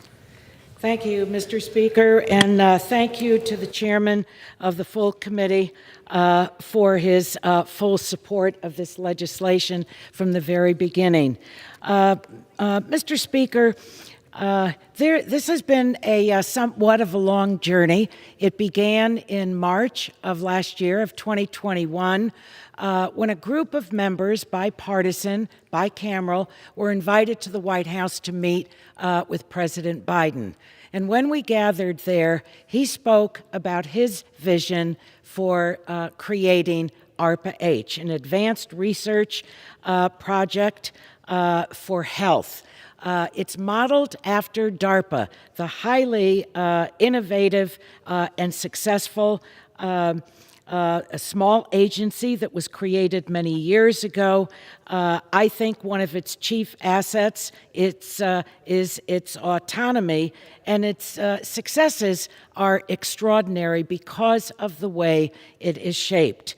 They have produced the internet, GPS navigation, Moderna's mRNA vaccines. This bill is shaped to maximize the promise of ARPA-H. All of us have a relative, someone in our family, extended family, our communities, that when receiving the diagnosis, it's a death sentence. That's what the mission of ARPA-H is directed to address. I have full confidence that the way this legislation is shaped, that it can meet that challenge. It will be a place where highly innovative ideas are tested. And if the approaches fail, because these are high-risk undertakings, then the agency will quickly move on to new ones, redirect the money. It will be flat and small like DARPA, but it has a mighty mission. I want to thank all of the members of the Energy and Commerce Committee on the majority and the minority side. We have really worked hard together on this to shape something that is worthy of the American people and has the ability to produce. From the chairman of the full committee to the ranking member, Ms. McMorris Rogers, to the ranking member of the subcommittee, Mr. Guthrie. Ideas were kept coming forward, and we polished them off and added them to the legislation, and in some instances dropped other parts of the draft. I want to acknowledge the work of my staffer, Ashleen McDonough, who has given her all on this, to the staff at the committee, and to the scientists, because really well over 100 of them leaned in and gave us their ideas and their advice on how best to create a small agency that would be nimble but highly effective. And to the patient advocates. So many of them have cheered us on and given us their best input as well. So today is the day the House is poised.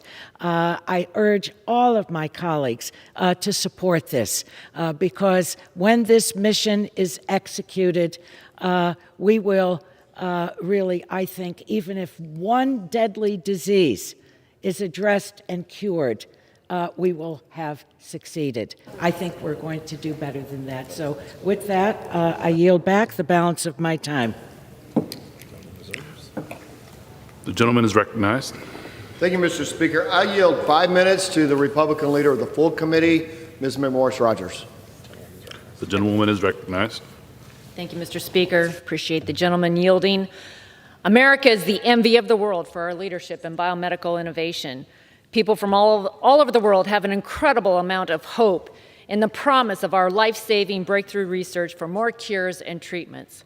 That's why I've been a long-time supporter of NIH and projects like the BRAIN Initiative, intended to speed scientific research necessary to accelerate cures for neurologic diseases. When the concept of ARPA-H was first proposed to me, I expressed a healthy dose of skepticism. First, I was concerned about a clear and targeted strategic mission.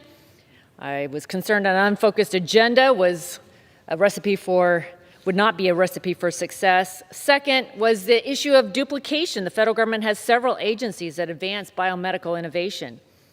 Within the National Institutes for Health alone, we already have the National Center for Advancing Translational Science, the Cures Acceleration Network, the Common Fund, and the Foundation for NIH's Accelerating Medicines Partnership Program, to name a few. Third, I was concerned that the creation of a new agency would lack sufficient transparency and oversight. My questions to supporters of ARPA-H included: how will projects be selected? How will the public be kept informed of projects and project funding? Who will be assessing for duplication of federal programs, and how will it be managed? What measure will be used to define success? What are the guardrails to ensure that we're supporting American innovators? These concerns were validated earlier this year when the administration began implementing the $1 billion that was appropriated to set up ARPA-H with little to no congressional direction. The Biden administration proposed 14 offices within ARPA-H. DARPA has 6 to 8.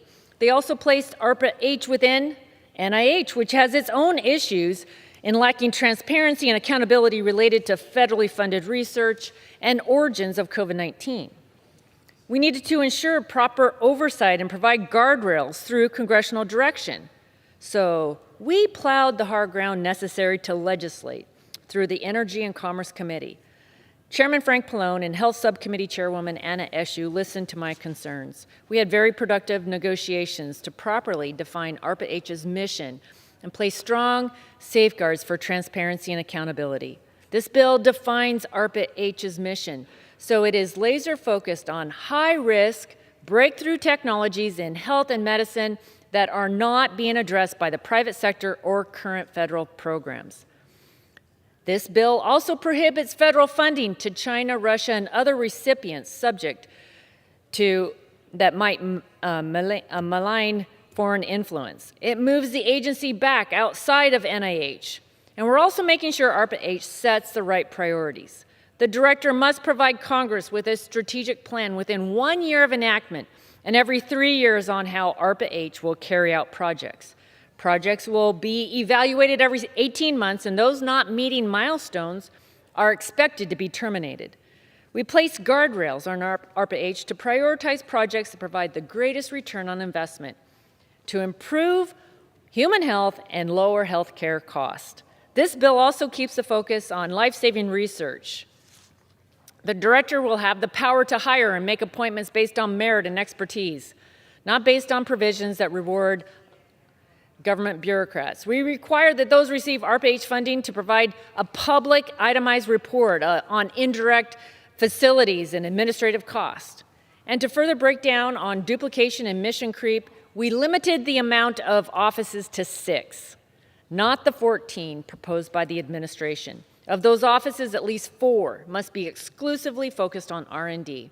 In addition, not more than 15% of the total agency funding is allowed to go to administrative cost. I'm going to close by thanking my colleagues for working together on this. I especially want to recognize the leadership of Chairman Pallone, Health Subcommittee Chair Eshoo, Health Subcommittee Republican leader Brett Guthrie, as well as the 21st Century Cures leaders Fred Upton and Diana DeGette. I'm pleased that we were able to come together. We put ARPA-H on the right path with a targeted mission, increased accountability and transparency, and a laser focus on promoting American innovators. It's a strong example of ENC's bipartisan record of success in moving legislation that will continue America's global leadership in biomedical research. Before I close, I also want to applaud and thank the members of my team, Grace Graham, Kristen Shatinsky, Seth Gold, Kristen Fluke, Kristen Ashford. You know, they say that Energy and Commerce has the best staff on the Hill. And that is certainly evident through their service to deliver hope and healing, both through this bill and through the package just before us with the mental health package. At every step of the way, I'm so grateful for their hard work and their passion. I urge a yes vote on H.R. 5585, the Advanced Research Projects Agency Health Act, and I reserve. Thank you. I reserve. The gentleman from New Jersey is recognized. Thank you, Mr. Speaker. I will now yield 3 minutes to the chair of our Energy and Commerce Oversight Investigation Subcommittee, gentlewoman from Colorado who has also worked on ARPA-H from the very beginning, Ms. DeGette. Thank you so much, Mr. Chairman, for yielding. And Mr. Speaker, I'm so honored to stand here today in support of this legislation, which will revolutionize how our nation researches and develops new cures and treatments for some of the world's most difficult diseases. There's not a person in this room or in this Capitol who hasn't been impacted in some way by a devastating disease, cancer, Alzheimer's, or something else. These diseases don't care if you're a Democrat or a Republican. They affect all of us, and it needs to be our collective mission to cure all of them immediately. The ripple effect that they have on our communities is immeasurable. The pain and suffering that they cause, not just to those who become ill, but to their families and their friends and loved ones, is irreparable. They place significant strain on our public health systems and significant strain on our economy. For years, scientists and researchers, both here in the U.S. and around the world, have been searching for ways to prevent and treat these devastating illnesses.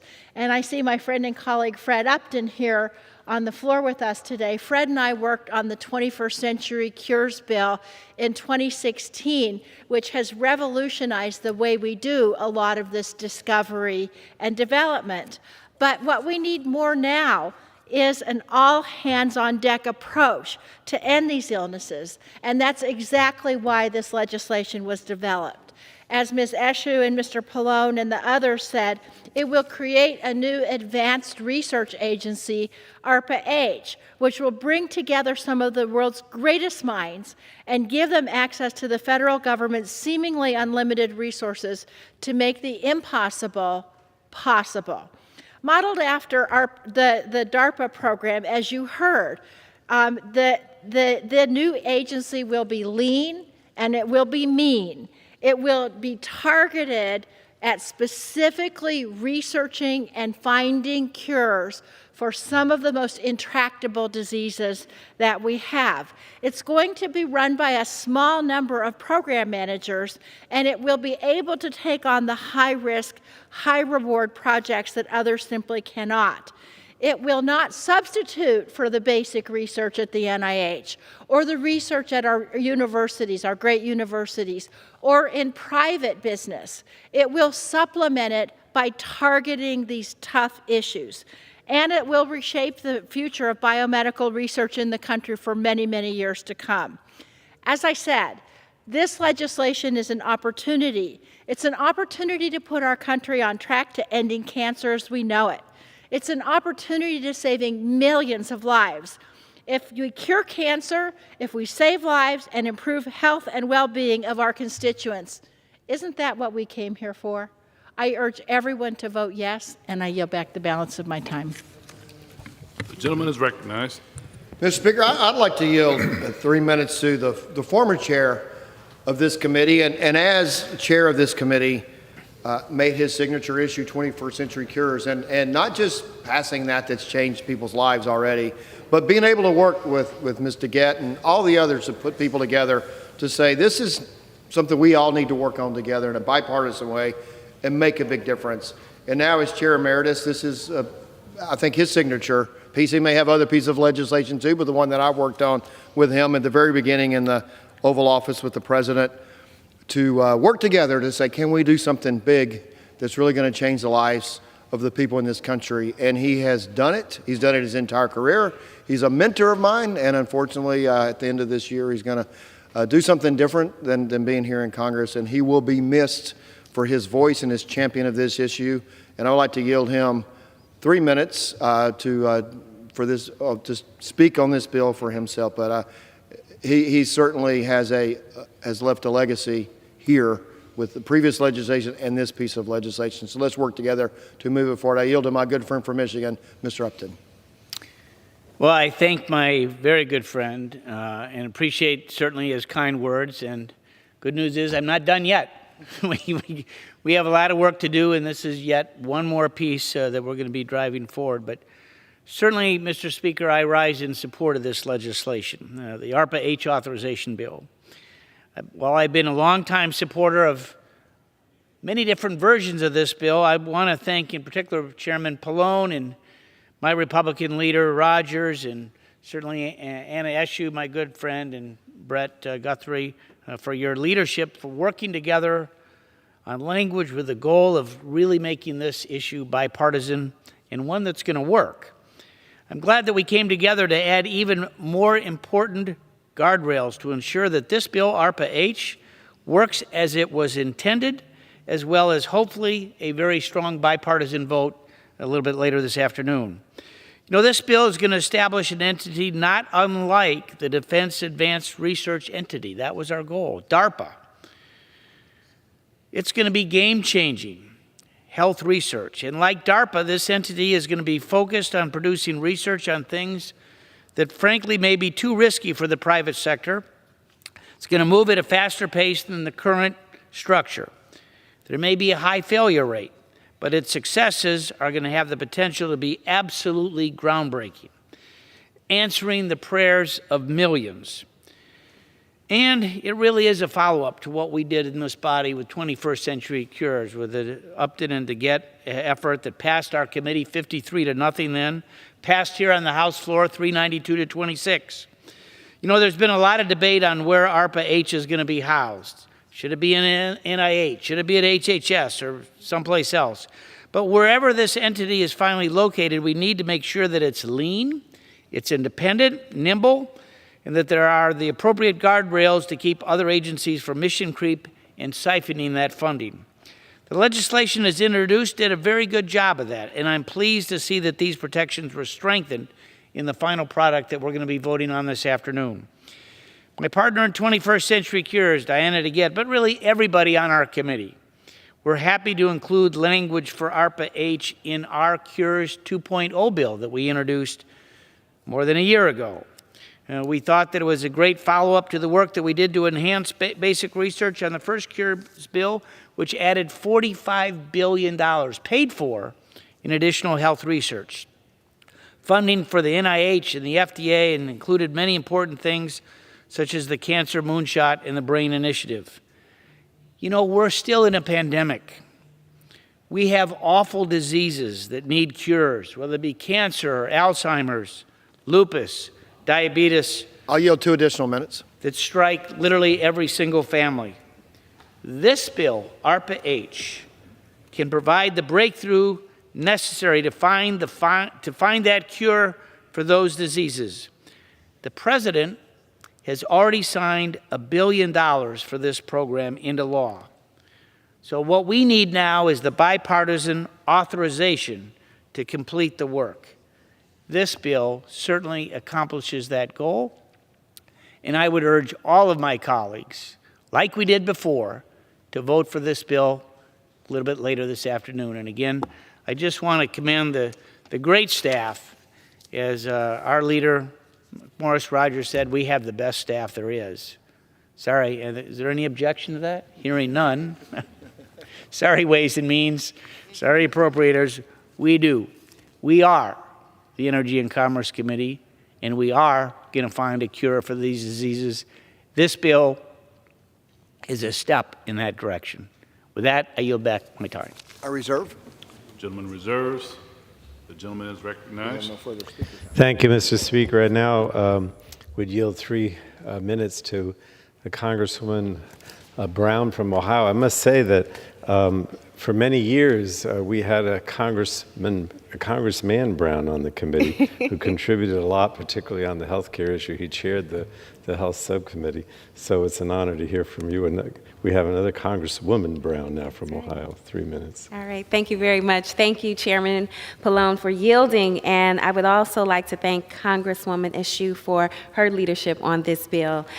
I applaud President Biden for having the foresight to propose the creation of an Advanced Research Projects Agency for Health, also known as ARPA-H, an agency tasked with driving breakthroughs in cancer, diabetes, Alzheimer's, and other difficult diseases. The new Science Moonshot Agency is modeled on the successes of the Defense Advanced Research Project Agency, also known as DARPA. For decades, DARPA has driven advances in technology that have changed our lives for the better. Yet, there are so many things that we take for granted, things like the internet and flat-screen displays. I am confident the same will be true for ARPA-H as it seeks to accelerate advancements in health and medicine. Thanks to President Biden's leadership, my colleagues in Congress funded ARPA-H in March for the current fiscal year. Yet, in order to successfully carry out its mission, ARPA-H needs long-term resources and authorities. That is exactly what this bill does. The ARPA-H Act would authorize the agency for 5 years and create the structure it needs to successfully drive breakthroughs that would otherwise die in the commercial market. Yet, ARPA-H not only needs long-term funding, but also a long-term home. ARPA-H's mission is centered around high-risk, high-reward research, a charge that Cleveland has historically proven it's prepared to lead. With world-class healthcare systems, top-tier institutions of higher education, advanced biomedical companies, and a highly skilled manufacturing workforce, Cleveland has a long track record of bringing cutting-edge innovations from discovery all the way to production. This includes groundbreaking medical advancements like the first face transplant in America, as well as the region's cutting-edge cancer research. Now, wherever the agency lands, it will have a meaningful impact on the lives of Americans nationwide for generations to come.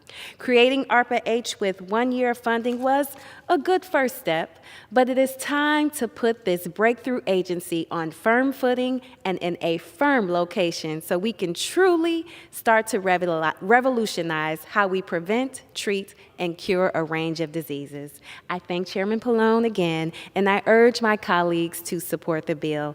Thank you, Mr. Chairman, and with that, I yield back the balance of my time. Gentlelady yields back. I reserve. The gentleman is recognized. Gentleman reserves. The gentleman from New Jersey is recognized. I'd like to yield 3 minutes now to the gentleman from Massachusetts, Mr. Auchincloss, who's also been very much involved in healthcare issues with regard to pharmaceutical industry and so many other health issues. The gentleman is recognized. Thank you, Mr. Chairman. I strongly support Chairwoman Eshu's bill to create an advanced research projects agency for health. This bill will ensure that ARPA-H can address the limitations of commercial markets and tackle high-risk, high-reward biomedical research in oncology, neuroscience, diabetes, data science, AI, mRNA and RNA, cell and gene therapy, and so much more. As the global epicenter of breakthrough science, Massachusetts is a top candidate to host the headquarters of ARPA-H. Not only are we home to the highest proportion of top-ranked research universities in the world, but we also have the best and brightest in industry, healthcare, and academia.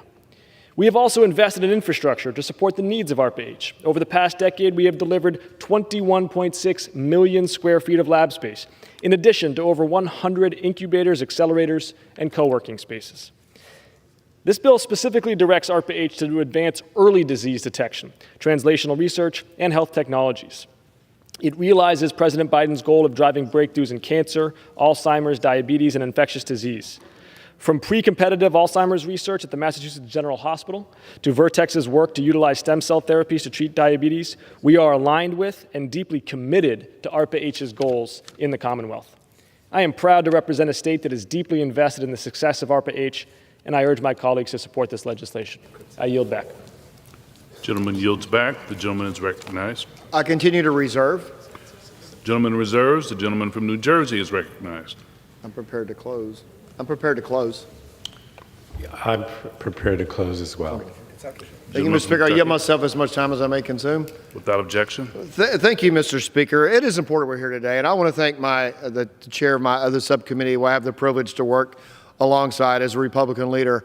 I mean, she's been a champion of ARPA-H as it first came out of the first meeting at the White House and has been really, we've discussed quite a bit about where it should be, what the guardrails should be. I know the funding got out in front of it. And so we really all wanted Congress to have this say how this agency operated, not the executive branch, the way unfortunately getting in front of the authorization does. And so I appreciate the hard work, appreciate the work of the colleagues who've spoken, and everybody else who's worked on this together in our staff. And I think it's important we pass this bill, and I urge my colleagues to vote for the bill tonight, and I will yield back the balance of my time. The gentleman yields back. The gentleman is recognized. Thank you, Mr. Speaker. I just want to say in closing, I think you can feel the real enthusiasm and the hope that's involved in both the sponsors of this bill and those who spoke on both sides of the aisle. You know, we consider ourselves, the Energy and Commerce Committee, the Innovation Committee. And I think this is a prime example of the type of innovation that we see for the future and the hope in ARPA-H. So I would ask for everyone on a bipartisan basis to vote for this so we have a strong vote. And with that, I yield back. The gentleman yields back. All the time for debate on the bill has expired. For what purpose does the gentlelady from California seek recognition?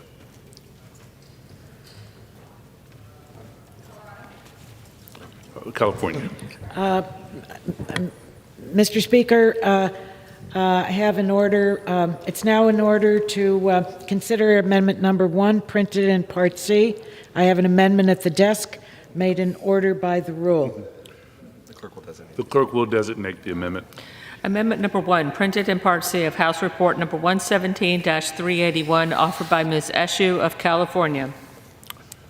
Pursuant to House Resolution 1191, the gentlewoman from California, Ms. Eshoo, and a member opposed, each will control 5 minutes. The chair recognizes the gentlelady from California. Thank you, Mr. Speaker. I yield myself such time as I may consume. I offer this bipartisan manager's amendment to improve and strengthen the bill. I thank my Republican colleagues on the Health Subcommittee, including Ranking Member McMorris-Rogers, Ranking Member Guthrie, and Dr. Burgess for working closely with me on this bill over the last several weeks. This manager's amendment makes sure that the structure of ARPA-H will help the agency achieve success, and specifically the amendment requires first, 2/3 of the ARPA-H program offices be exclusively dedicated to research and development. Number 2, not more than 15% of the ARPA-H budget to be used on administrative expenses. And thirdly, removes the requirement of Senate confirmation of the ARPA-H director.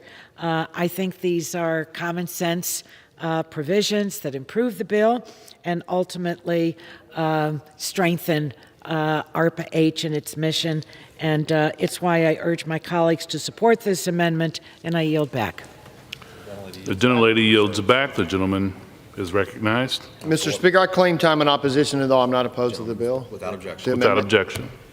Thank you, Mr. Speaker. I just want to, the chair of the subcommittee kind of went through what the amendment says. So I just want to, another thing that we need to make sure is reinforced is that the amendment would ensure that agency and precious U.S. taxpayer dollars can never go to non-domestic recipients organized under the laws of a covered foreign entity as defined by the National Security Act of 1947. This includes China, Russia, Iran, and North Korea. So I want to make sure we understand that. And as I was said just in the debate on the bill, that the chair and I would talk back and forth, and I understood the mission of what we wanted to accomplish with ARPA-H, but I was concerned about the application of it and how it would actually be put into place. And we had a lot of discussions based on that. And this amendment really does define as best as we can define in legislation without vague terms what we want ARPA-H to do. This amendment ensures that 85% of the money goes to research and not to administration and growing an agency. And we think that this really does narrow, and as we said earlier, put guardrails. This amendment is what accomplishes that with the bill, and I am for this amendment, and I encourage its adoption, and I'll yield back the balance of my time. The gentleman yields back. Pursuant to the rule, the previous question is ordered on the bill and the amendment offered by the gentlewoman from California, Ms. Eshoo. The question is on the amendment by the gentlewoman from California, Ms. Eshoo. Those in favor say aye. Aye. Those opposed, no. The ayes have it. The amendment is agreed to. The gentlelady from Colorado is recognized. Mr. Speaker, I'd like to request the yeas and nays on the bill. Oh, not on the amendment, too? Yeah. Yes. Yes, on the amendment. Pursuant to Section 3S of House Resolution 8, the yeas and nays are ordered pursuant to Clause 8 of Rule 20. Further proceedings on this question are postponed. Pursuant to Clause 1C of Rule 19, further consideration of H.R. 5585 is postponed. Okay. Let me just make sure that this is the order. Correct, yeah. Sorry. We did. I just want to check. Yeah, perfect. Yeah. 766 first. So en bloc, Demings, McMorris-Rogers first, and Burke as the final passage. So on.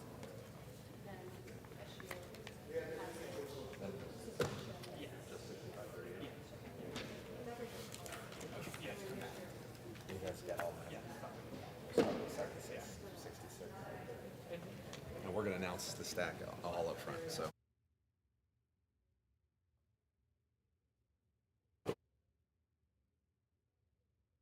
be something else, but that'll be the hardest thing. Just let me know when. Go ahead. Proceedings will resume on questions previously postponed.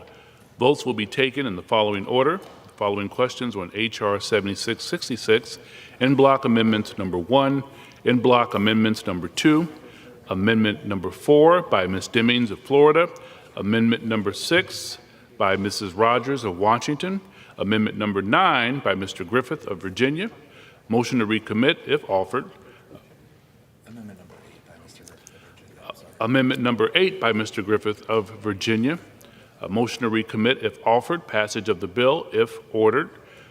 The following questions on H.R. 5585, amendment number 1 by Ms. Eshu of California, motion to recommit if offered, passage of the bill if ordered, and the motion to suspend the rules and pass H.R. 6538. The first electronic vote will be conducted as a 15-minute vote pursuant to Clause 9 of Rule 20. Remaining electronic votes will be conducted as 5-minute votes.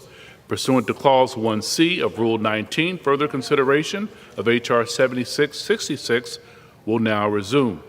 The clerk will report the title. Union Calendar Number 276, H.R. 7666, a bill to amend the Public Health Service Act to reauthorize certain programs relating to mental health and substance use disorders and for other purposes. Pursuant to Clause 8 of Rule 20, the unfinished business is the question on amendments in Block 1, printed in Part E of House Report 117-381, offered by the gentleman from New Jersey, Mr. Pallone, on which further proceedings were postponed and on which the yeas and nays were ordered. The clerk will redesignate the amendments in block. The question is on the amendments. On block number 1, consisting of amendments numbered 1, 5, 9, 10, 13, 14, 15, and 16, printed in Part E of House Report number 117-381, offered by Mr. Pallone of New Jersey. The question is on the amendments in block offered by the gentleman from New Jersey. Members will record their vote by electronic device. This is a 15-minute vote. All right, for what purpose does the gentlewoman from Colorado? For what purpose does the gentlelady from Colorado seek recognition? Mr. Speaker, as a member designated by Mr. Gosar from Arizona, I vote that Mr. Gosar, I inform the House that Mr. Gosar will vote nay on block number 1. Okay. It should say clerk reads title. Yeah.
For what purpose does the gentleman from New Jersey seek recognition?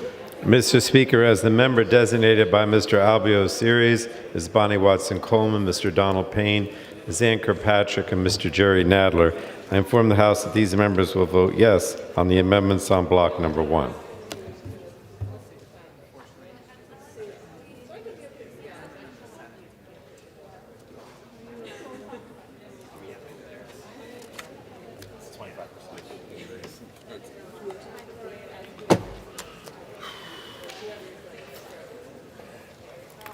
This was a great idea. Thank you. I had my foot wrapped up.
purpose?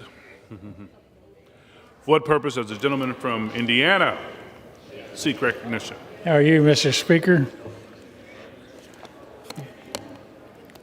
As a member of designated by Mrs. Worlorski of Indiana and pursuant to House Resolution 8, I inform the House that Mrs. Worlorski will vote yea on the en bloc number 1.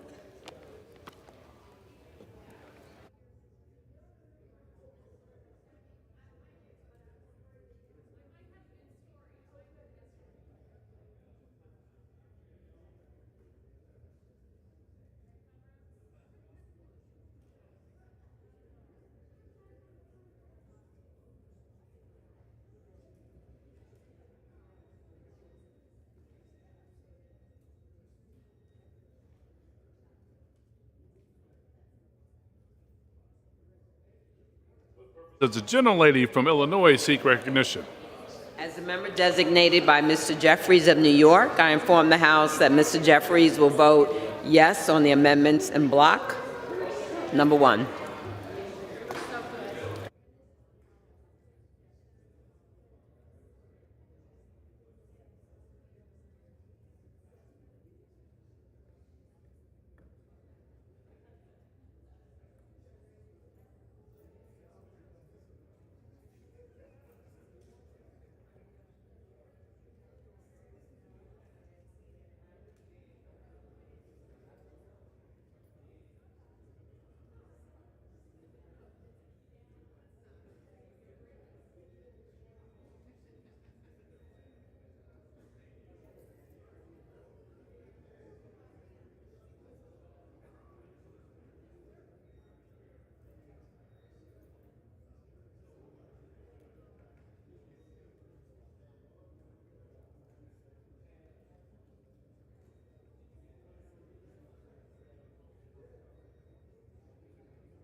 Purpose does the gentleman from Texas seek recognition?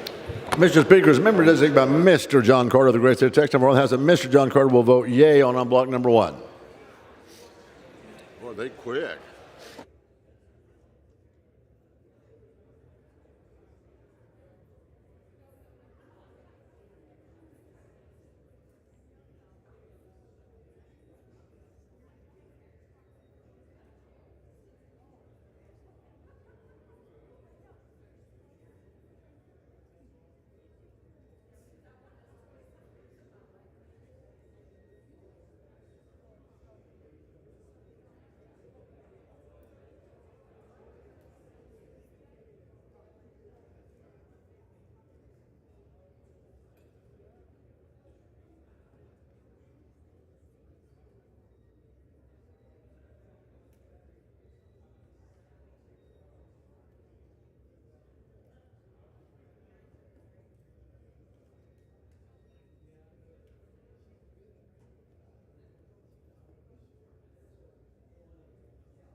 For what purpose does the gentlelady from North Carolina seek recognition? Mr. Speaker, as Thanks, the member Emma. designated by Representatives Price, Hank Johnson, and Bonamici, I inform the House that these representatives will vote yea on bloc number 1.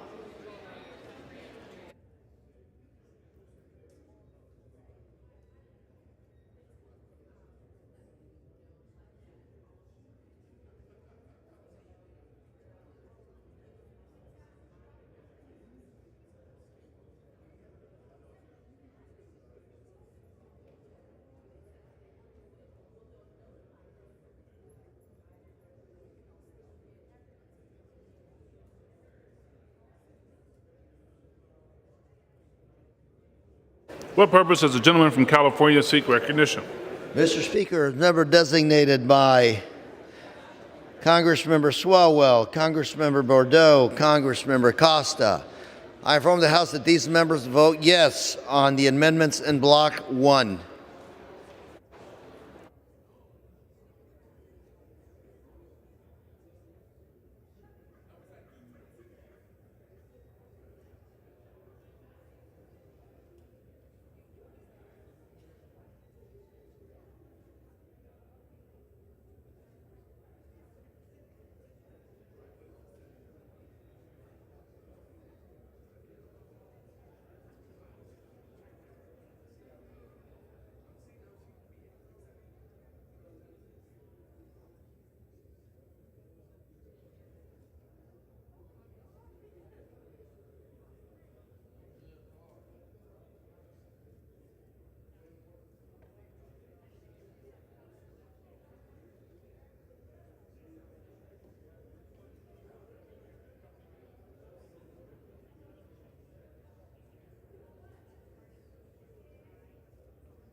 For what purpose does the gentleman from Colorado seek recognition? Mr. Speaker, as the member designated by Ms. Porter, Ms. Strickland, Ms. Hayes, Mr. Keating, Mr. Rush, Mr. Swazi, and Chairman Scott, I inform the House that these members will vote yea on the amendments on block number 1. Everybody?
For what purpose does the gentleman from California seek recognition? Mr. Speaker, as the member designated by Representatives Cori Bush, Pramila Jayapal, Shuey Garcia, and Colin Allred, I inform the House that these members will vote yes on the amendments in en bloc number 1.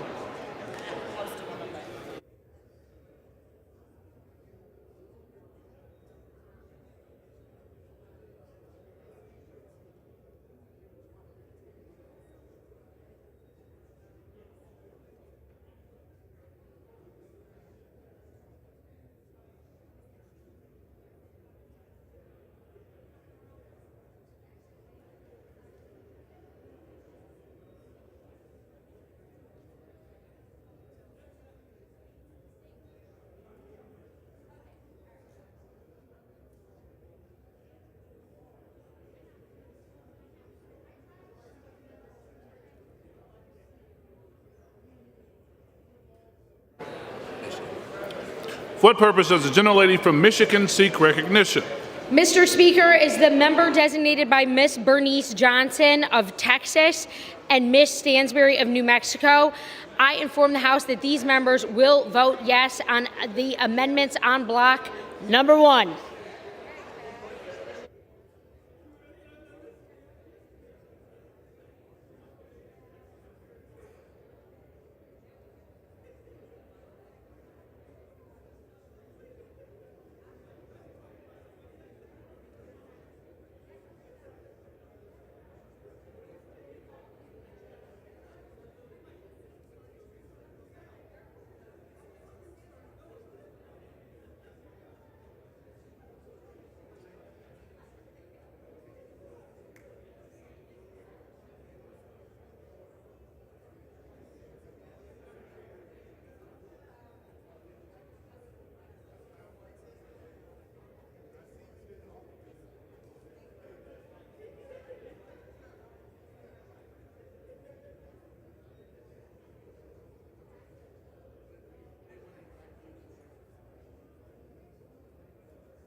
Gentlelady from Georgia seek recognition. Mr. Speaker, as the member designated of Mr. Carter from Louisiana, I inform the House that Mr. Carter will vote yes on the amendments on block number 1.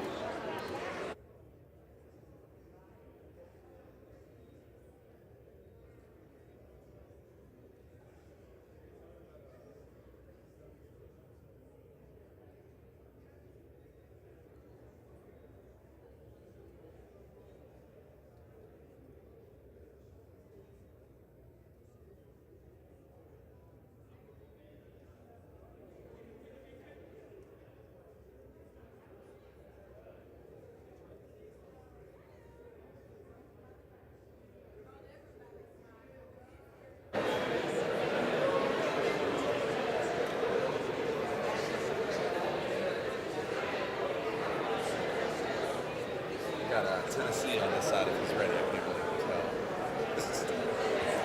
Tennessee. For what purpose does the gentleman from Tennessee seek recognition?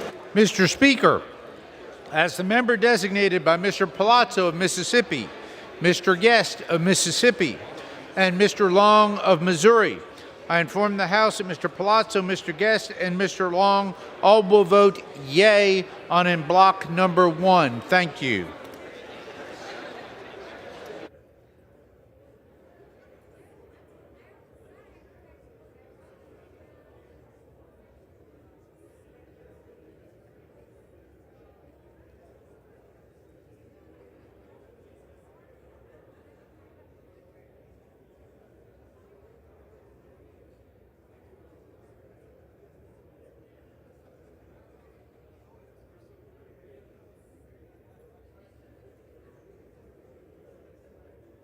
For what purpose does the gentleman from Florida seek recognition?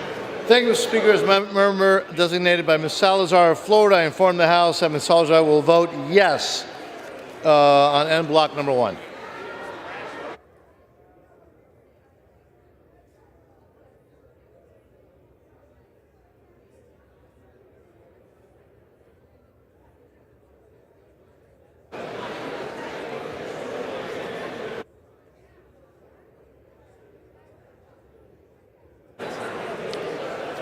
For what purpose does the gentleman from Pennsylvania seek recognition? Thank you, Mr. Speaker. As a member designated by Mr. Hal Rogers of Kentucky, I inform the House Mr. Rogers will vote yay on block number 1.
For what purpose does the gentleman from California seek recognition? As the member designated by Mr. Danny Davis, Representative Tlaib, and Huffman, I inform the House that these members will vote aye on block number 1.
For what purpose does the gentleman from Michigan seek recognition?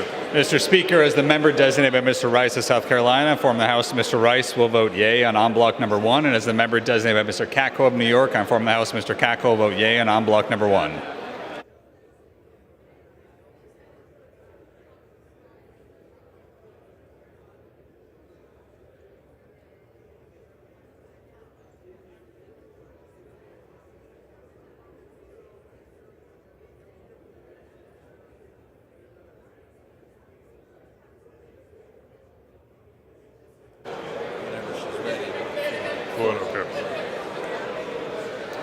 For what purpose does the gentlelady from Florida seek recognition? Mr. Speaker, as the member designated by Mr. Kristen Lawson of Florida, I inform the House that these members will vote yea on the amendments en bloc number 1.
For what purpose does the gentleman from Virginia seek recognition?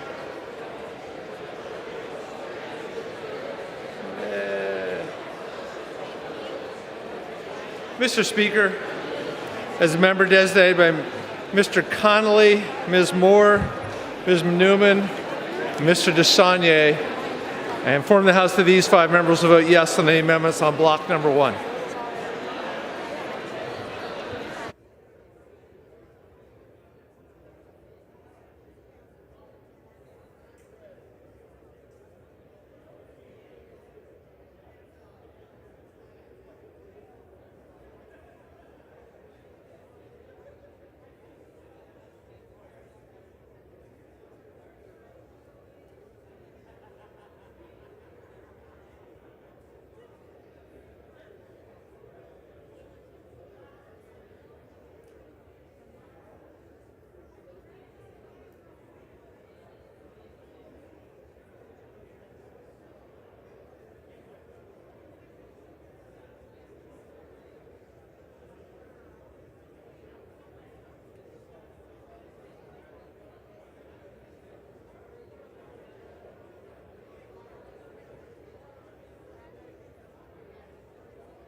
For what purpose does the gentleman from Virginia seek recognition? Mr. Speaker, as the member designated by Mr. Cohen of Tennessee, I inform the House Mr. Cohen will vote yes on the amendments on block number 1.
This vote, the yeas are 387, the nays are 32.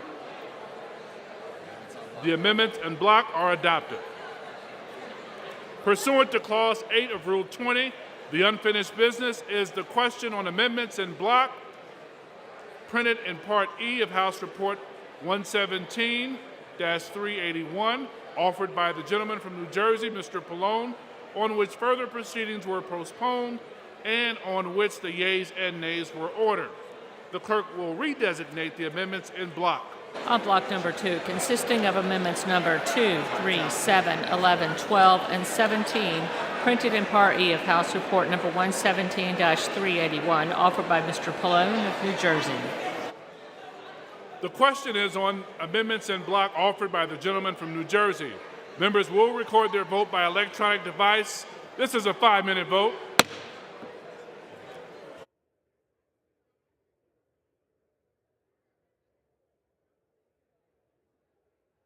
Does the gentlelady from Illinois seek recognition? As a member designated by Mr. Jeffries of New York, I inform the House that Mr. Jeffries will vote yes on the amendments in en bloc 2. What purpose does the gentleman from Pennsylvania seek recognition? Thank you, Mr. Speaker. As a member designated by Mr. Rogers of Kentucky, I inform the House that Mr. Rogers vote yea on en bloc number 2. For what purpose does the gentleman from New Jersey seek recognition? Mr. Speaker, as the member designated by Mr. Albios Series, Ms. Bonnie Watson Coleman, Mr. Donald Payne, Ms. Ann Kirkpatrick, and Mr. Jerry Nadler, I inform the House that these members will vote yes on the amendments en bloc number 2. For what purpose does the gentleman from Indiana seek recognition?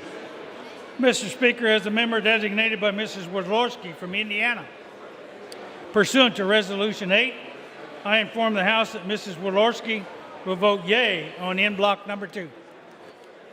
For what purpose does the gentleman from Virginia seek recognition?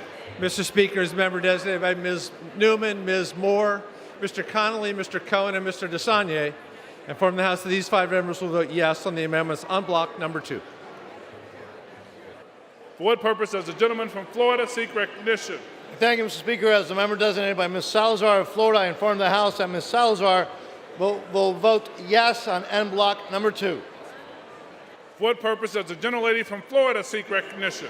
Mr. Speaker, as the member designated by Mr. Kristen Lawson of Florida, I inform the House that these members will vote yea on amendments en bloc number 2. For what purpose does the gentleman from Texas seek recognition? Mr. Speaker, as a member designated by Mr. John Carter of the great state of Texas, I inform the House that Mr. John Carter will vote yea on block number 2. For what purpose does the gentleman from Colorado seek recognition? Mr. Speaker, as the member designated by Ms. Porter, Ms. Strickland, Ms. Hayes, Mr. Keating, Mr. Rush, Mr. Swazi, and Mr. Scott, I inform the House that these members will vote yea on the amendments on block number 2. For what purpose does the gentleman from Michigan seek recognition? Mr. Speaker, as the member designated by Mr. Rice of South Carolina, I inform the House Mr. Rice will vote yea on en bloc number 2, and as the member designated by Mr. Katko of New York, I inform the House Mr. Katko will vote yea on en bloc number 2.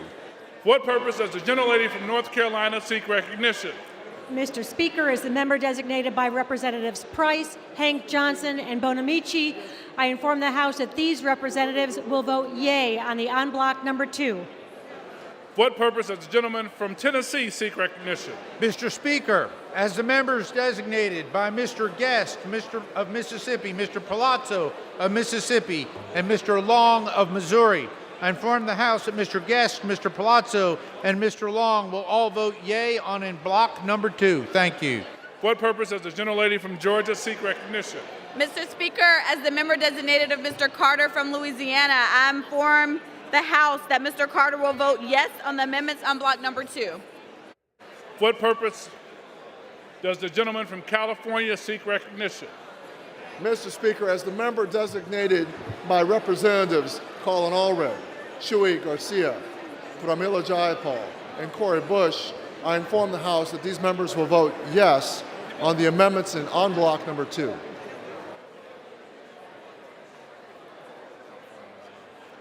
For what purpose does the gentleman from California seek recognition? Mr. Speaker, as member designated by Congressmember Swalwell, Congressmember Bordeaux, and Congressmember Costa, I inform the House that these members will vote yes on the amendments in block number 2.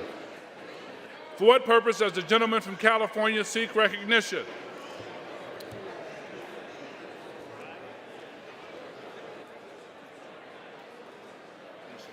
For what purpose does the gentlelady from Michigan seek recognition? As the member designated by Ms. Bernice Johnson of Texas and Ms. Stansberry of New Mexico, I inform the House that these members will vote yes on amendments on block number 2. For what purpose does the gentleman from California seek recognition? As a member designated by Mr. Danny Davis, Ms. Talib, and Mr. Huffman, I inform the House that these members will vote aye on amendments on block number 2.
On this vote, the yeas are 366, the nays are 51. The amendments in block are adopted. Pursuant to Clause 8 of Rule 20, the unfinished business is the question on Amendment 4, printed in Part E of House Report 117-381, offered by the gentlewoman from Florida, Ms. Demings, on which further proceedings were postponed and on which the yeas and nays were ordered. The clerk will redesignate the amendment. Number 4, printed in Part E of House Report number 117-381, offered by Mrs. Demings of Florida. The question is on the amendment offered by the gentlewoman from Florida. Members will record their vote by electronic device. This is a 5-minute vote. What purpose does the gentleman from Tennessee seek recognition? Mr. Speaker, as the member designated by Mr. Long of Missouri, Mr. Palazzo of Mississippi, and Mr. Guest of Mississippi, I inform the House that Mr. Long, Mr. Palazzo, and Mr. Guest all will vote yea on amendment number 4. Thank you. What purpose does the gentleman from California seek recognition? Speaker, as the member designated by Representatives Cori Bush, Pramila Jayapal, Shui Garcia, and Colin Allred, I inform the House that these members will vote yes on the Demings amendment. What purpose does the gentleman from Florida seek recognition? Mr. Speaker, as a member designated by Ms. Salazar of Florida, I inform the House that Ms. Salazar will vote yes on amendment number 4. What purpose does the gentleman from New Jersey seek recognition? Mr. Speaker, as a member designated by Mr. Albio Series, Ms. Bonnie Watson Coleman, Mr. Donald Payne, Ms. Ann Kirkpatrick, and Mr. Jerry Nadler, I inform the House that these members will vote yes on the Demings amendment. What purpose does the gentleman from Indiana seek recognition? Mr. Speaker, as the member designated by Mrs. Wazlorski of Indiana, pursuant to House Resolution 8, I inform the House that Mrs. Wazlorski will vote yea on amendment number 4.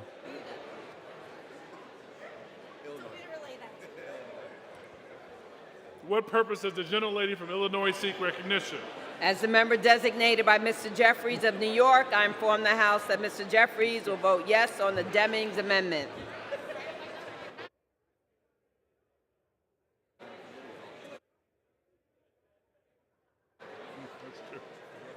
What purpose does the gentlelady from North Carolina seek recognition?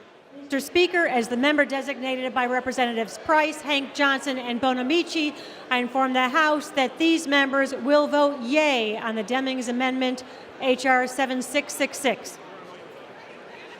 What purpose does the gentleman from Michigan seek recognition? Mr. Speaker, as the member designated by Mr. Rice of South Carolina, I inform the House Mr. Rice will vote yea on amendment number 4, and as the member designated by Mr. Katko of New York, I inform the House Mr. Katko will vote yea on amendment number 4. What purpose does the gentlelady from Georgia seek recognition? Mr. Speaker, as the member designated by Mr. Carter of Louisiana, I inform the House that Mr. Carter will vote yes on the Demings amendment.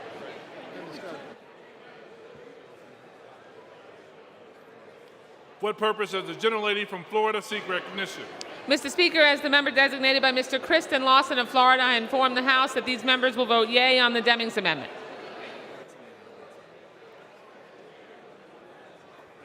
What purpose does the gentleman from Pennsylvania seek recognition? Thank you, Mr. Speaker. As a member designated by Mr. Hal Rogers of Kentucky, I inform the House Mr. Rogers will vote yea on amendment number 4. What purpose does the gentleman from California seek recognition? As a member designated by Mr. Danny Davis, Ms. Talib, and Mr. Huffman, I inform the House that these members will vote aye on the Demings amendment.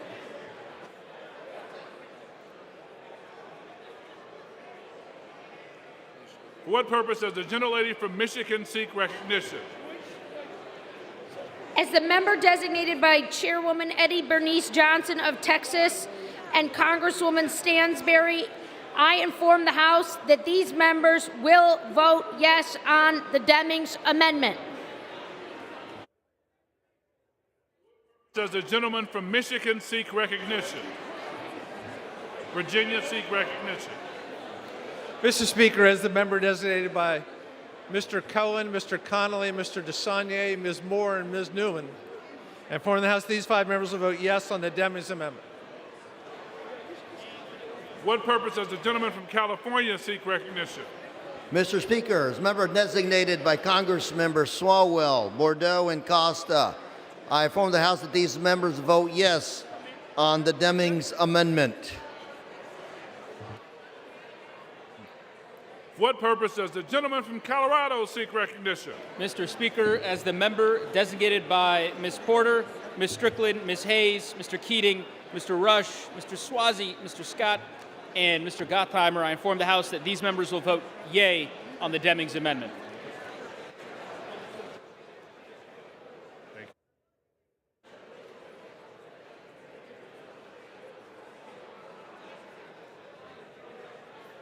This is the third vote, right?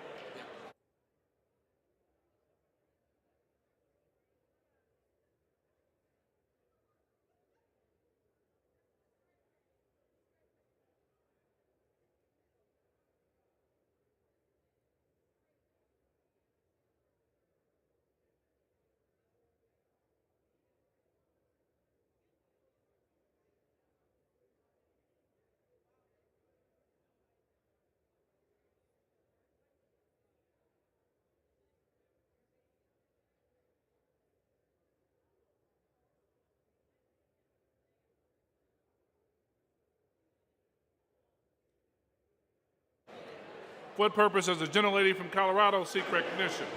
Mr. Speaker, as the member designated by Mr. Gosar of Arizona, I inform the House that Mr. Gosar will vote nay on amendment number 4.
This vote, the yeas are 411, the nays are 10.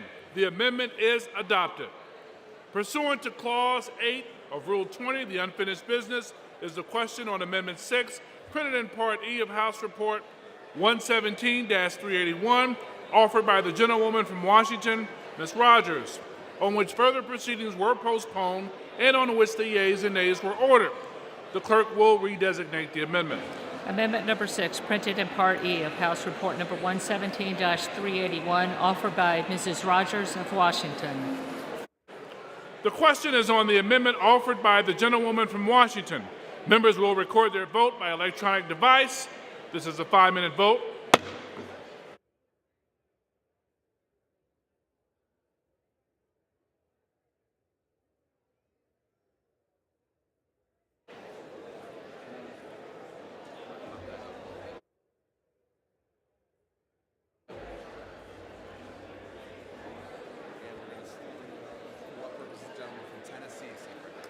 For what purpose does the gentleman from Tennessee seek recognition?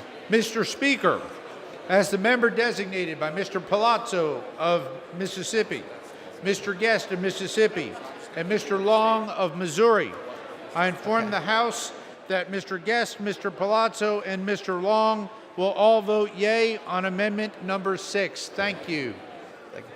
For what purpose does the gentleman from California seek recognition? Mr. Speaker, as member designated by Congressmember Swalwell, Congressmember Bordeaux, and Congressmember Costa, I inform the House that these members will vote yes on the McMorris-Rogers amendment.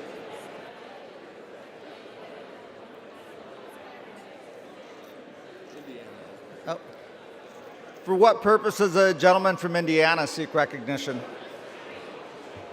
Mr. Speaker, as the member designated by Mrs. Walorski from Indiana and pursuant to House Resolution 8, I inform the House that Mrs. Walorski will vote yea on amendment number 6. For what purposes does the member from New Jersey seek recognition? Mr. Speaker, as the member designated by Mr. Albio Series and Miss Ann Kirkpatrick, I inform the House that these members will vote yes on the McMorris-Rogers amendment. And as the member designated by Ms. Bonnie Watson-Coleman, Mr. Donald Payne, and Mr. Jerry Nadler, I inform the House that these members will vote no on the McMorris-Rogers amendment. For what purpose does the gentlelady from Colorado seek recognition? Mr. Speaker, as a member designated by Mr. Gosar of Arizona, I inform the House that Mr. Gosar will vote nay on Amendment 6. For what purpose does the gentleman from California seek recognition? Mr. Speaker, as the member designated by Representatives Cori Bush, Pramila Jayapal, and Chuy Garcia, I inform the House that these members will vote no on the McMorris-Rogers amendment. As the member designated by Representative Colin Allred, I inform the House that Mr. Allred will vote yes on the McMorris-Rogers amendment.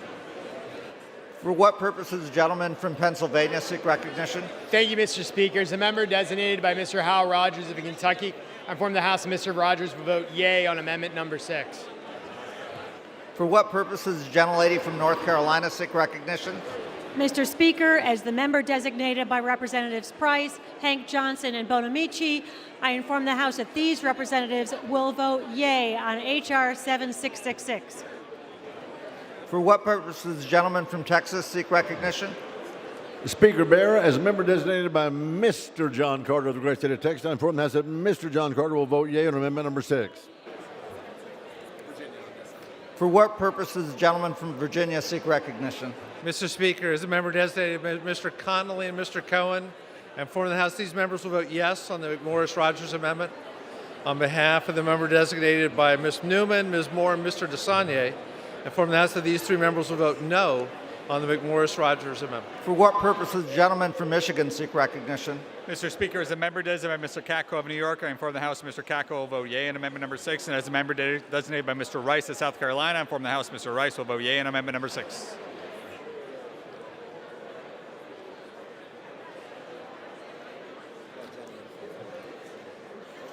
For what purpose does the gentlelady from Florida seek recognition? Speaker, as a member designated by Mr. Kristen Lawson of Florida, I inform the House that these members will vote nay on the McMorris-Rogers amendment. For what purpose does the gentleman from Florida seek recognition? Mr. Speaker, as a member designated by Ms. Salazar of Florida, I inform the House that Ms. Salazar will vote yes on amendment number 6. For what purpose does the gentlelady from Illinois seek recognition? Designated by Mr. Jeffries of New York, I inform the House that Mr. Jeffries will vote no on the McMorris-Rogers amendment. Okay. For what purpose does the gentlelady from Michigan seek recognition? As the member designated by Chairwoman Bernice Johnson of Texas and Congresswoman Stansberry of New Mexico, I inform the House that these members will vote yes on the McMorris-Rogers-Pappas amendment. For what purpose does the gentleman from Colorado seek recognition? Mr. Speaker, as the member designated by Mr. Gottheimer, Ms. Porter, Ms. Strickland, Ms. Hayes, Mr. Keating, Mr. Rush, Mr. Swazi, and Mr. Scott, I inform the House that these members will vote yea on the McMorris-Rogers amendment.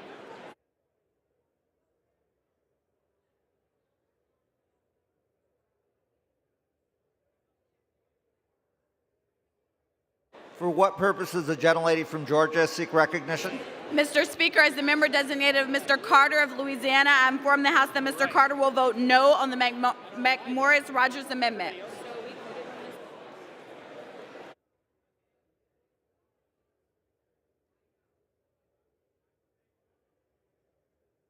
Does the gentleman from Colorado seek recognition? Mr. Speaker, as the member designated by Ms. Strickland, I inform the House that she will vote no on the McMorris-Rogers amendment.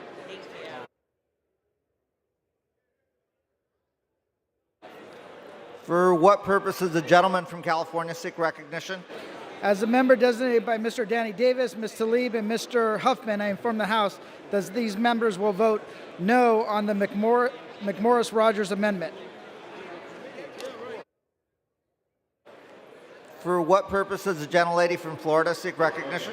Mr. Speaker, as the member designated by Mr. Lawson of Florida, Mr. Lawson will vote nay on the McMorris-Rogers amendment, and as the member designated by Mr. Christ of Florida, Mr. Christ will vote yea on the McMorris-Rogers amendment.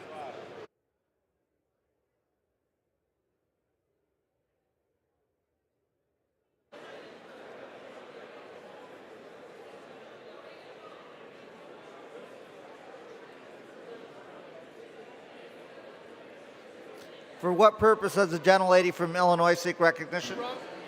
As the member designated by Mr. Jeffries of New York, I inform the House that Mr. Jeffries will vote yes on the Ferguson amendment.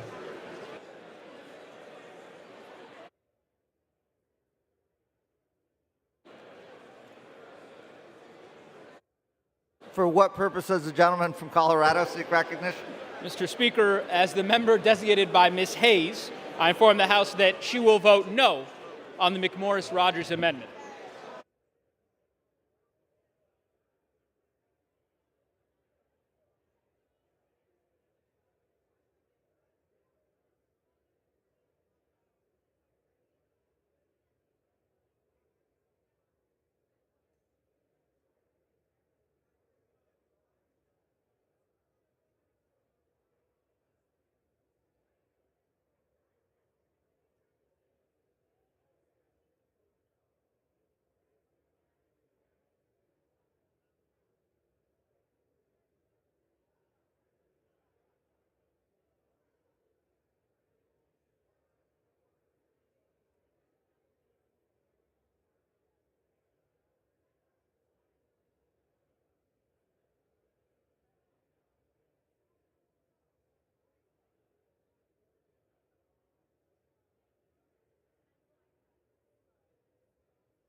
gavel again. On this vote, the yeas are 320, the nays are 103. The amendment is adopted. Pursuant to Clause 8 of Rule 20, the unfinished business is the question on Amendment 8, printed in Part E of House Report 117-381, offered by the gentleman from Virginia, Mr. Griffith, on which further proceedings were postponed and on which the yeas and nays were ordered. The clerk will redesignate the amendment. The question is on the amendment. Okay. One, offered by Mr. Griffith of Virginia. The question is on the amendment offered by the gentleman from Virginia. Members will record their vote by electronic device. This is a 5-minute vote.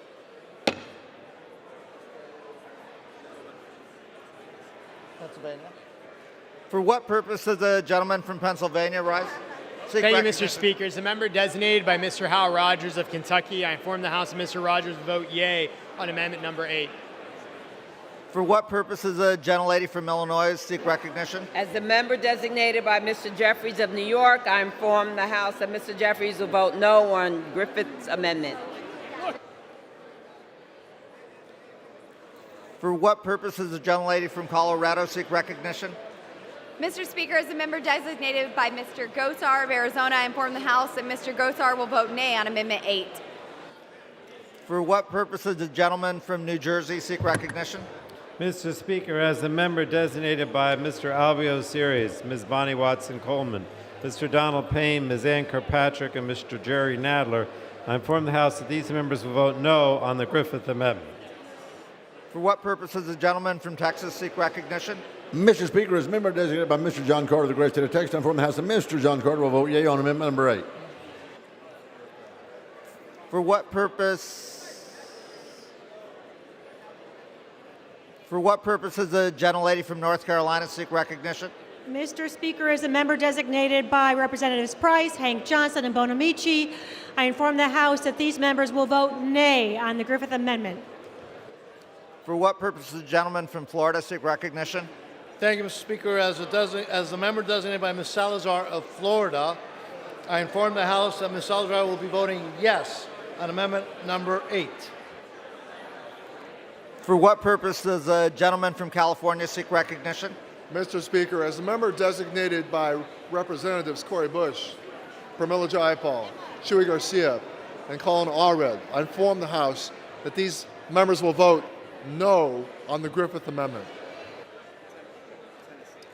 For what purpose does the gentleman from Tennessee seek recognition? Mr. Speaker, as the member designated by Mr. Guest of Mississippi, Mr. Long of Missouri, and Mr. Palazzo of Mississippi, I inform the House that Mr. Guest, Mr. Long, and Mr. Palazzo will vote yea on Amendment number 8. For what purpose does the gentlelady from Florida seek recognition? Mr. Speaker, as the member designated by Mr. Kristen Lawson of Florida, I inform the House that these members will vote nay on the Griffith Amendment.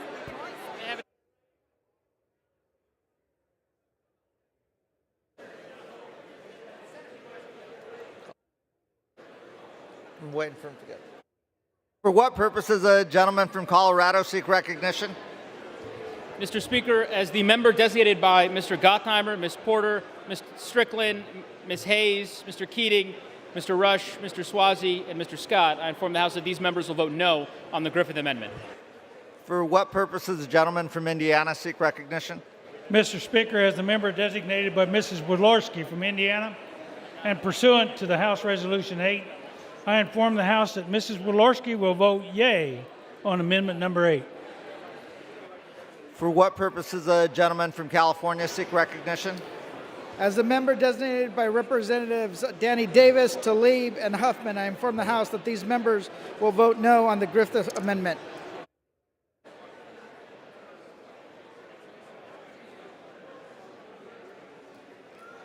For what purpose does the gentlelady from Michigan seek recognition?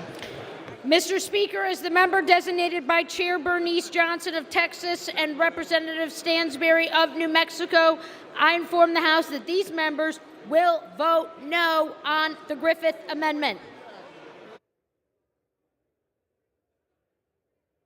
What purposes does the gentleman from Virginia seek recognition? Mr. Speaker, as a member designated by Ms. Moore, Ms. Newman, Mr. Connolly, Mr. Cohen, and Mr. DeSaulnier.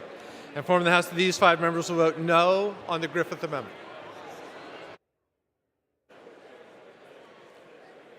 For what purposes does the gentleman from California seek recognition?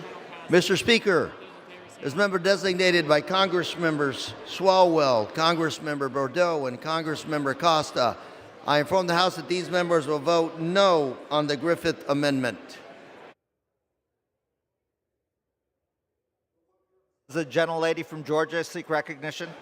Mr. Speaker, as the member designated by Mr. Carter of Louisiana, I inform the House that Mr. Carter will vote no on the Griffith Amendment. For what purposes does the gentleman from Michigan seek recognition? Mr. Speaker, as the member designated by Mr. Katko of New York, I inform the House Mr. Katko will vote nay on Amendment number 8, and as the member designated by Mr. Rice of South Carolina, I inform the House Mr. Rice will vote yea on Amendment number 8.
On this vote, the yeas are 180, the nays are 239. The amendment is not adopted.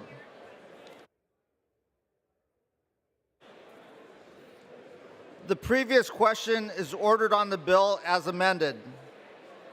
The question is on engrossment and third reading of the bill.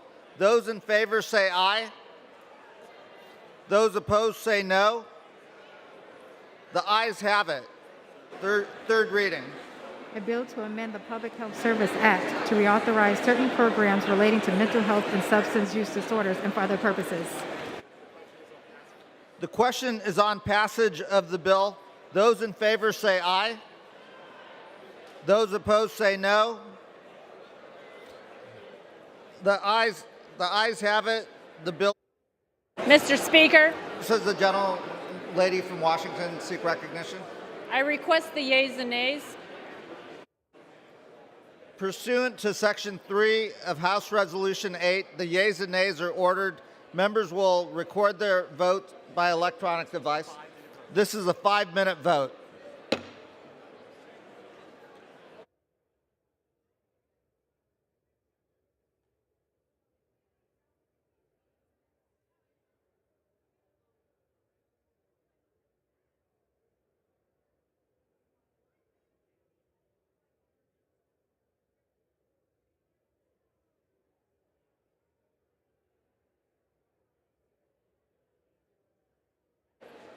For what purpose does the gentlelady from North Carolina seek recognition? Mr. Speaker, as the member designated by Representatives Price, Hank Johnson, and Bonamici, I inform the House that these members will vote yea on H.R. 7666.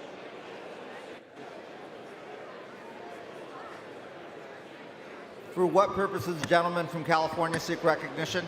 Mr. Speaker, as the member designated by Representatives Corey Bush, Pramila Jayapal, Shuey Garcia, and Colin Allred, I inform the House that these members will vote yes on H.R. 7666.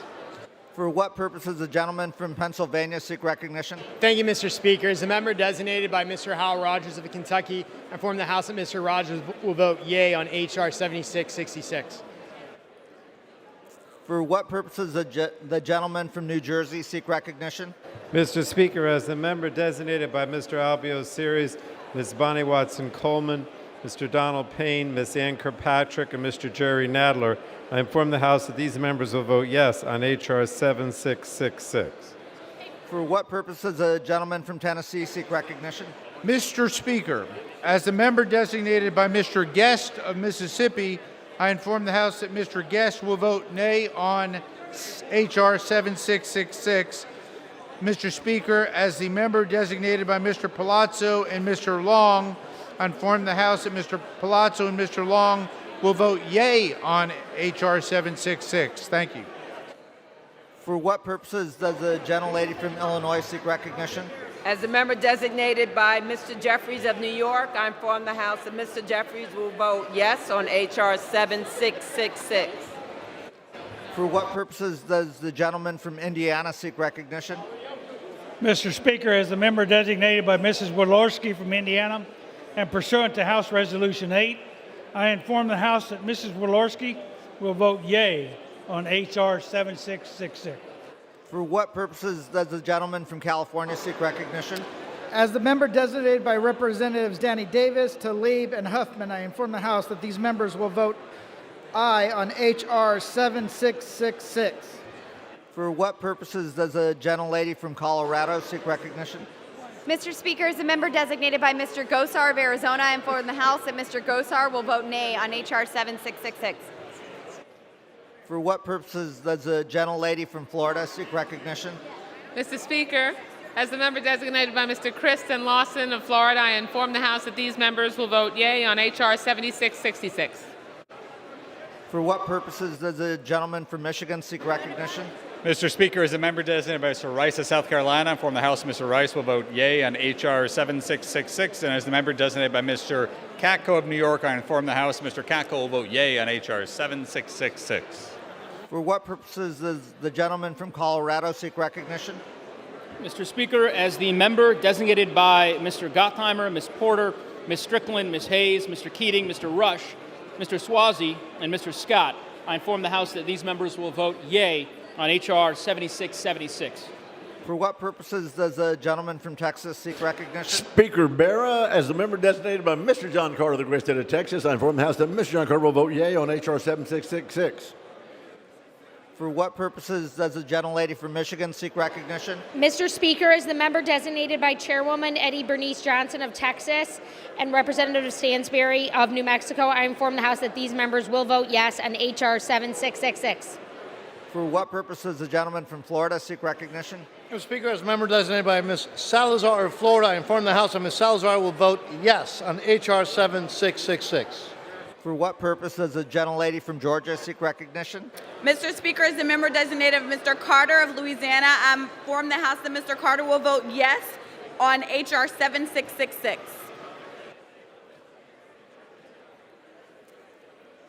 For what purposes does the gentleman from California seek recognition?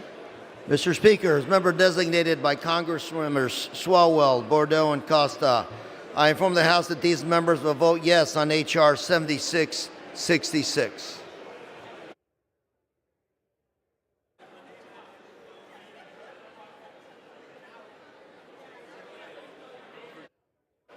For what purposes does the gentleman from Virginia seek recognition? Mr. Speaker, as member designated by Ms. Newman, Ms. Moore, Mr. Connolly, Mr. Cohen, and Mr. DeSaulnier, I inform the House that these members will vote yes on final passage of H.R. 7666.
Have all members voted?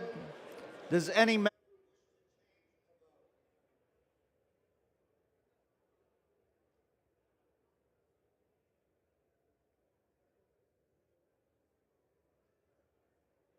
On this vote, the yeas are 402, the nays are 20.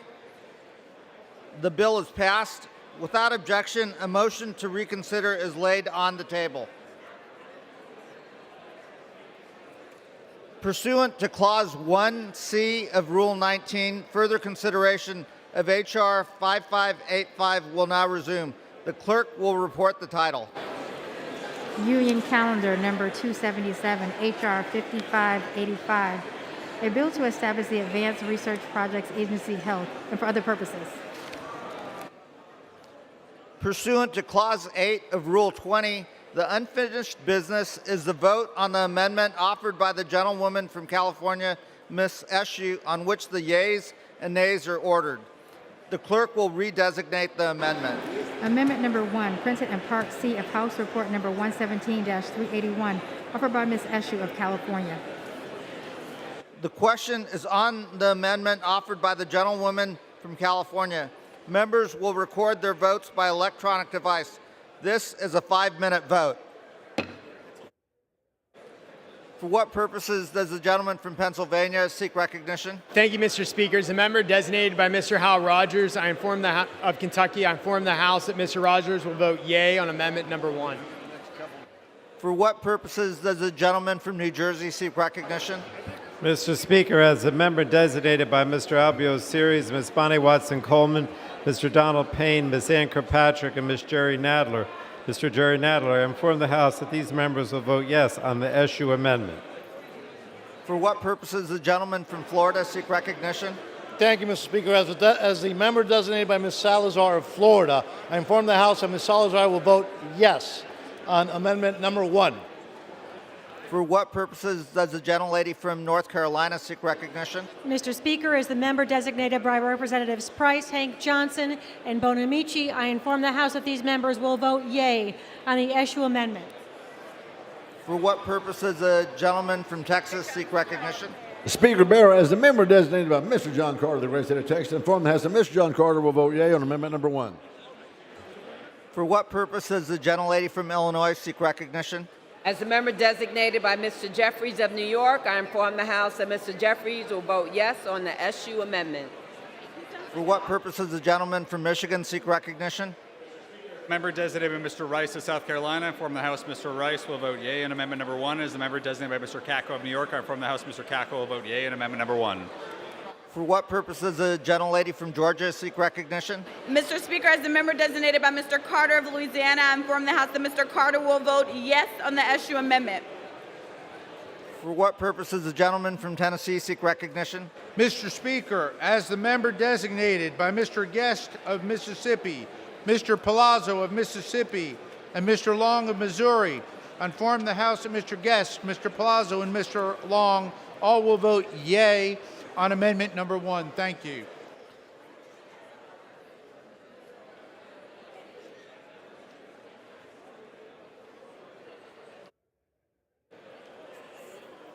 For what purposes does the gentleman from Indiana seek recognition?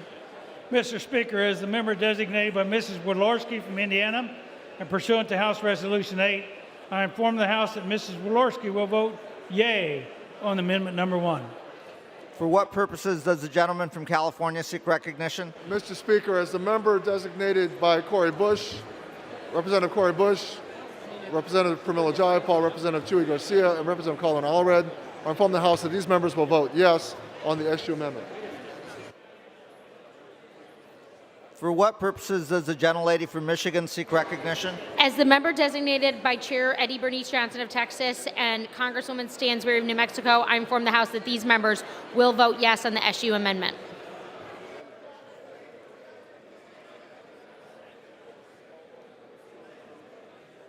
For what purposes does the gentleman from Colorado seek recognition? Mr. Speaker, as the member designated by Mr. Gottheimer, Ms. Porter, Ms. Strickland, Ms. Hayes, Mr. Keating, Mr. Rush, Mr. Swazi, and Mr. Scott, I inform the House that these members will vote yes on the Eshoo amendment.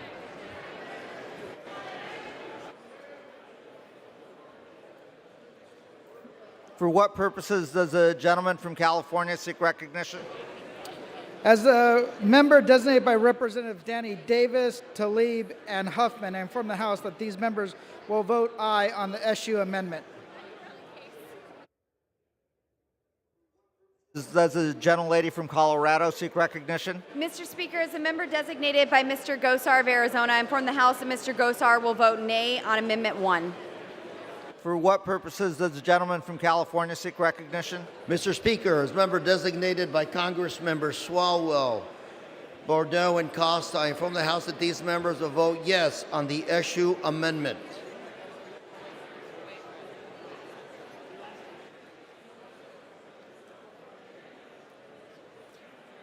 For what purposes does the gentlelady from Florida seek recognition? Mr. Speaker, as the member designated by Mr. Kristen Lawson of Florida, I inform the House that these members will vote yea on the SU amendment. For what purposes does the gentleman from Virginia seek recognition? Speaker, today by Ms. Moore, Ms. Newman, Mr. DeSaulnier, Mr. Connolly, and Mr. Cohen. I inform the House that these members will vote yes on the SU amendment.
Have all members voted? Does any member wish to change their vote?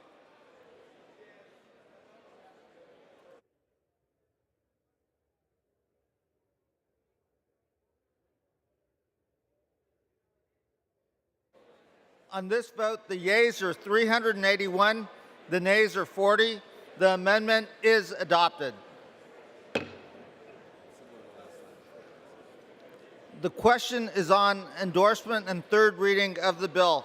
Those in favor say aye. Those opposed say no. The ayes have it. Third reading. A bill to establish the Advanced Research Projects Agency Health and for other purposes. The question is on passage of the bill. Those in favor say aye. Those opposed say no. For what purpose? Oh, the ayes have it. For what purpose does the gentlelady from Washington seek recognition? Request the yeas and nays. Pursuant to Section 3S of House Resolution 8, the yeas and nays are ordered. Members will record their votes by electronic device. This is a 5-minute vote.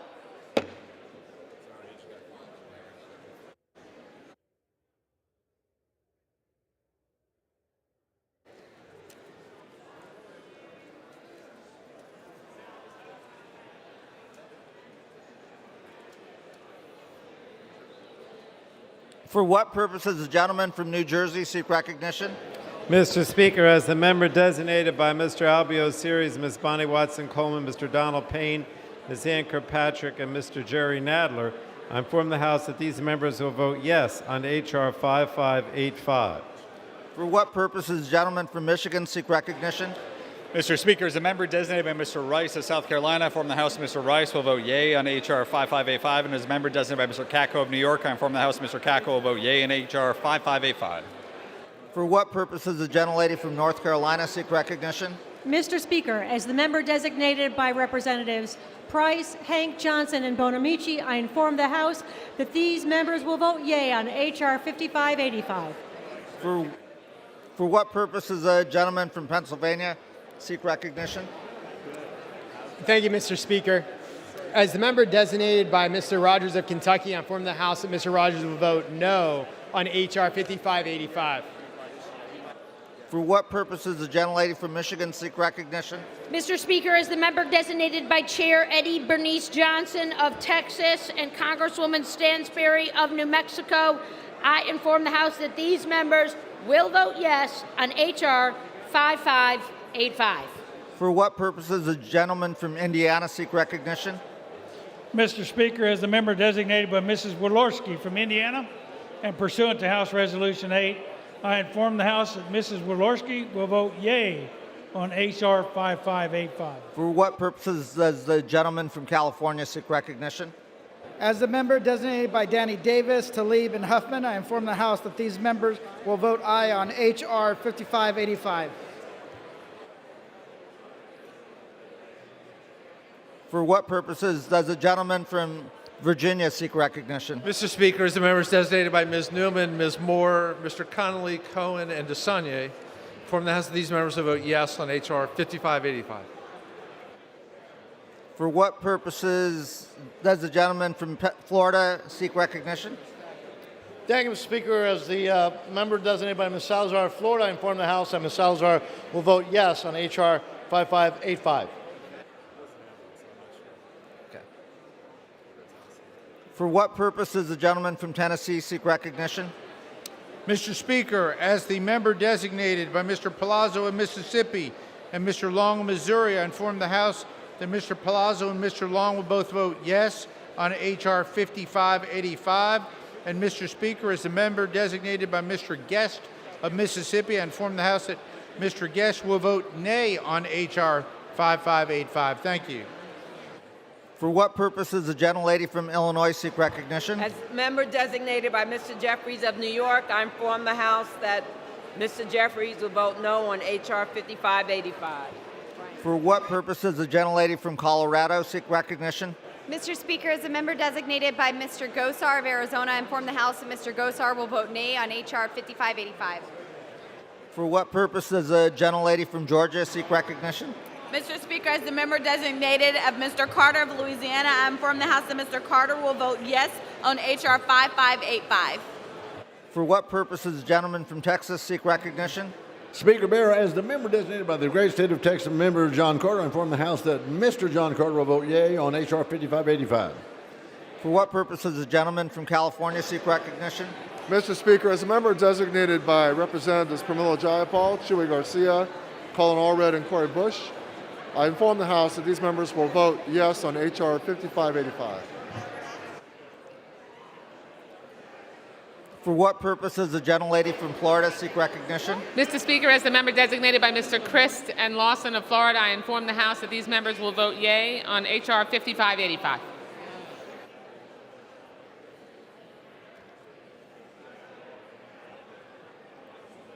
For what purposes does the gentleman from Colorado seek recognition?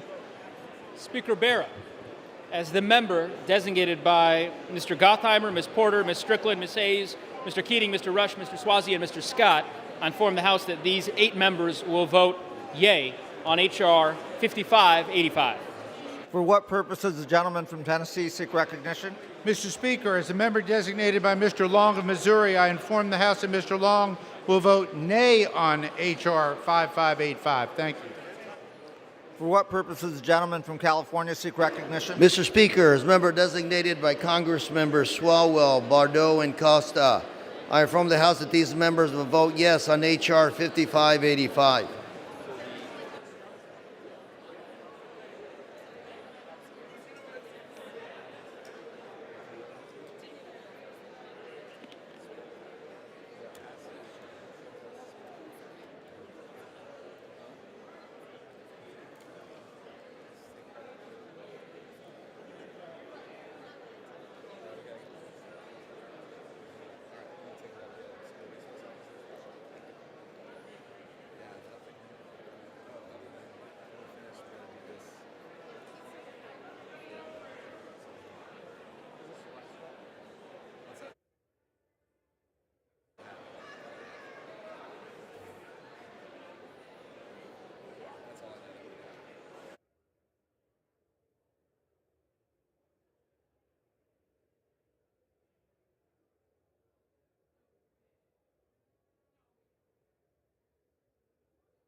On this vote, the yeas are 336, the nays are 85. The bill is passed. Without objection, a motion to reconsider is laid on the table. Pursuant to Clause 8 of Rule 20, the unfinished business is a vote on the motion of the gentleman from Rhode Island, Mr. Cicilline, to suspend the rules and pass H.R. 6538 as amended, on which the yeas and nays are ordered. The clerk will report the title. Union Calendar number 290, H.R. 6538, a bill to create an active shooter alert communications network and for other purposes. The question is, will the House suspend the rules and pass the bill as amended? Members will record their votes by electronic device. This is a 5-minute vote. For what purposes does the gentleman from California seek recognition? Mr. Speaker, as the member designated by Representatives Pramila Jayapal, Chewy Garcia, Colin Allred, and Cori Bush, I inform the House that these members will vote yes on H.R. 6538. For what purposes does the gentlelady from Colorado seek recognition? Mr. Speaker, as the member designated by Mr. Gosar of Arizona, I inform the House that Mr. Gosar will vote nay on H.R. 6538. For what purposes does the gentlelady from Illinois seek recognition? As the member designated by Mr. Jeffries of New York, I inform the House that Mr. Jeffries will vote yes on H.R. 6538. For what purpose does the gentleman from Pennsylvania seek recognition? Thank you, Mr. Speaker. As the member designated by Mr. Hal Rogers of Kentucky, I inform the House that Mr. Rogers will vote no on H.R. 6538. For what purpose does the gentlelady from Georgia seek recognition? Mr. Speaker, as the member designated of Mr. Carter of Louisiana, I inform the House that Mr. Carter will vote yes on H.R. 6538. For what purpose does the gentleman from Michigan seek recognition? As a member designated by Mr. Rice of South Carolina, I inform the House that Mr. Rice will vote yea in H.R. 6538. And as a member designated by Mr. Katko of New York, I inform the House that Mr. Katko will vote yea in H.R. 6538. For what purpose does the gentlelady from North Carolina seek recognition? Mr. Speaker, as the member designated by Mr. Price, Mr. Hank Johnson, and Ms. Bonamici, I inform the House that these members will vote yea on H.R. 6538.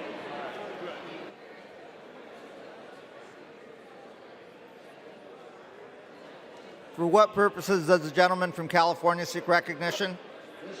Member designated by Congressmember Swalwell, Bordeaux, and Costa, I inform the House that these members will vote yes on H.R. 6538.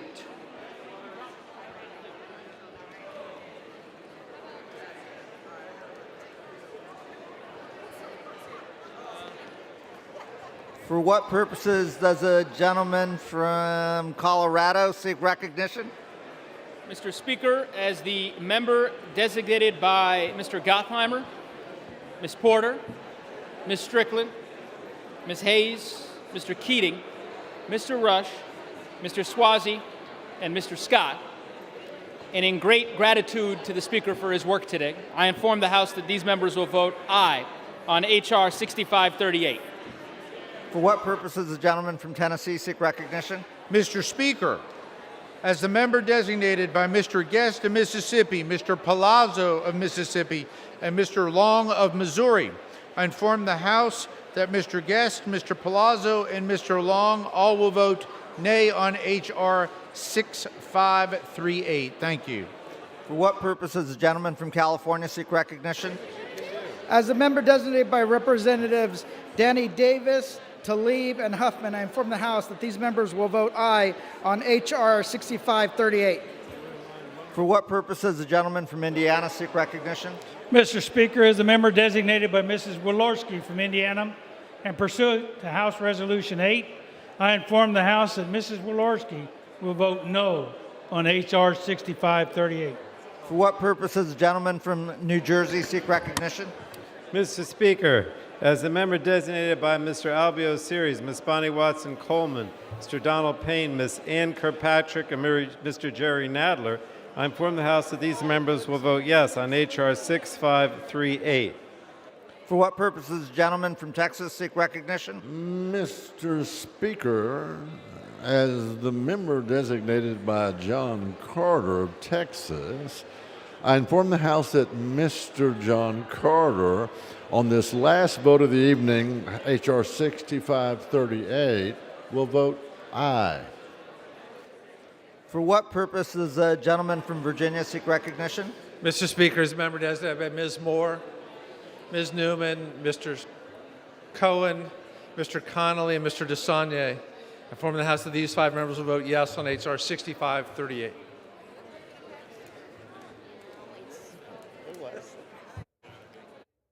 For what purposes does the gentlelady from Michigan seek recognition? Mr. Speaker, as the member designated by Chair Eddie Bernice Johnson of Texas and Congresswoman Stansberry of New Mexico, I inform the House that these members will vote yes on H.R. 6538.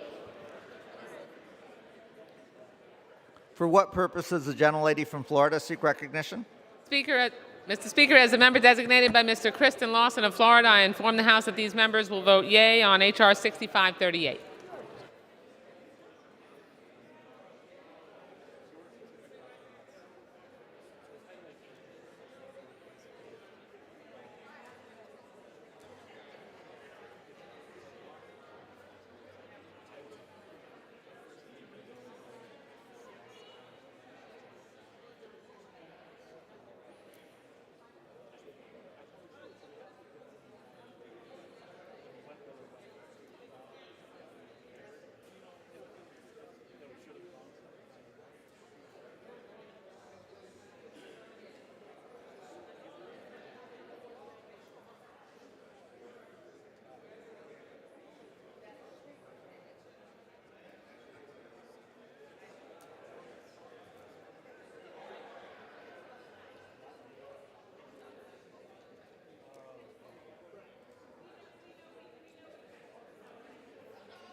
For what purposes does the gentleman from Florida seek recognition? Thank you very much, Mr. Speaker. As member designated by Ms. Salazar, I inform the House that Ms. Salazar will vote no on H.R. 6538.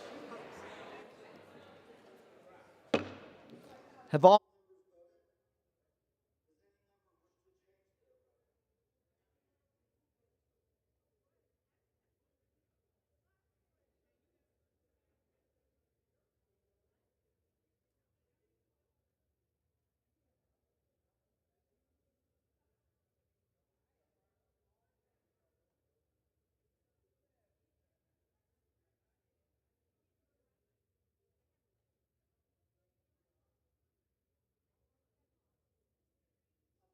the yeas are 259, the nays are 162.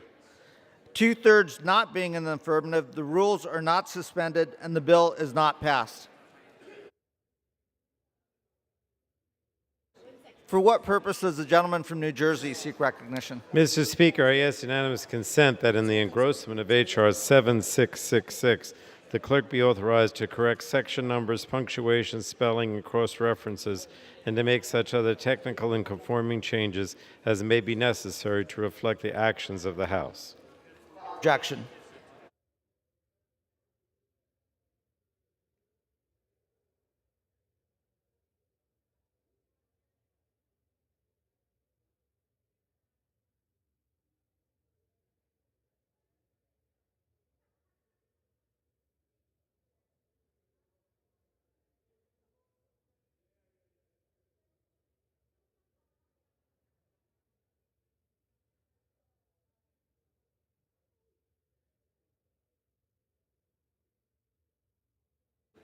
The chair lays before the House a communication.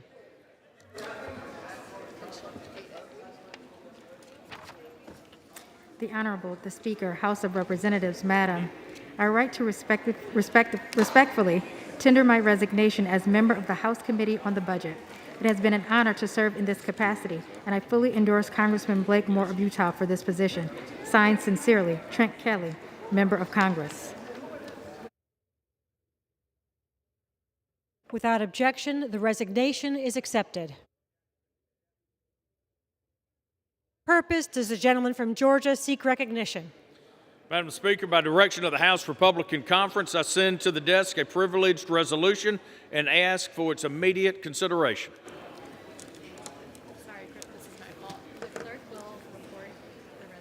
The clerk will report the resolution.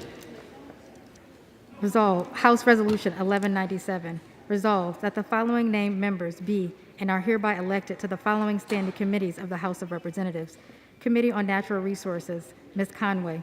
Committee on Veterans Affairs, Ms. Conway. Committee on Agriculture, Mrs. Flores. Committee on Homeland Security, Mrs. Flores. Committee on the Budget, Mr. Moore of Utah, to rank immediately after Mr. Smith of Missouri. Without objection, the resolution is agreed to, and the motion to reconsider is laid on the table.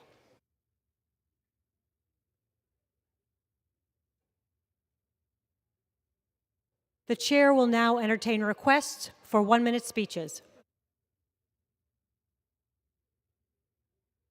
For what purpose does the gentlelady from Ohio seek recognition? To address the House for 1 minute to revise and extend my remarks. Without objection.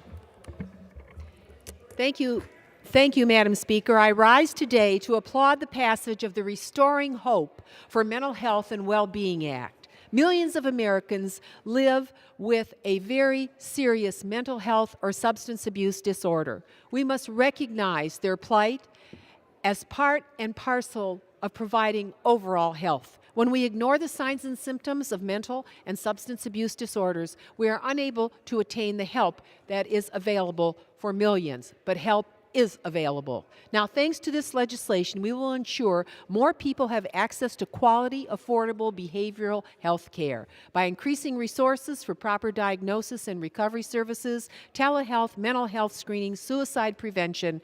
We will improve lives and save lives all across our country. Let us continue working to provide the care that is essential to daily life. Help is within reach. Let us make sure that those who need medical diagnosis on the behavioral front receive it. Finally, as a member of the Mental Health Caucus and Bipartisan Addiction and Mental Health Task Force, I thank the Energy and Commerce Committee for their steadfast work to assure wellness for millions of Americans. I yield back.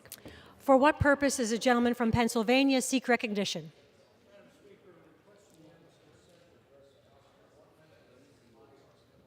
Without objection, the gentleman is recognized for 1 minute. Thank you, Madam Speaker. Madam Speaker, I rise today to recognize the accomplishments of Mr. Andrew Rue, an Eagle Scout from Troop 28 in Rocky Grove, Venango County, as he celebrates completing all 138 merit badges offered by the Boy Scouts of America. Andrew has been a member of Troop 28 for more than 7 years and has had the support of his parents, Chad and Christina Rue, throughout his time in scouting. Becoming an Eagle Scout is a great honor. Only 8% of all Scouts attain the rank of Eagle Scout, and less than 0.5% of Scouts are estimated to have completed all available merit badges. On his path to earning such merit badge, Andrew was challenged to learn various skills ranging from law and chess to archery and welding. Alongside millions of young men and women in scouting, Andrew embodies the values of patriotism, courage, and self-reliance. Madam Speaker, as an Eagle Scout myself and a member of the scouting community for more than 50 years, I can attest to the significance of Andrew's achievement. Congratulations, Andrew, on your accomplishment in scouting and your contribution to your community. Well done, Scout. Thank you, Madam Chair, and I yield back the balance of my time. For what purpose does the gentleman from Maryland seek recognition? Unanimous consent to address the House for 1 minute, please. Without objection, the gentleman is recognized for 1 minute. Madam Speaker, today I rise to applaud the passage of Restoring Hope for Mental Health and Well-Being Act of 2022, a comprehensive package of over 30 bills, 6 of which I proudly led. Today, over 50 million Americans struggle with mental illness, and over 20 million Americans struggle with substance use disorder. We've lost nearly 1 million lives to suicide and over 1 million Americans to drug overdoses in the last 20 years. Today, we're on course for another 1.2 million Americans in the next decade to drug overdoses. We cannot afford to wait till tomorrow, so today we took action. This effort served as the first step of a continued journey to end these crises that have taken far too long and taken too many. We proudly cast our vote to help save the lives of our fellow Americans. Thank you, Chairman Frank Pallone, Ranking Member McMorris Rogers, Leader Hoyer, and their teams for making this vision a reality. I yield back my time. For what purpose does the gentleman from Tennessee seek recognition? Consent to address the House for 1 minute and to revise and extend my remarks. Without objection, the gentleman is recognized for 1 minute. Madam Speaker, more than 7 weeks ago, we woke up to headlines that the Supreme Court of the United States would likely overturn Roe v. Wade. I believe the leaker broke federal law in an effort to change the outcome of the High Court's ruling. We've seen protests outside justices' homes, and in Associate Justice Brett Kavanaugh's case, we've seen an assassination plot. We've also seen more than a dozen attacks on pro-life organizations across the country, including vandalism, destruction of property, and even firebombing. This is why I joined more than 100 House Republicans in a letter urging the Department of Justice to investigate these attacks.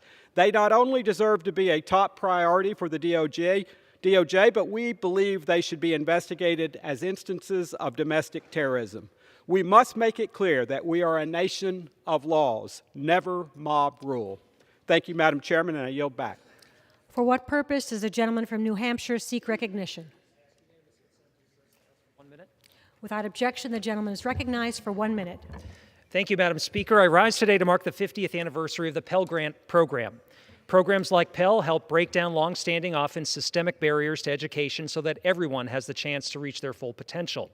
In my district, over 65,000 students are receiving over $165 million to pursue their higher education goals at our local colleges. The Pell Grant is further leveraged by the University of New Hampshire Granite Guarantee Program, which allows students who are Pell eligible to attend UNH, Keene State, or Plymouth State tuition-free by leveraging Pell, federal aid, and institutional support to ensure access to high-quality public education in New Hampshire. Putting higher education within reach for more people has been a strong priority of mine since taking office, and we've worked to increase funding for Pell Grants and provide the kind of resources that our students deserve. The education these students receive will help them fulfill their dreams and develop their greatest abilities. I look forward to Congress continuing to support access to college through the Pell Grant for another 50 years. Thank you, Madam Speaker, and I yield back. For what purpose does the gentleman from Georgia seek recognition? Address the House for 1 minute to revise and extend my remarks. Without objection, the gentleman is recognized for 1 minute. Madam Speaker, I rise today in honor of a beloved woman and an outstanding Georgian, Eleanor Otteson. Eleanor and her family were recently blessed to celebrate Eleanor's 105th birthday. Born on a warm day in May of 1917, Eleanor spread her love across New Jersey and Pennsylvania before finally finding a home in McIntosh County, Georgia. Mrs. Otteson diligently served her community as a registered nurse and now continues this service as an active member of Morgan's Chapel United Methodist Church. A mother and a grandmother, Eleanor's heart holds no shortage of love. She shows this love by helping around her church, knitting bags, singing songs, and sharing her light with all those around her. When asked about how she's lived to her outstanding age of 105, Eleanor spoke of her lifelong commitment to health. Mrs. Otteson never smoked, never drank to excess. Instead, she made a point to eat well, sleep well, and treat others well. I smile when I hear about the great joy going on in the lives of my constituents, and I'm so thankful Eleanor's loved ones continue to have her with them through these years. Thank you, Madam Speaker, and I yield back.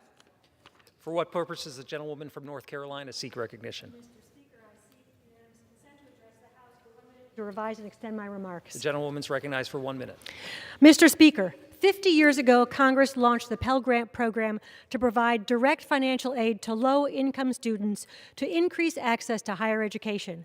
This program has opened up the door of opportunity and made the dream of college a reality for millions of students across the country. In North Carolina's 6th District, over 30,000 students are utilizing nearly $140 million in Pell Grants to pursue their higher education goals at local colleges and universities. Nationwide, nearly 7 million students, or 40% of undergraduates, are Pell Grant recipients. As a member of the Education and Labor Committee, I'm proud to share my support for Pell Grants and to have supported a $400 increase to the maximum annual award. By increasing the Pell Grant award, we are ensuring that more students can attend college and join the skilled workforce in their desired career field. I look forward to Congress continuing the bipartisan support for expanding student access to college through Pell Grants for another 50 years, and I yield back. For what purpose does the gentlewoman from North Carolina seek recognition? Without objection, the gentlewoman is recognized for 1 minute. Thank you, Mr. Speaker. Mr. Speaker, I rise to recognize Randy Marion, the owner of Randy Marion Automotive Group and a true titan of entrepreneurship in North Carolina. Recently, Randy was selected as the recipient of the 2022 Lifetime Achievement Award from the North Carolina Automobile Dealers Association. His automotive group is one of the largest car dealerships in the Carolinas, and he's built a reputation that is second to none. This award is a testament to his entrepreneurial spirit, civic leadership, and commitment to furthering the automobile industry within the Tar Heel State, as well as his being a wonderful role model and citizen. Congratulations, Randy, on this tremendous accomplishment. Here's to many more years of serving the state of North Carolina and of continuing to serve as the great role model that you are. I yield back. For what purpose does the gentleman from Missouri seek recognition? And the gentleman is recognized for 1 minute. Thank you, Madam Speaker. Families everywhere are feeling the pain of Washington Democrats' radical climate agenda. President Biden launched the war on American energy when he canceled the Keystone XL pipeline on his first day in office. He's also banned new lease sales for oil and gas, and his regulatory onslaught is limiting U.S. energy production. As a result, Americans are paying the price for the far left's costly energy agenda every time they flip a light switch, buy groceries, or drive to work. But what's the goal of Washington Democrats' climate agenda? Drive up the cost of traditional energy sources to force our nation's transition to alternatives that are less reliable, widely unavailable, and even more expensive. America cannot afford the left's war on affordable energy. What America needs right now is the all-of-the-above energy agenda put in place by President Trump and Republicans in Congress. For what purpose does the gentleman from New York seek recognition? Madam Speaker, I ask unanimous consent to address the House for 1 minute and to revise and extend my remarks. Without objection, the gentleman is recognized for 1 minute. Madam Speaker, I rise today in honor of Caribbean American Heritage Month. New York's 16th Congressional District is a rich bastion of many Caribbean communities and cultures. I am proud to represent constituents from the Dominican Republic, Jamaica, Puerto Rico, Grenada, Haiti, St. Lucia, the Bahamas, Barbados, Guyana, Trinidad and Tobago, and many more. The vibrancy and brilliance of this community has shaped the essence of our district and this nation. The impact of Caribbean heritage on the state of New York and our country is tremendous.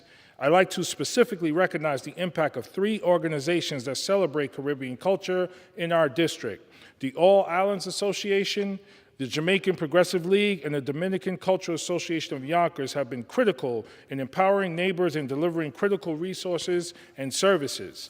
I am proud to represent such a diverse community of people and honored to continue making New York 16 a better place for all as we work for better housing, immigration, workers and care rights, and entrepreneurship opportunities. Thank you, and I yield back. For what purpose does a gentlewoman from New York seek recognition? Speaker, I request unanimous consent to address the House for 1 minute and to revise and extend my remarks. Without objection, the gentlewoman is recognized for 1 minute. Thank you, Madam Speaker. I rise today to recognize National Dairy Month, which we celebrate each June. The dairy industry is a major force in our economy. It's the largest single segment of New York's agricultural industry. There are more than 3,500 dairy farms across New York. This month, and every month, we celebrate their contributions to communities across America. Many of the dairy farms in the 22nd District are family-owned and operated. As they continue to recover from the disruptions of the pandemic, I will work tirelessly to support our local dairy farmers the same way they work tirelessly to deliver for our communities and our nation. People of all ages, especially children, receive crucial nutrients to grow healthy and strong by drinking milk. That's why I have co-sponsored the bipartisan legislation like the Whole Milk for Healthy Kids Act to ensure that every child will have access to nutrition-rich milk in schools and cafeterias, just like the awesome chocolate milk that I got when I was growing up. And as Elon Musk said, chocolate milk is insanely good. As we celebrate National Dairy Month, we appreciate the dairy farmers who both drive our local economies and communities every day to make us all healthy. Let's put milk, whole milk, and chocolate milk back in our schools. I yield back. For what purpose does the gentleman from California seek recognition? Without objection, the gentleman is recognized for 1 minute.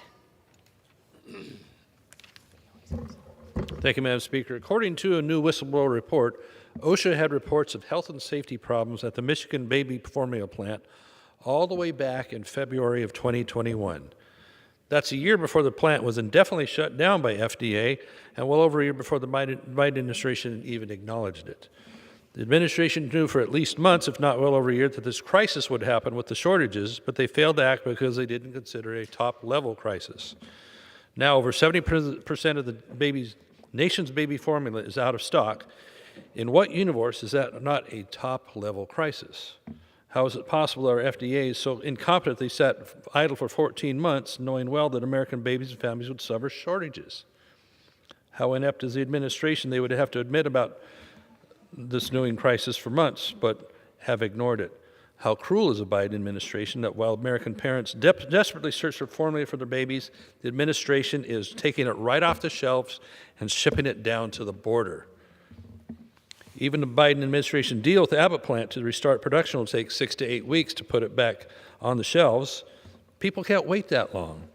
The Biden administration should have addressed this worsening baby formula shortage when House Republicans raised the alarm months ago. We will hold this administration accountable for this issue.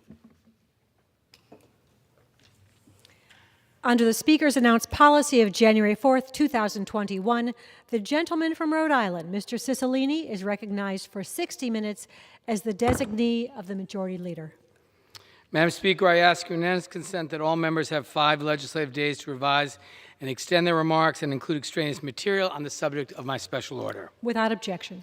Madam Speaker, my colleagues and I are here today for the special order hour to celebrate Pride Month. Pride is a time of celebration of our community and its diversity. It's a time to uplift LGBTQ+ people all across the country and honor our identities and how these individuals have shaped our lives.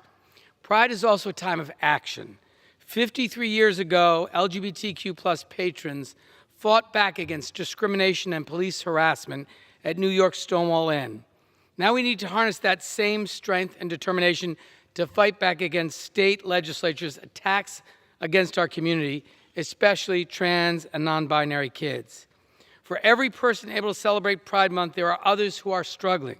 There are countless people unable to come out because of discrimination, harassment, and threats of violence. In too many states, this discrimination is being led by elected officials.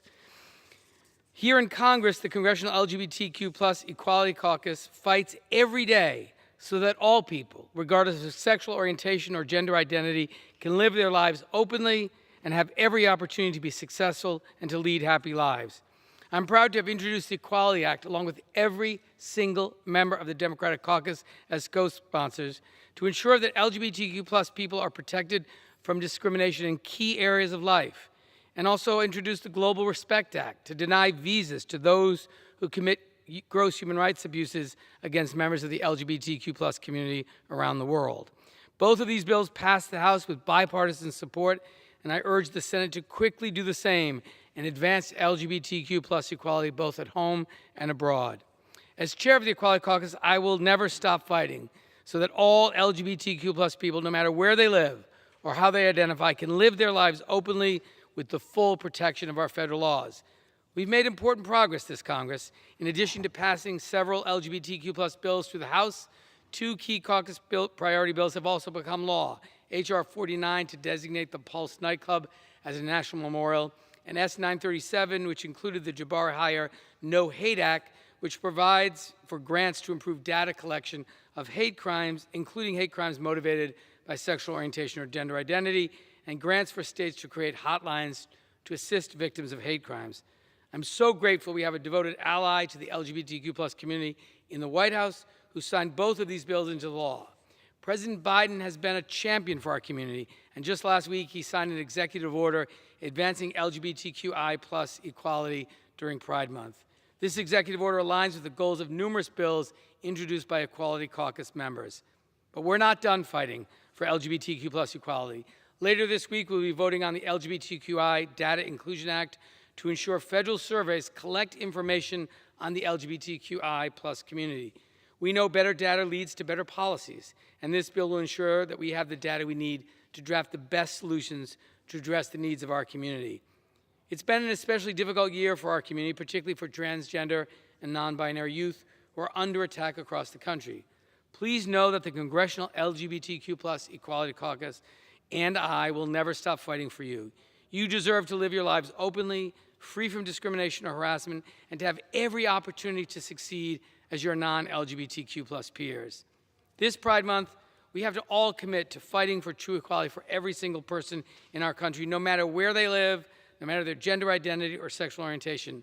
I'm so grateful to be joined today by several of my colleagues who are helping to lead this fight for LGBTQ+ equality in the halls of Congress, and I look forward to hearing from them during this special order hour.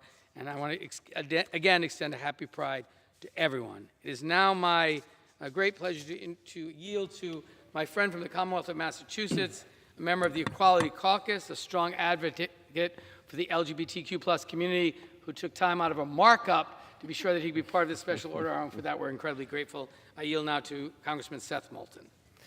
I want to start by, by thanking my remarkable colleague from Rhode Island for his courageous leadership, truly courageous leadership on this and so many other issues for the House of Representatives.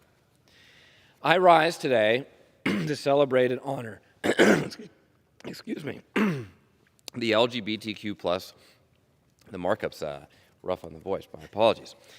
I rise today to celebrate and honor the LGBTQ+ community during Pride Month.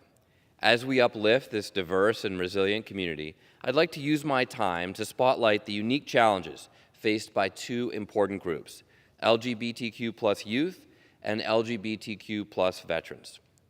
Today, a growing contingent of the Republican Party is scapegoating LGBTQ+ youth and veterans through ignorant rhetoric and irresponsible policies. Their words and actions are worsening an already devastating mental health crisis among these kids. Being a teenager is hard enough. You're finding your place, figuring out who you are and what you want to do. Now imagine waking up each day and hearing the people who are supposed to be leaders tearing you down, villainizing who you are, all for political gain. This is unconscionable, and it has real-life consequences. The Trevor Project estimates that more than 1.8 million LGBTQ+ young people attempt or seriously consider suicide every year in the United States. Another group whose challenges we don't talk about enough are LGBTQ+ veterans, who experience higher rates of depression and more frequent thoughts of suicide than others. I served with gay and bisexual great Americans in the Marines.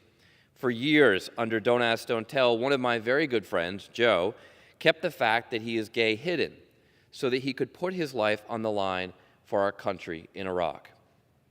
Then, when he got out of the Marines, he came out of the closet. But a year after that, in 2007, he got recalled to active duty. All he had to do to avoid another deployment was to pick up the phone and say 2 words to the Department of Defense: I'm gay. But he didn't. He didn't want anyone to go in his place. So he went back into the closet so that he could go back to the war, putting his life on the line again for another tour. Joe, like so many others in his shoes, chose to serve our country. Yet simply because of who they are, these patriots have dealt with unforgivable discrimination. For many LGBTQ+ vets, the mental health impacts are lifelong. The scope of this mental health crisis is broad. We've come a long way, but we're facing a moment where that progress is at risk of moving backward instead of forward. On July 16th, we will take one big step forward when the 988 Mental Health Emergencies Hotline goes live. Just like dialing 911 during a medical emergency, every single American will now have access to another easy-to-remember number. This is just the first step. It is my hope that in the future, dialing 988 will give LGBTQ+ people the option to speak with someone who is specially trained to address the unique challenges faced by this community. LGBTQ+ Americans need to know that they can have access to the mental health resources they need just by picking up the phone. Because every American should know, in a time of crisis, you are not alone. Thank you, and I yield back. I thank the gentleman for yielding back, and I thank him for his very powerful words and for being here tonight. It is now my great honor to yield to my friend from the great state of New Hampshire, a co-chair of the Equality Caucus, a champion for the LGBTQ+ community. And as Congressman Moulton was speaking, I was thinking of Congressman Pappas because Congressman Pappas has been a great champion for veterans. He serves as a distinguished member of the Transportation and Infrastructure Committee and the Veterans Affairs Committee, and in that role has been an extraordinary national leader on veterans issues. I now yield to Chris Pappas. Thank you very much, Representative Cicilline, for organizing this special hour, and I rise to mark Pride Month. Pride is an important opportunity for all of us, regardless of our orientation, to come together, to celebrate our nation's diversity, and to keep striving to perfect this union, to make sure that there is truly freedom and equality for all.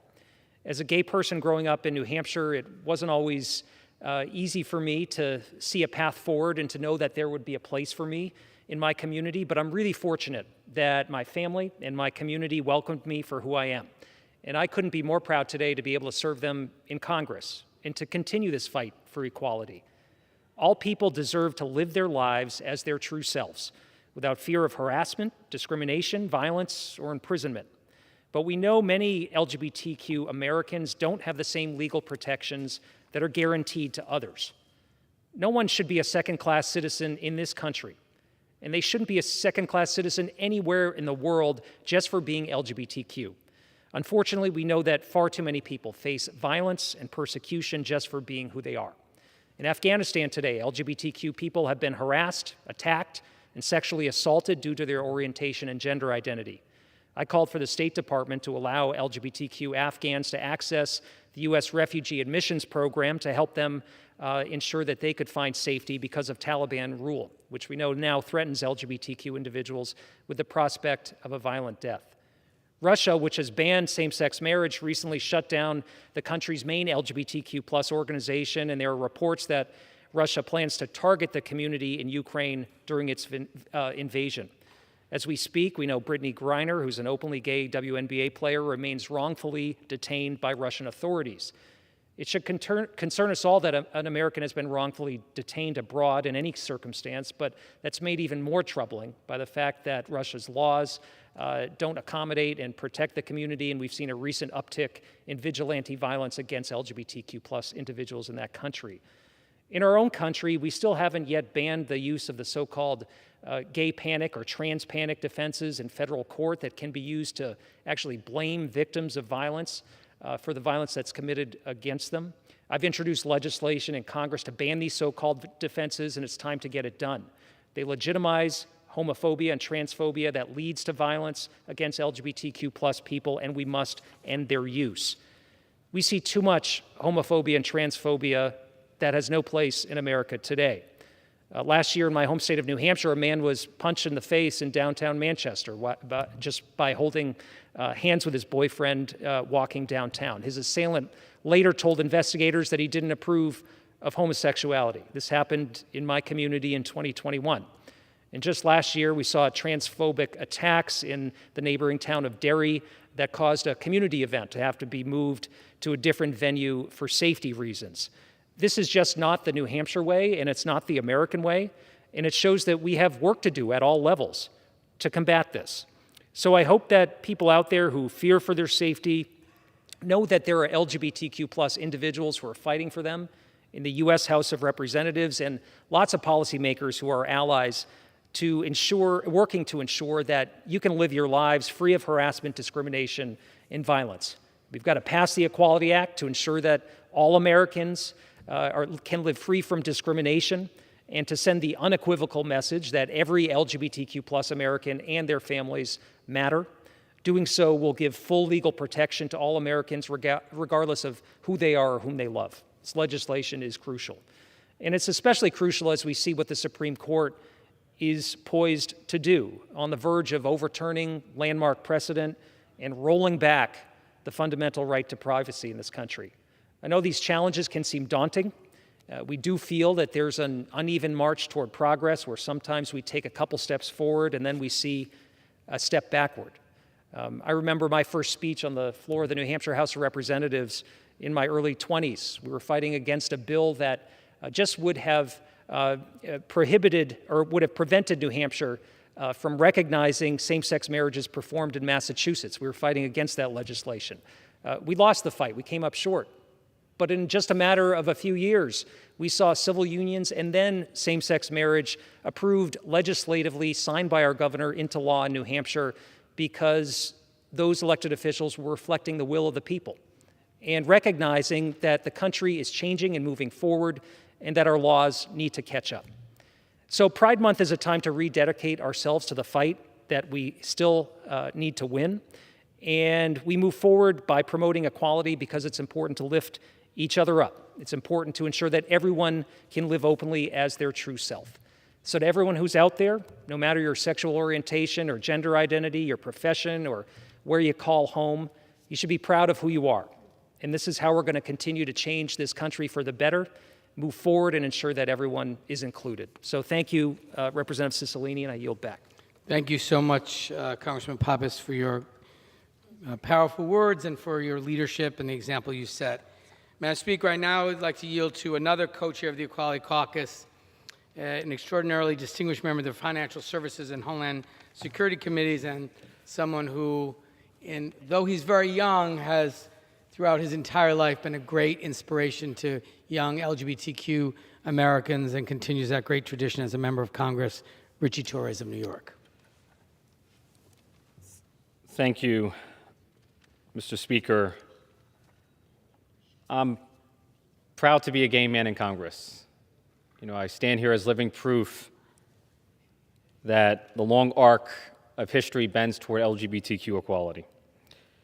I'm the first Latino and Black LGBTQ member of Congress, and I proudly serve as Vice Chair of the Homeland Security Committee. You know, back in the 1950s, President Eisenhower issued an executive order declaring people like me to be a threat to Homeland Security.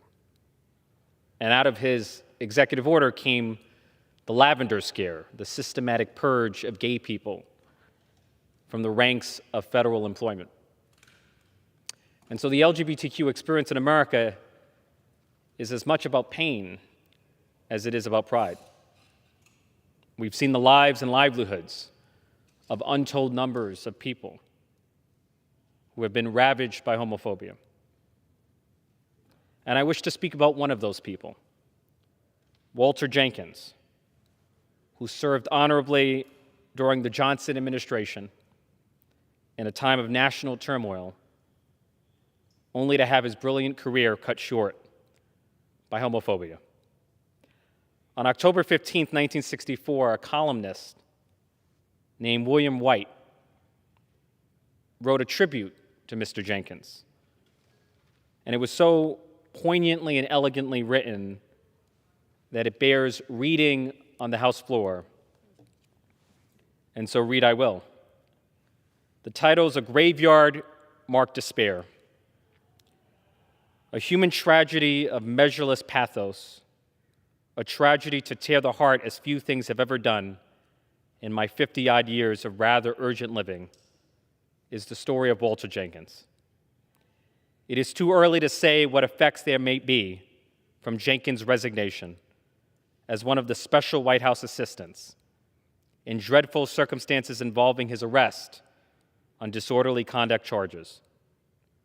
Nor does this columnist now concern himself in the slightest way with this question. When one sees a friend bury a lost career, common humanity requires at least a brief wait at a graveyard marked despair before reckoning up who else has gained or lost what. The present purpose has nothing to do with partisanship or even with politics in general.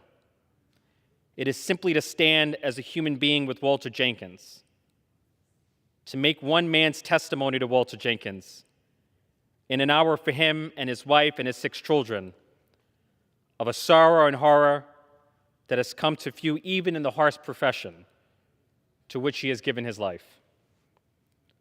I have just come from the hospital room of Walter Jenkins. It is a scene that will burn forever in the memory of one whose own profession as a correspondent has caused him to see much of human suffering, the death of so many in battle, the death of hope for so many others. Walter Jenkins I have known for 20 years. Walter Jenkins I saluted in print when he became President Johnson's assistant upon Mr. Johnson's ascension to the White House after another tragedy just short of 12 months ago.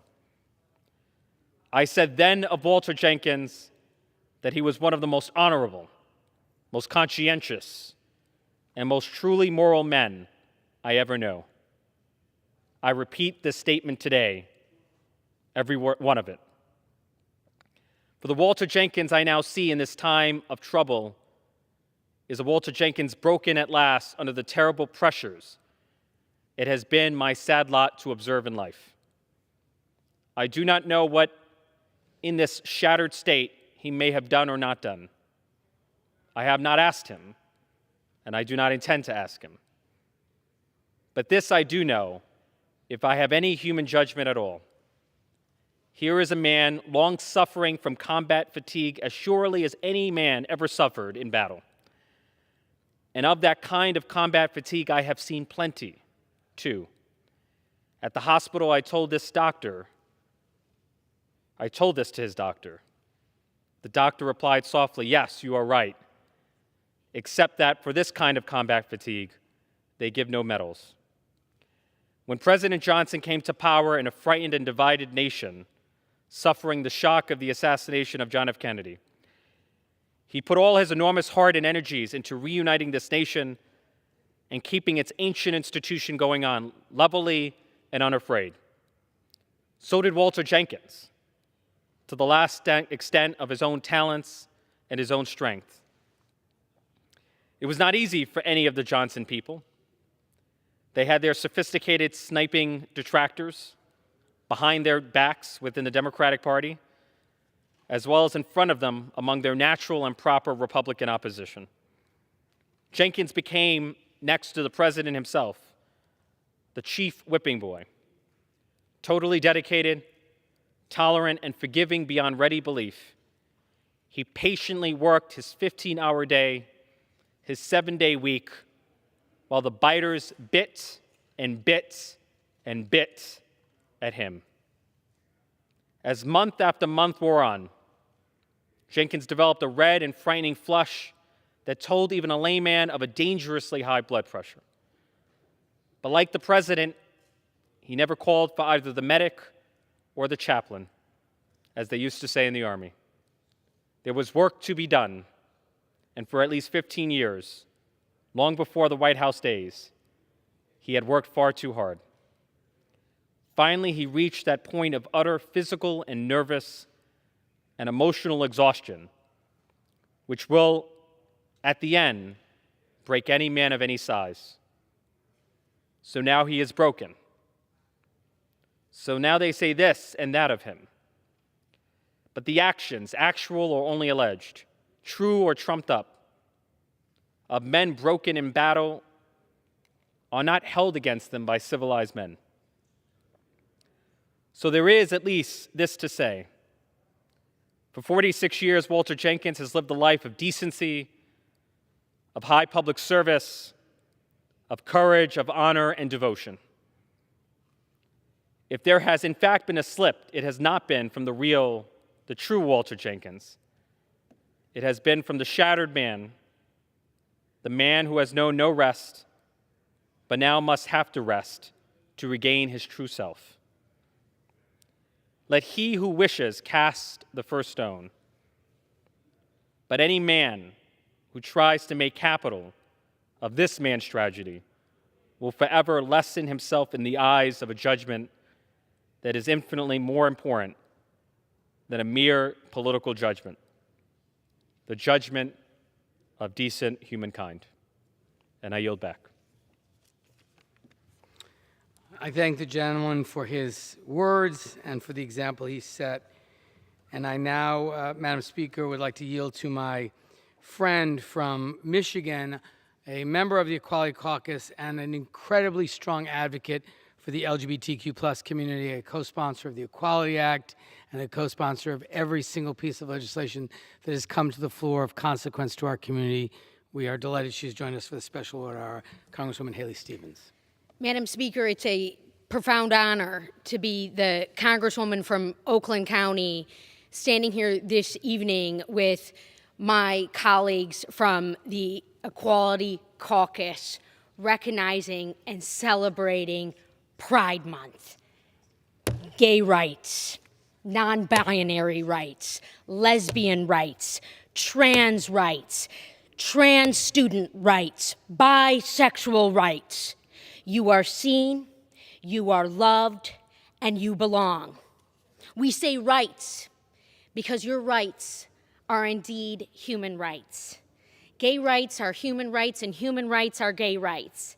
And in the plight to end discrimination, the words ring out that were spoken in the Michigan State House chamber just recently by a self-proclaimed straight, white, married Christian suburban mom, Mallory McMorrow, who declared very loudly for the nation to hear that hate won't win, that we will not stand for those who do not seek to govern, who do not seek to tackle gun violence, to marginalize already marginalized people. We speak the words of the only openly gay state senator from Michigan, Jeremy Moss, who rightly pointed out that it was not the trans community that stormed the Capitol on January 6th. Oh no. We celebrate our milestones in Michigan. We celebrate our significant individuals who are making history today.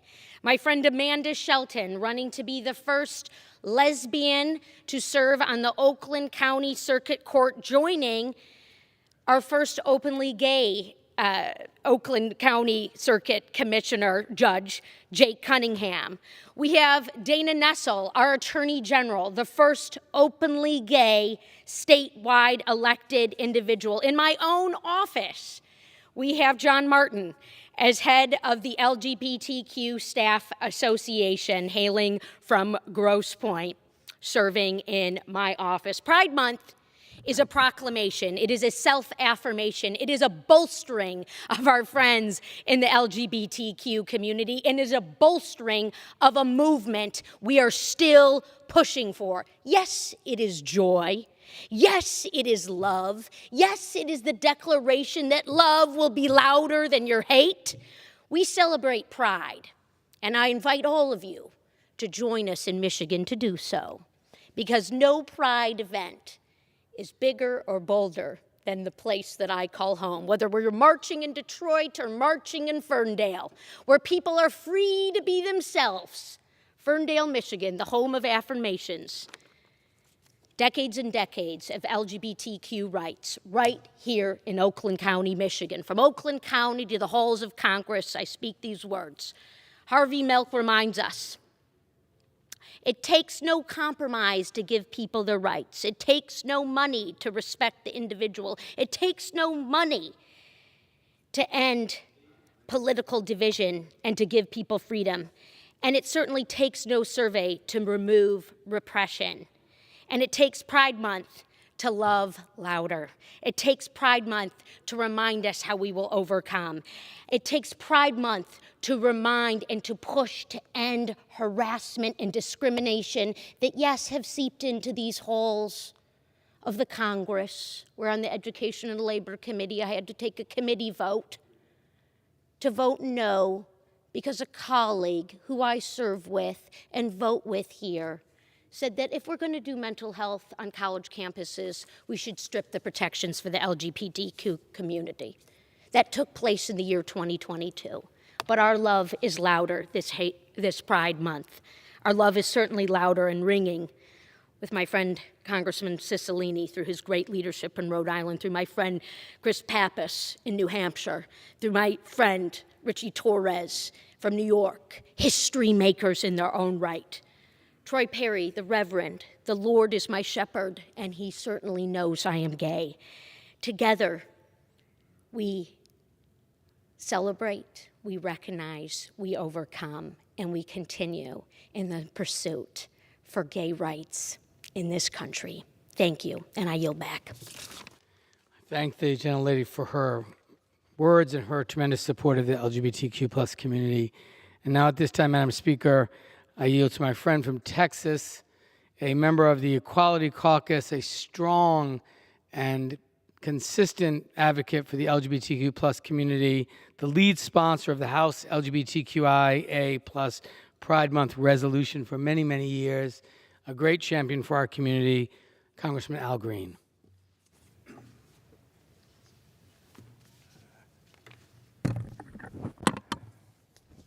Thank you.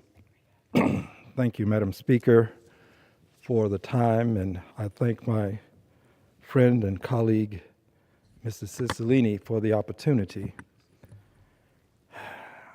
I am a proud ally and member of the Congressional LGBTQ plus Equality Caucus. Why?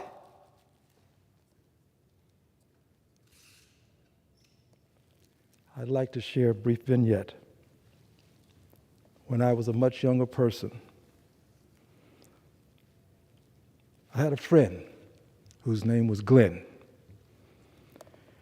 Glenn was small in stature. He never bothered anybody.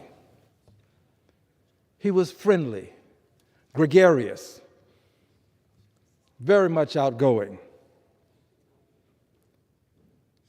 I didn't understand Glenn. But I had friends who thought they understood him. And my friends, Mr. Cicilline, would pick on Glenn. They called him queer. They invited him to do things that were unacceptable. I never spoke up for Glenn.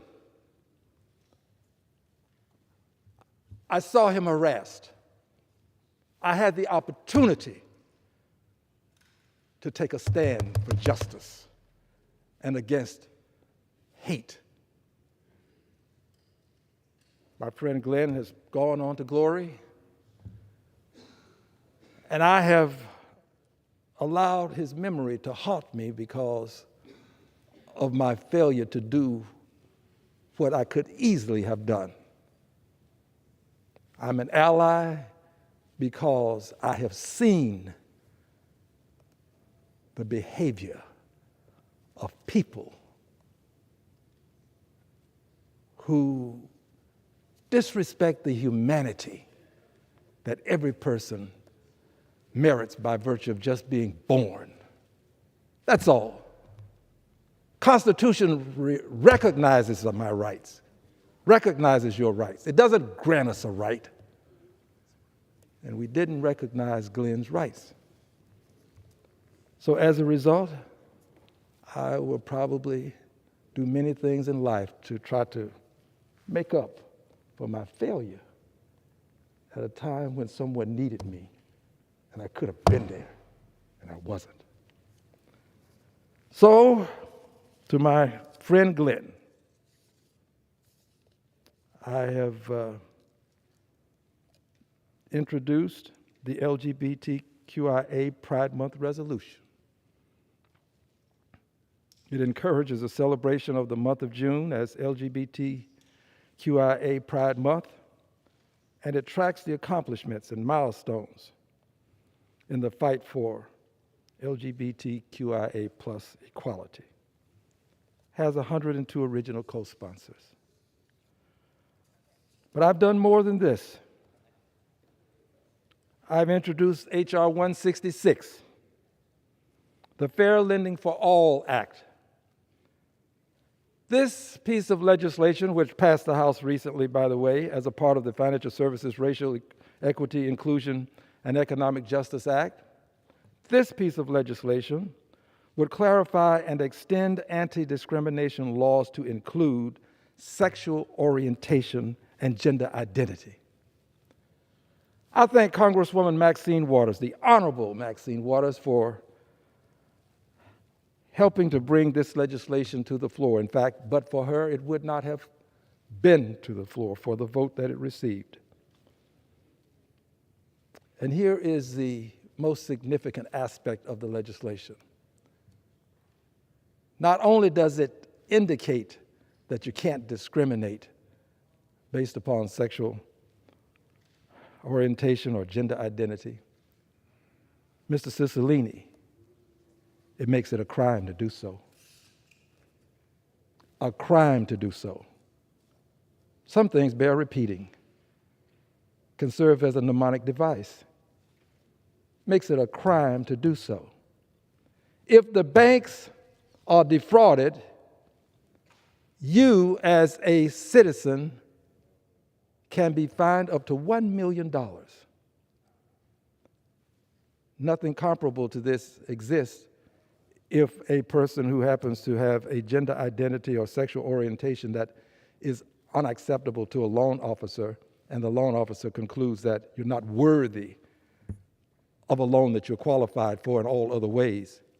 Well, if this bill passes the Senate, not only will it be a crime, you will do time if you are found guilty, and you'll have to pay a fine. There are some things that we ought not tolerate in life, and that is invidious discrimination against anyone. We ought not tolerate it, because if you tolerate it, you perpetuate it. So to my friend Glenn, I want you to know that I'm still in the struggle that you caused me to realize was more than just a bunch of guys having fun, playing pranks on another person. And finally, I'm not sure where this country is going. Because in the state of Texas, the Republican platform indicates that there are but two gender identities.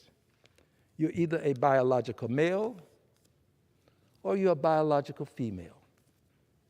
This is in the Republican platform. I don't know where we're going, but it's not in the right direction. Because you're denying, by virtue of this kind of platform, the identity of transgender people. Who are you to tell other people who they are? You tried it with me. When I was born, I was a Negro. It wasn't my decision. wasn't my mother's decision, denied me of my cultural integrity, you're still up to your old tricks, demeaning others to somehow conclude that it's better for you. I don't know where we're going, but we're going in the wrong direction. And we ought not let the state of Texas do this without some rebuff, some indication that we won't tolerate it, because it is but a harbinger of things to come. This is the state of Texas, where a lot of unpleasant things are born. The state of Texas also wants to repeal the Voting Rights Act, 1965. State of Texas wants to secede from the Union. I understand these things, but I don't understand denying a person's identity. I thank you, Mr. Cicilline, for the time. I am an ally, and I'm a friend you can count on. I will not allow myself to fail to speak up ever again in life when it comes to injustice against anybody. Dr. King was right. Injustice anywhere is a threat to justice everywhere. I thank you, Mr. Green, and I know Glenn is looking down, very proud of your words tonight and the difference it's going to make to those who are watching. Madam Speaker, I now have the honor of yielding to the gentlewoman from North Carolina, someone with whom I serve on the Foreign Affairs Committee, is a very thoughtful member of our committee, as well as someone who serves on the Education and Labor Committee, a member of the Equality Caucus, and a longtime champion of equality, justice, women's reproductive health care, and so many issues important to the LGBTQ plus community, and my friend, Congresswoman Kathy Manning. Thank you, Mr. Cicilline, for holding this special order. I'm proud to rise to celebrate Pride Month. This month, we honor the many contributions of the LGBTQ community while recognizing that the fight for equality is ongoing. I recently watched a documentary on PBS called The Lavender Scare. I was amazed to learn how liberating military service during World War II was for so many members of the LGBTQ community. People from small towns and rural areas were relieved to meet so many others in the military who shared their feelings about sexuality and gender. They realized that they were not alone, and they could be valuable members of the war effort. But then when they returned home after VE Day, they were confronted with the Red Scare and the nightmare that was Senator Joe McCarthy, who ruined many lives by calling on government officials to identify homosexuals and remove them from their government jobs, claiming they were vulnerable to blackmail by communists and could be induced to reveal national secrets. It's a shameful part of our history that I really never knew about.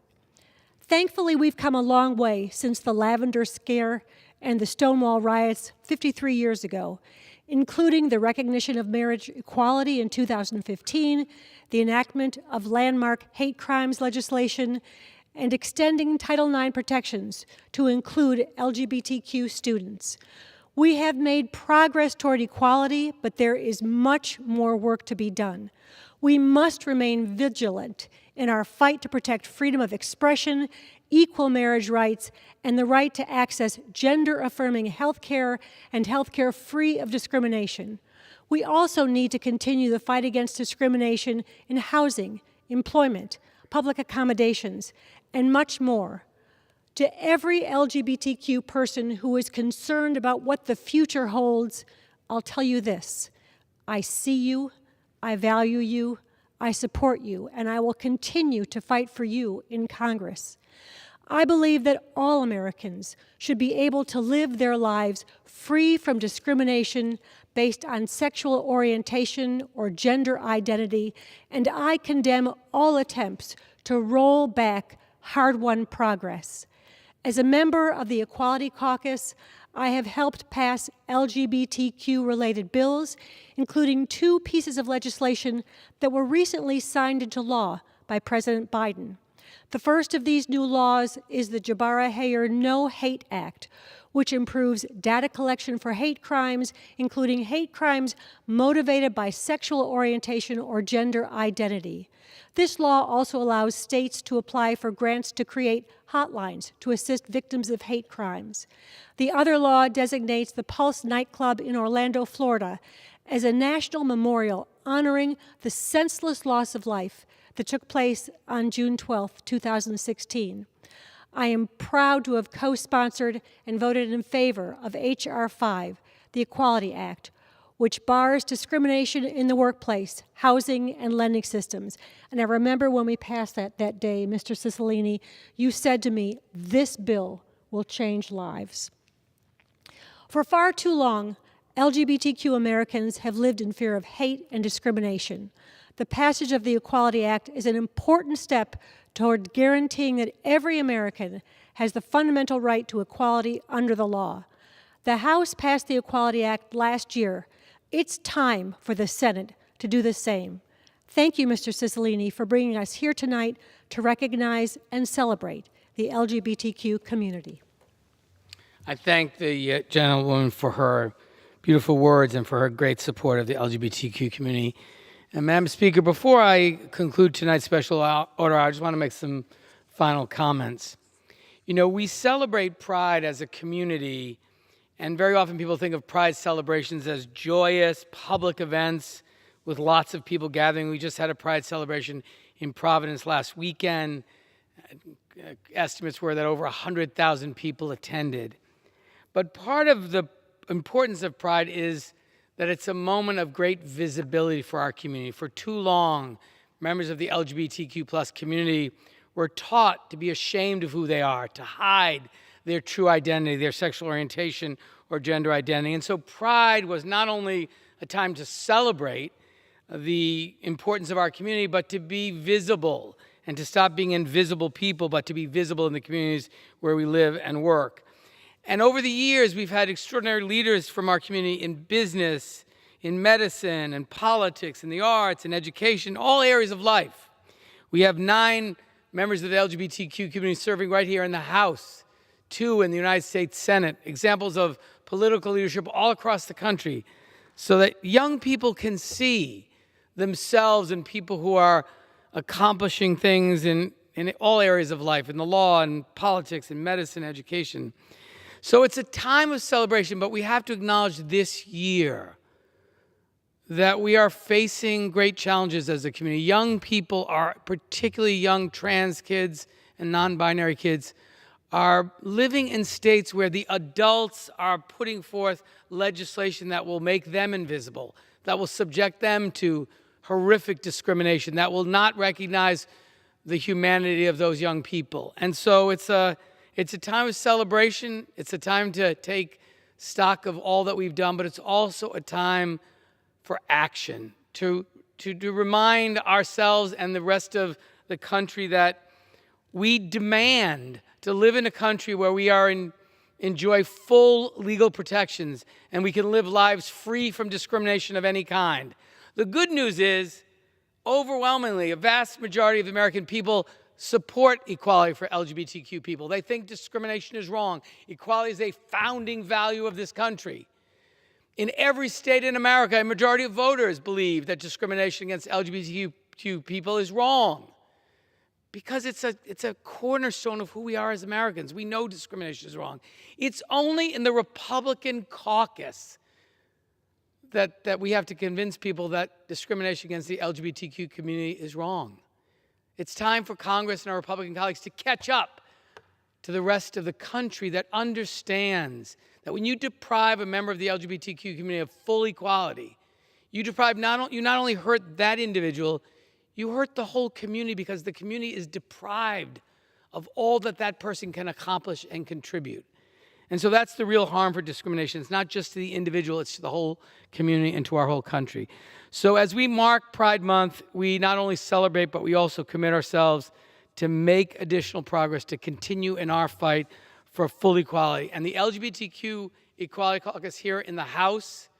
We'll continue to lead that fight in solidarity with all of our colleagues.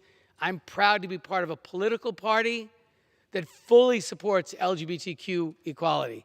When we introduced the Equality Act, it was co-sponsored by every single Democrat in the caucus. Everyone wanted to be a partner in this fight for full equality. And that's what the American people expect.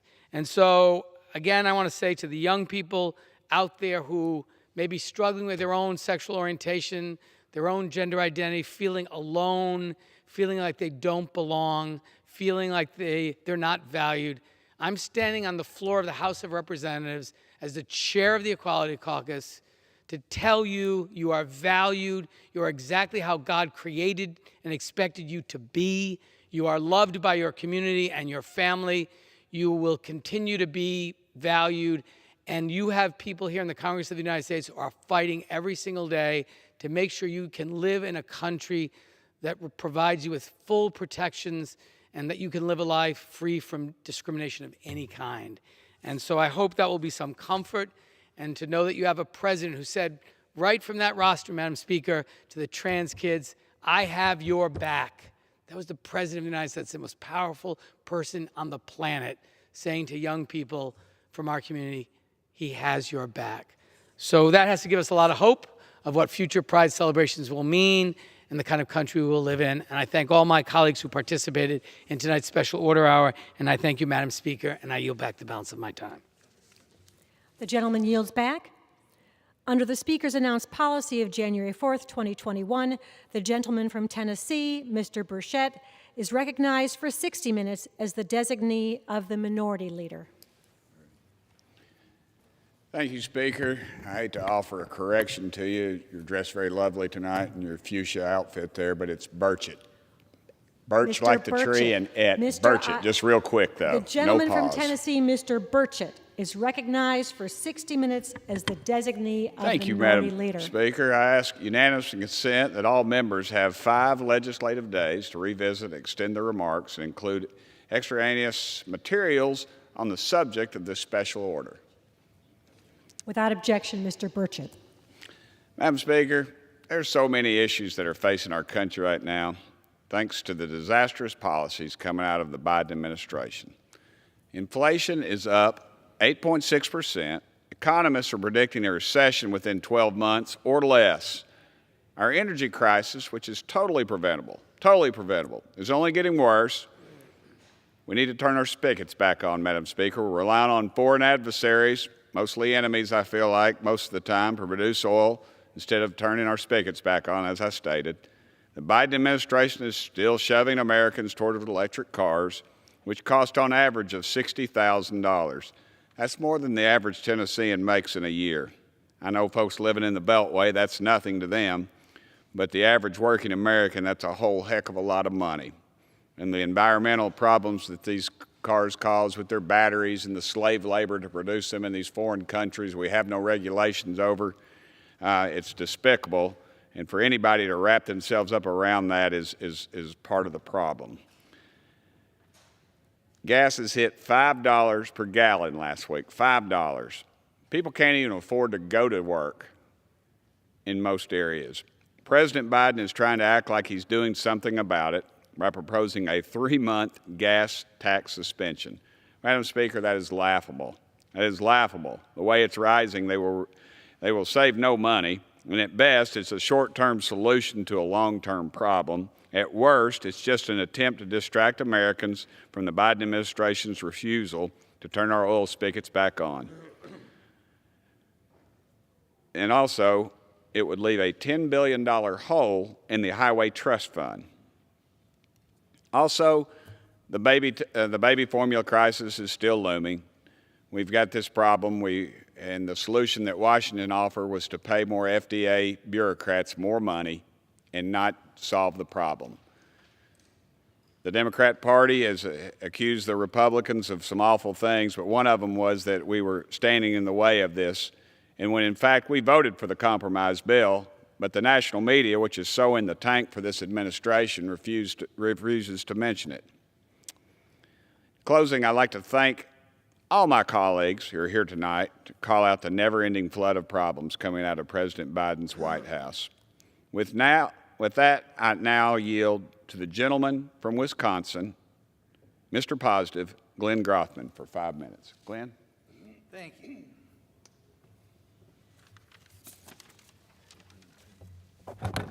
Well, every weekend we go home, and I'm about to go back to Wisconsin for a couple more weeks. And when we get back home, of course, we always talk to our constituents. I'd like to address my speech tonight to the issue that is most on their mind. Now, when we go back to Wisconsin in June, we spend a lot of time on what they call breakfast on the farm, because June is Dairy Promotion Month in Wisconsin, and with Dairy Promotion Month, there are breakfasts on the farm in which you have an opportunity to see so many of your constituents. When back home, I'm going to go through the number one, number two issues. The number one issue is gasoline inflation. I mean, everybody talks about it. They talk about how it's squeezing their budget, about how they're not able to go on trips as much as they used to. They've got to cut back on the type of food that they buy. So number one would be gas inflation. I suppose number two would be food inflation, as they talk about having to buy, cuts of meat that aren't as good or other food products that aren't as good as they were before. And I think probably number three is housing inflation. You look for a new house now and it costs so much more than it did a year ago. I personally believe there are other issues that are as significant and perhaps in the long term more significant for America. Are we going to wrap up Ukraine, or what are we going to do at our border? What are we going to do about the over 110,000 people are dying of drug overdoses every year? But obviously, in my district, the number one issue is inflation. And I want to talk about how we got there. How did we get there? Any middle school C student should know that inflation is caused by excessive government spending, which has to be covered by the Federal Reserve. What are President Biden's signature accomplishments? First of all, a $1.9 trillion bill called the American Rescue Plan, right out of the chute. His second biggest accomplishment was a $1.2 trillion infrastructure bill. These bills were in addition to an excessively spending regular appropriation bill. What would happen was as predictable as night following day. Multiple Republicans, including myself, warned last January and February against out-of-control inflation.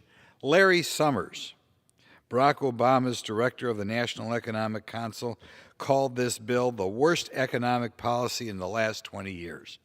But whatever Larry Summers said was ignored, as sadly the majority party charged again, spending $1.9 trillion that America did not have. So now we're told that we have the worst inflation in 40 years at 8.3%. Don't believe that 8.3 number.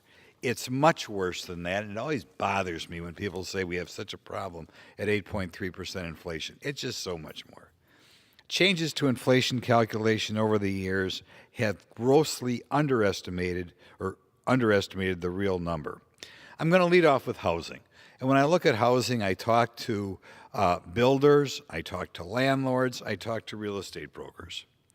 Housing is listed at a 5.5% increase in the last year. Ask any of these people if rents or new construction have gone up only 5.5% in the last year, and they will laugh at you. And 5.5% is what the government is telling people it's at.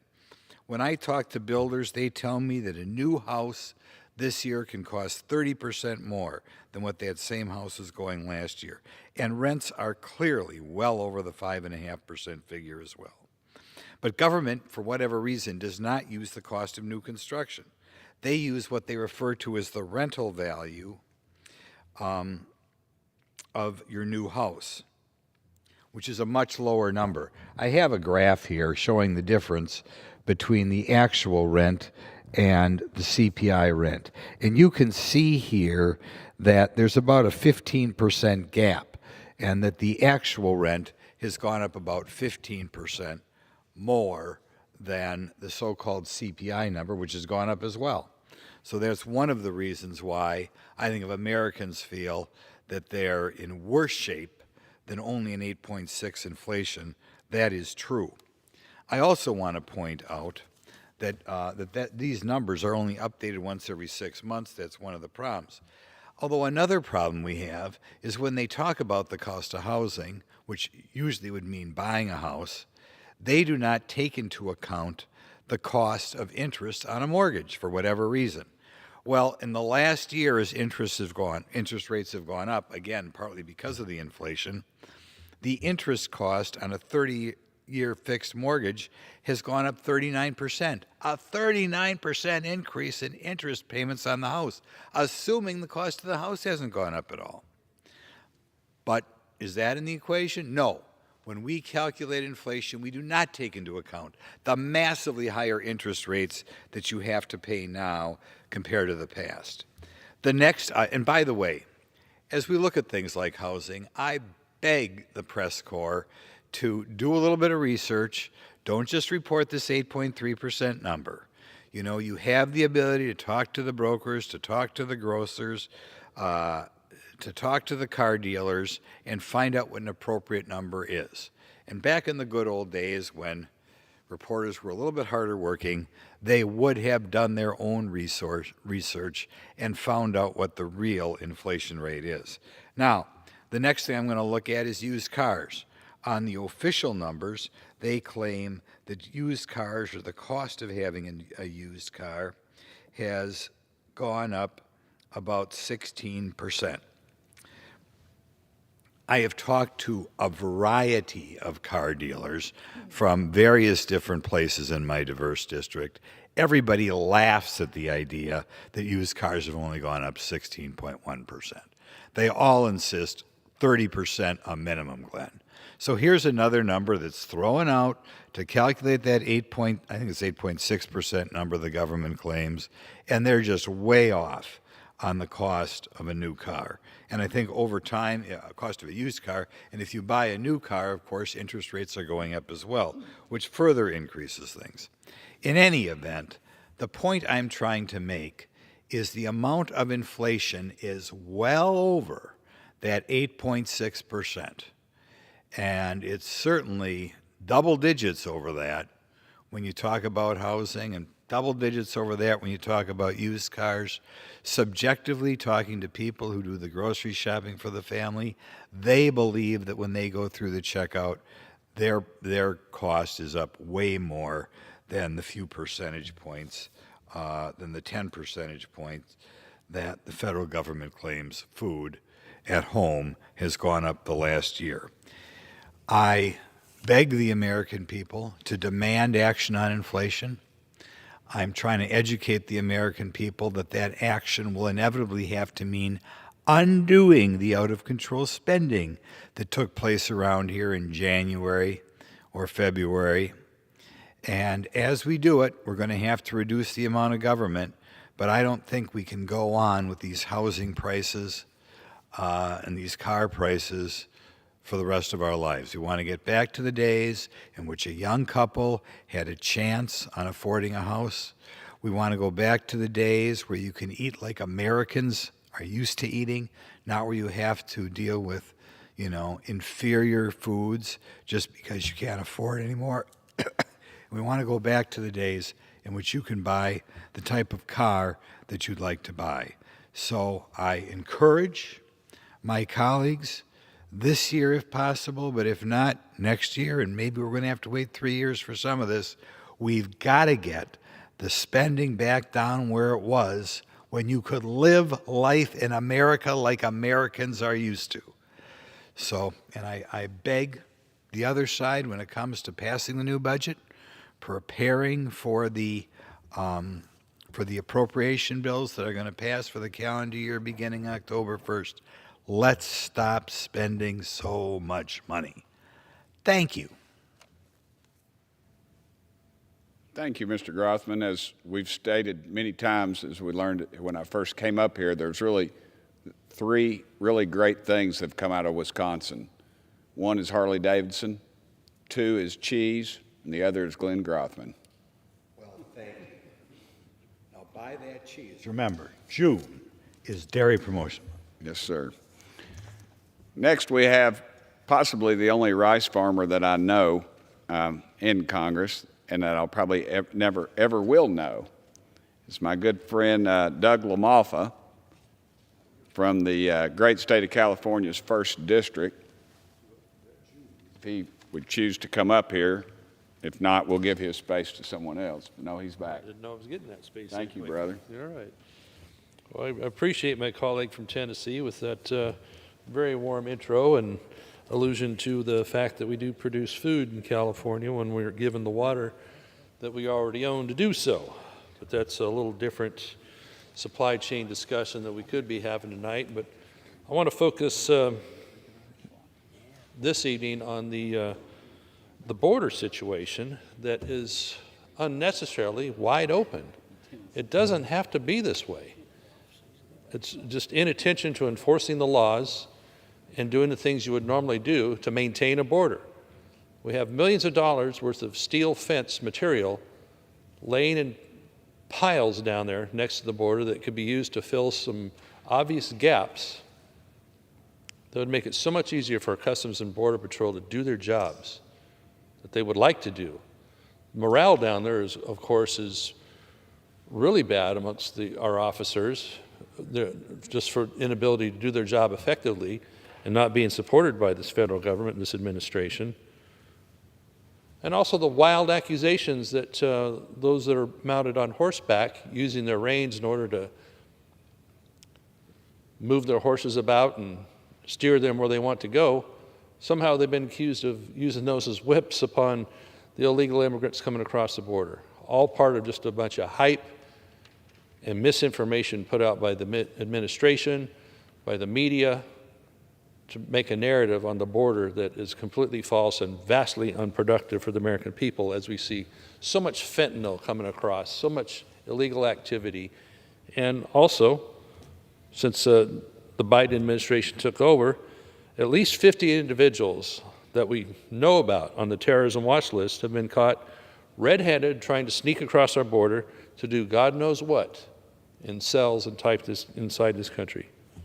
So you really do have to commend the Border Patrol, what they are able to get done on fighting these 50 and saving the countless lives they do with whether it's preventing terrorism, catching these drugs that are coming across, and just in general, at least trying to slow the tide coming in here illegally and affecting so much of our society. So, but we have to wonder, with the nearly 3 million illegal border crossings in Biden's term, how many other dangerous individuals did get away, were sneaking through? The getaways are what we're talking a lot about these days, because we have no way to put a number on that. They affect our whole society, our whole system of social programs, crime, everything else. And they don't seem to be interested in this administration of getting a handle on that. They've taken away, of course, our demoralized border agents' resources to be able to keep the border as safe as it could be, cutting them back and giving them, reassigning their mission, repurposing is the common word around here. So instead of doing that job of enforcing the border, basically they're running a welcome wagon operation, transporting illegal immigrants to be processed and turned right into the country. Hopefully they'll show up within a couple of years for the massive backlog of court hearings they would have on their status, whether they actually deserve asylum or not, which isn't really the case. Probably 80 to 90% of them are here for economic relief, economic opportunity in our great country. So what do we have? The Biden administration having halted construction, and then some of the other methods with which we can somewhat control this tide at the border. They're working really hard at trying to roll back Title 42, which is one of the best resources the Border Patrol agents have to quickly expel those who are coming here illegally from certain countries. The soft on crime policies have incentivized millions of illegals to continue to cross into our country, knowing that even if they're caught, they can just skip their court date to stay here because the backlog might be too long, or because the cell phone they get handed at the border they can't be reached at. That's supposed to be our way of keeping track of them, by handing them a cell phone. So with a 15,000 numbered caravan waiting on Title 42 to come across, we've got a giant problem that makes it just our poor personnel at the border powerless to stop it. We've seen the pictures. I've been there myself with a trip to Yuma, And it's devastating. It's devastating for the morale of the people along the border, the cities, the economies there, the Border Patrol themselves. So instead of giving the border agents the tools they need, the FBI and Department of Homeland Security are making up fake, dangerous scenarios all over the country. Instead, the FBI is going after concerned parents at school board meetings, speaking out over some of the filth that's being taught and put into our schools. They're trying to label them as domestic terrorists. Then they push legislation to go after our service members and law enforcement personnel for various things that they get accused of while doing their jobs if they're not being defunded to begin with.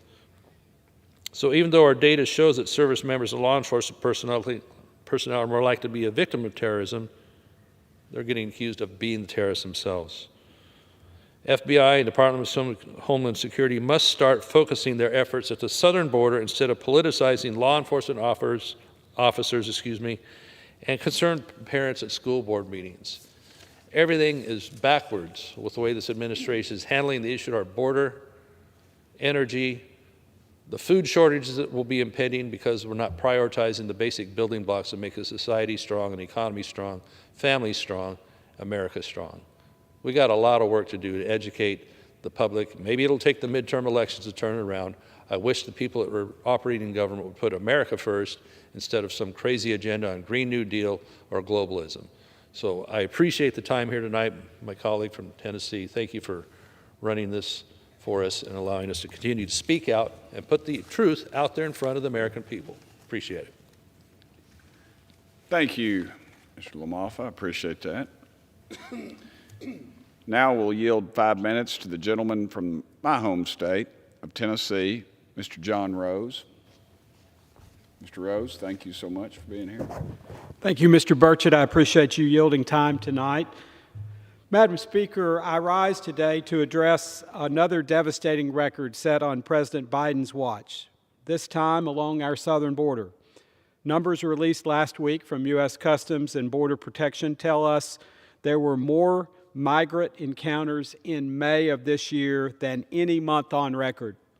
May was also the fourth straight month of encounters reaching more than 200,000. Here are the numbers: 239,416 total encounters.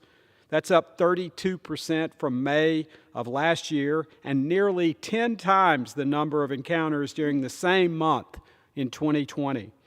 25% of migrants were repeat offenders, meaning they've been deported or arrested before. Agents also reported 20% more unaccompanied minors crossing the border compared to just April of this year. This continues to be a national security and humanitarian crisis, and it's only getting worse. And if you can believe it, the numbers could actually be much worse. Had it not been for a federal judge delaying the Biden administration's plan to end Title 42, who knows how many people would have crossed into our country illegally. Title 42 is a critical tool for our already overwhelmed Border Patrol agents. Yet the Biden Justice Department continues to fight for the administration's dangerous, reckless, open border policies by appealing that judge's decision. Since President Biden took office, more than 700,000 people have avoided law enforcement and made their way into our country. We really don't know who these people are. Agents stopped at least 50 people on the terrorist screening database in just a 9-month period. This begs the question: out of those who evaded law enforcement, those 700,000, how many could potentially be on the terrorist watch list? Where are those people? What are their intentions? How will they impact the lives of American citizens? Republicans may sound like a broken record when it comes to the border, but we wouldn't have to talk about it so much if it were not for the broken policies of President Biden and his DHS Secretary Mayorkas. They simply must do better. Thank you, Mr. Burchett, and I yield back. Thank you, Mr. Rose. They definitely need to do better. Madam Speaker, If it wasn't for the great state of Tennessee, there wouldn't be a great state of Texas. And I want to yield to one of the great ones, Mr. Brian Babin. Thank you, my good friend from Tennessee, Mr. Burchett. Appreciate this opportunity and that you've given us this opportunity.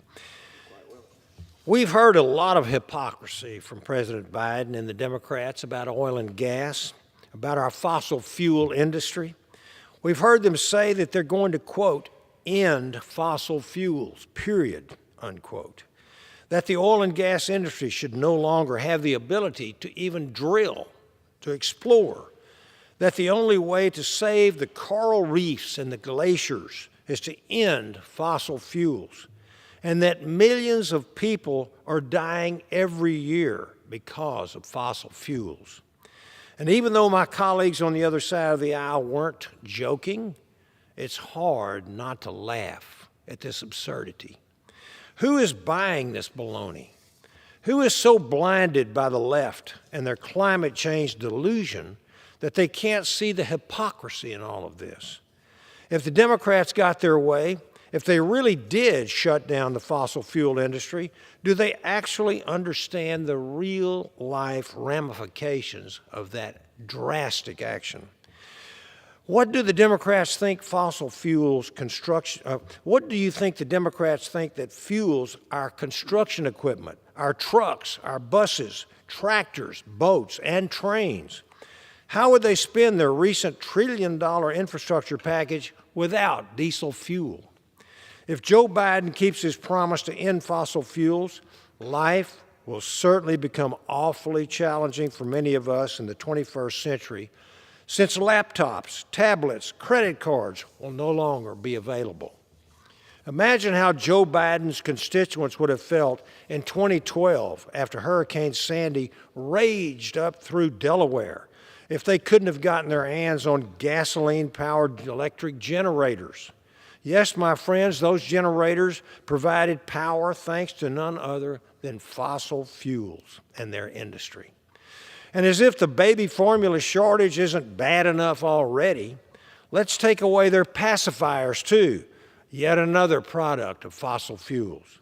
The hypocrisy is astounding. Honestly, Joe Biden should be thanking the fossil fuel industry for protecting him. Thanks to his helmet brought to us by fossil fuels, he was shielded from his fall off that bicycle last week, not to mention the petroleum-made asphalt that padded his fall and, frankly, even the bicycle itself. And while this administration tells suffering Americans to just simply buy Teslas and other electric vehicles, they're conveniently failing to mention that fossil fuels make brake fluid, turn signals, tires, and in fact, they supply the very power that charges our electric vehicles. Everything from pens to dog toys, sunglasses to the soles of our shoes, we still very much need oil and gas industry. We're dependent on it, folks. But if my Democrat colleagues would like to ban leather briefcases and patio furniture, candles, headsets, and cell phones in the name of climate change, then good luck. You will only further cripple our economy and destroy many everyday necessities that you seem to take for granted. Oh, don't forget that petrochemicals are used to make painkillers, antihistamines, antibiotics, antibacterials, cough syrups, creams, and ointments. They're also used in heart valves and other critical life-saving medical equipment like radiological dyes and films, intravenous tubing, syringes, and oxygen masks. I'd recommend my Democrat colleagues do a little more homework before they foolishly make enemies of an industry that is involved in literally every single aspect of our lives. I yield back. Thank you, Mr. Babin. I was always amazed. In my hometown, as a young man, I would watch people protesting out in front of a fur shop, and they had leather-soled shoes on. Amen. Those cows die of natural causes, I always wondered. Absolutely. Well, thank you, sir. Thank you. It's always a pleasure. Next, we have the man from a little town down in Florida, Jacksonville, Florida, home of the greatest rock and roll band of all time, Leonard Skinner. Leonard Skinner. Amen. There is no other. So I appreciate Mr. John Rutherford being here with us today, former sheriff, all-around good guy. Thank you, Mr. Rutherford. Thank you. I thank my good friend from Tennessee for this opportunity. And Madam Speaker, I rise today to discuss the historic inflation, soaring gas prices that are hurting American families all across America. You know, as my good friend from Wisconsin was saying earlier, he talked about the 8.6% inflation rate and how that doesn't seem to jive with the American public. It just doesn't seem like it could possibly be 8.6%. My good friend talked about the inflation rate in the building industry. I'm just going to talk a little bit about gas, for example, 106.7%. Butter, margarine, 20.2% up. Milk up 15.9%. Pork up 13.3%. How in the world can the official inflation rate actually be 8.6%? It doesn't make sense, Mr. Burkett. Doesn't make sense. And every American out there knows it. I'm here to tell you that the sky-high prices that we see at stores and at the pump are in large part thanks to Democrats' planned policies to force the U.S. off of fossil fuels. On President Biden's first day in office, he ended the XL pipeline, the Keystone XL pipeline, suspended drilling permits, and froze oil and gas leases on public lands. The Biden administration successfully brought domestic energy production to a halt. Just 19 months ago, if you can remember, America was energy independent, $2.30-odd a gallon. Since then, we've seen gas more than double in price. And now with the volatility in international oil markets caused by Russia's unprovoked invasion of Ukraine, it's past time for the United States to bolster again our energy independence. Yet instead of turning to our domestic suppliers of oil and gas, the Biden administration has turned to corrupt regimes like Venezuela. Or they've gone to Saudi Arabia, or they're going. Americans across the country are struggling to fuel their cars and power their homes and businesses. Recent reports show that the average household is going to spend $5,000 more on gas this year. That's $5,000 that won't go into rising grocery bills and other costs of living increases in that, we'll call it 8.6% inflation, but we know it's more. The only way to alleviate the pressure Americans feel at the gas pump is to refocus our efforts on rebuilding America's energy independence. And that's why I'm a proud co-sponsor of H.R. 6858, the American Energy Independence from Russia Act. This bill would restart the Keystone XL pipeline, expand natural gas exports to our allies abroad, and restart oil and gas production right here in the United States. Passing this bill is a crucial step in both reducing the price of gas and strengthening our economy. It is time for the Biden administration to take responsibility for this crisis, rein in spending, and take action to increase Americans' energy independence. This incredible transition, as the president called it, has destroyed the very economy that had the potential to create the capital that was necessary and will be necessary, the capital that we could use to transition from fossil fuels to renewable energy in a smooth and seamless process. That would have given us the capital for the conservation, the innovation, the adaptability. But all of that is gone. I asked the president to return us to American energy independence and let loose America's industrial might. And with that, Madam Speaker, I yield back. Thank you, Mr. Rutherford. I appreciate you. I appreciate Jacksonville, Florida, and the influence it has had on this country, and your influence on us, and your service as a sheriff, and a man of law and order, and a man of conviction, and I appreciate that. One thing you talked about was taking responsibility. This administration has refused to take responsibility, although when President Biden was debating Bernie Sanders when he was running for office, he did not say anything worthwhile, I thought. He didn't say anything like, give me liberty or give me death or anything like that. But he did say that he was going to raise gas prices. And he said he was going to do that and put the oil industry out of business and get people on electric cars. Well, he's halfway there. He's just about put the oil industry out because of the rising prices and the way it is controllable. But he refuses to take the responsibility of that. And now we're overseas doing business, trying to do business with folks that we have not really been on friendly terms with for good reason. Their involvement in September 11th and other things, and yet we're back over with our hands out to the members of OPEC, and that is very unfortunate. This time, I would like to yield 5 minutes to my good friend Madison Cawthorn, the pride of the Carolinas. Thank you, sir. Well, thank you, my friend. I believe that you should one day be governor of the great state of Tennessee, my friend, in your Carhartt jacket. It'd be great. Madam Speaker, our founders were clear.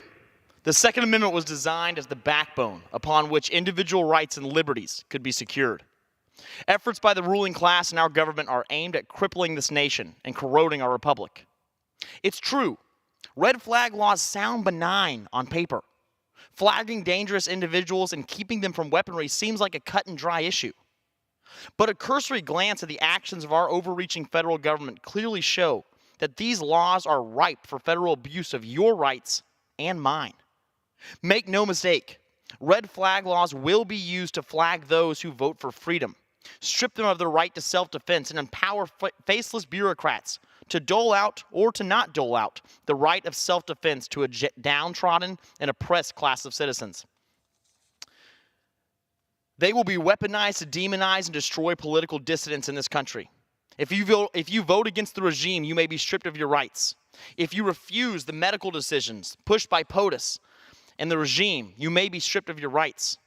And if you raise your children to adhere to proverbs and push-ups instead of POTUS, you may be stripped of your rights. To the American people, I say this: it is not a right if you have to ask permission to exercise it. We are very near this government becoming the exact reason our founders designed the Constitution to hold back a tyrannical government. The Second Amendment was not designed to hunt deer, but to defend against liberty and invasion. Again, red flag laws sound benign. We all want to keep weapons out of the hands of dangerous people.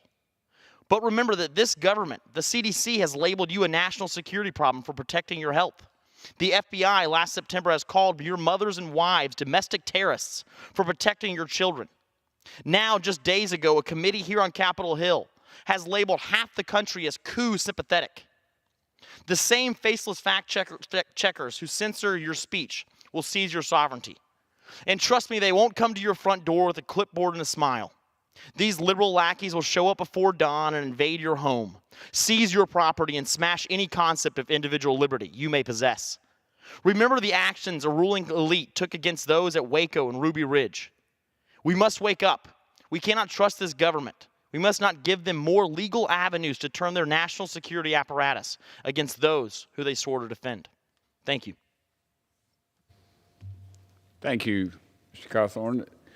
It's a pleasure being here with y'all. I know my wife is watching this and probably wants to get to the Mexican restaurant right now, and so I'll cut this really short, Madam Speaker, and thank you for your indulgence tonight. It's been a real pleasure. And I want to say thank you to the leadership for whoever canceled out at the last minute and allowed me to be up here and do this. It's been very enjoyable. It's a first in my life, and maybe a last. And I want to thank all the the young folks back there who work very hard to make our lives a lot easier. And with that, Madam Speaker, I would go on a tirade right now, but I believe I'll just let it go. You probably want to go home after a long day as well. So you can just say you owe me one. And with that, Madam Speaker, I yield the remainder of my time. The gentleman yields back. The chair will receive a message. Madam Speaker, a message from the Senate. Madam Speaker, Madam Secretary, I have been directed by the Senate to inform the Senate that the House has passed with an amendment, H.R. 4346, an act making appropriations for legislative branch for the fiscal year ending September 30, 2022, in which concurrence of the House is requested.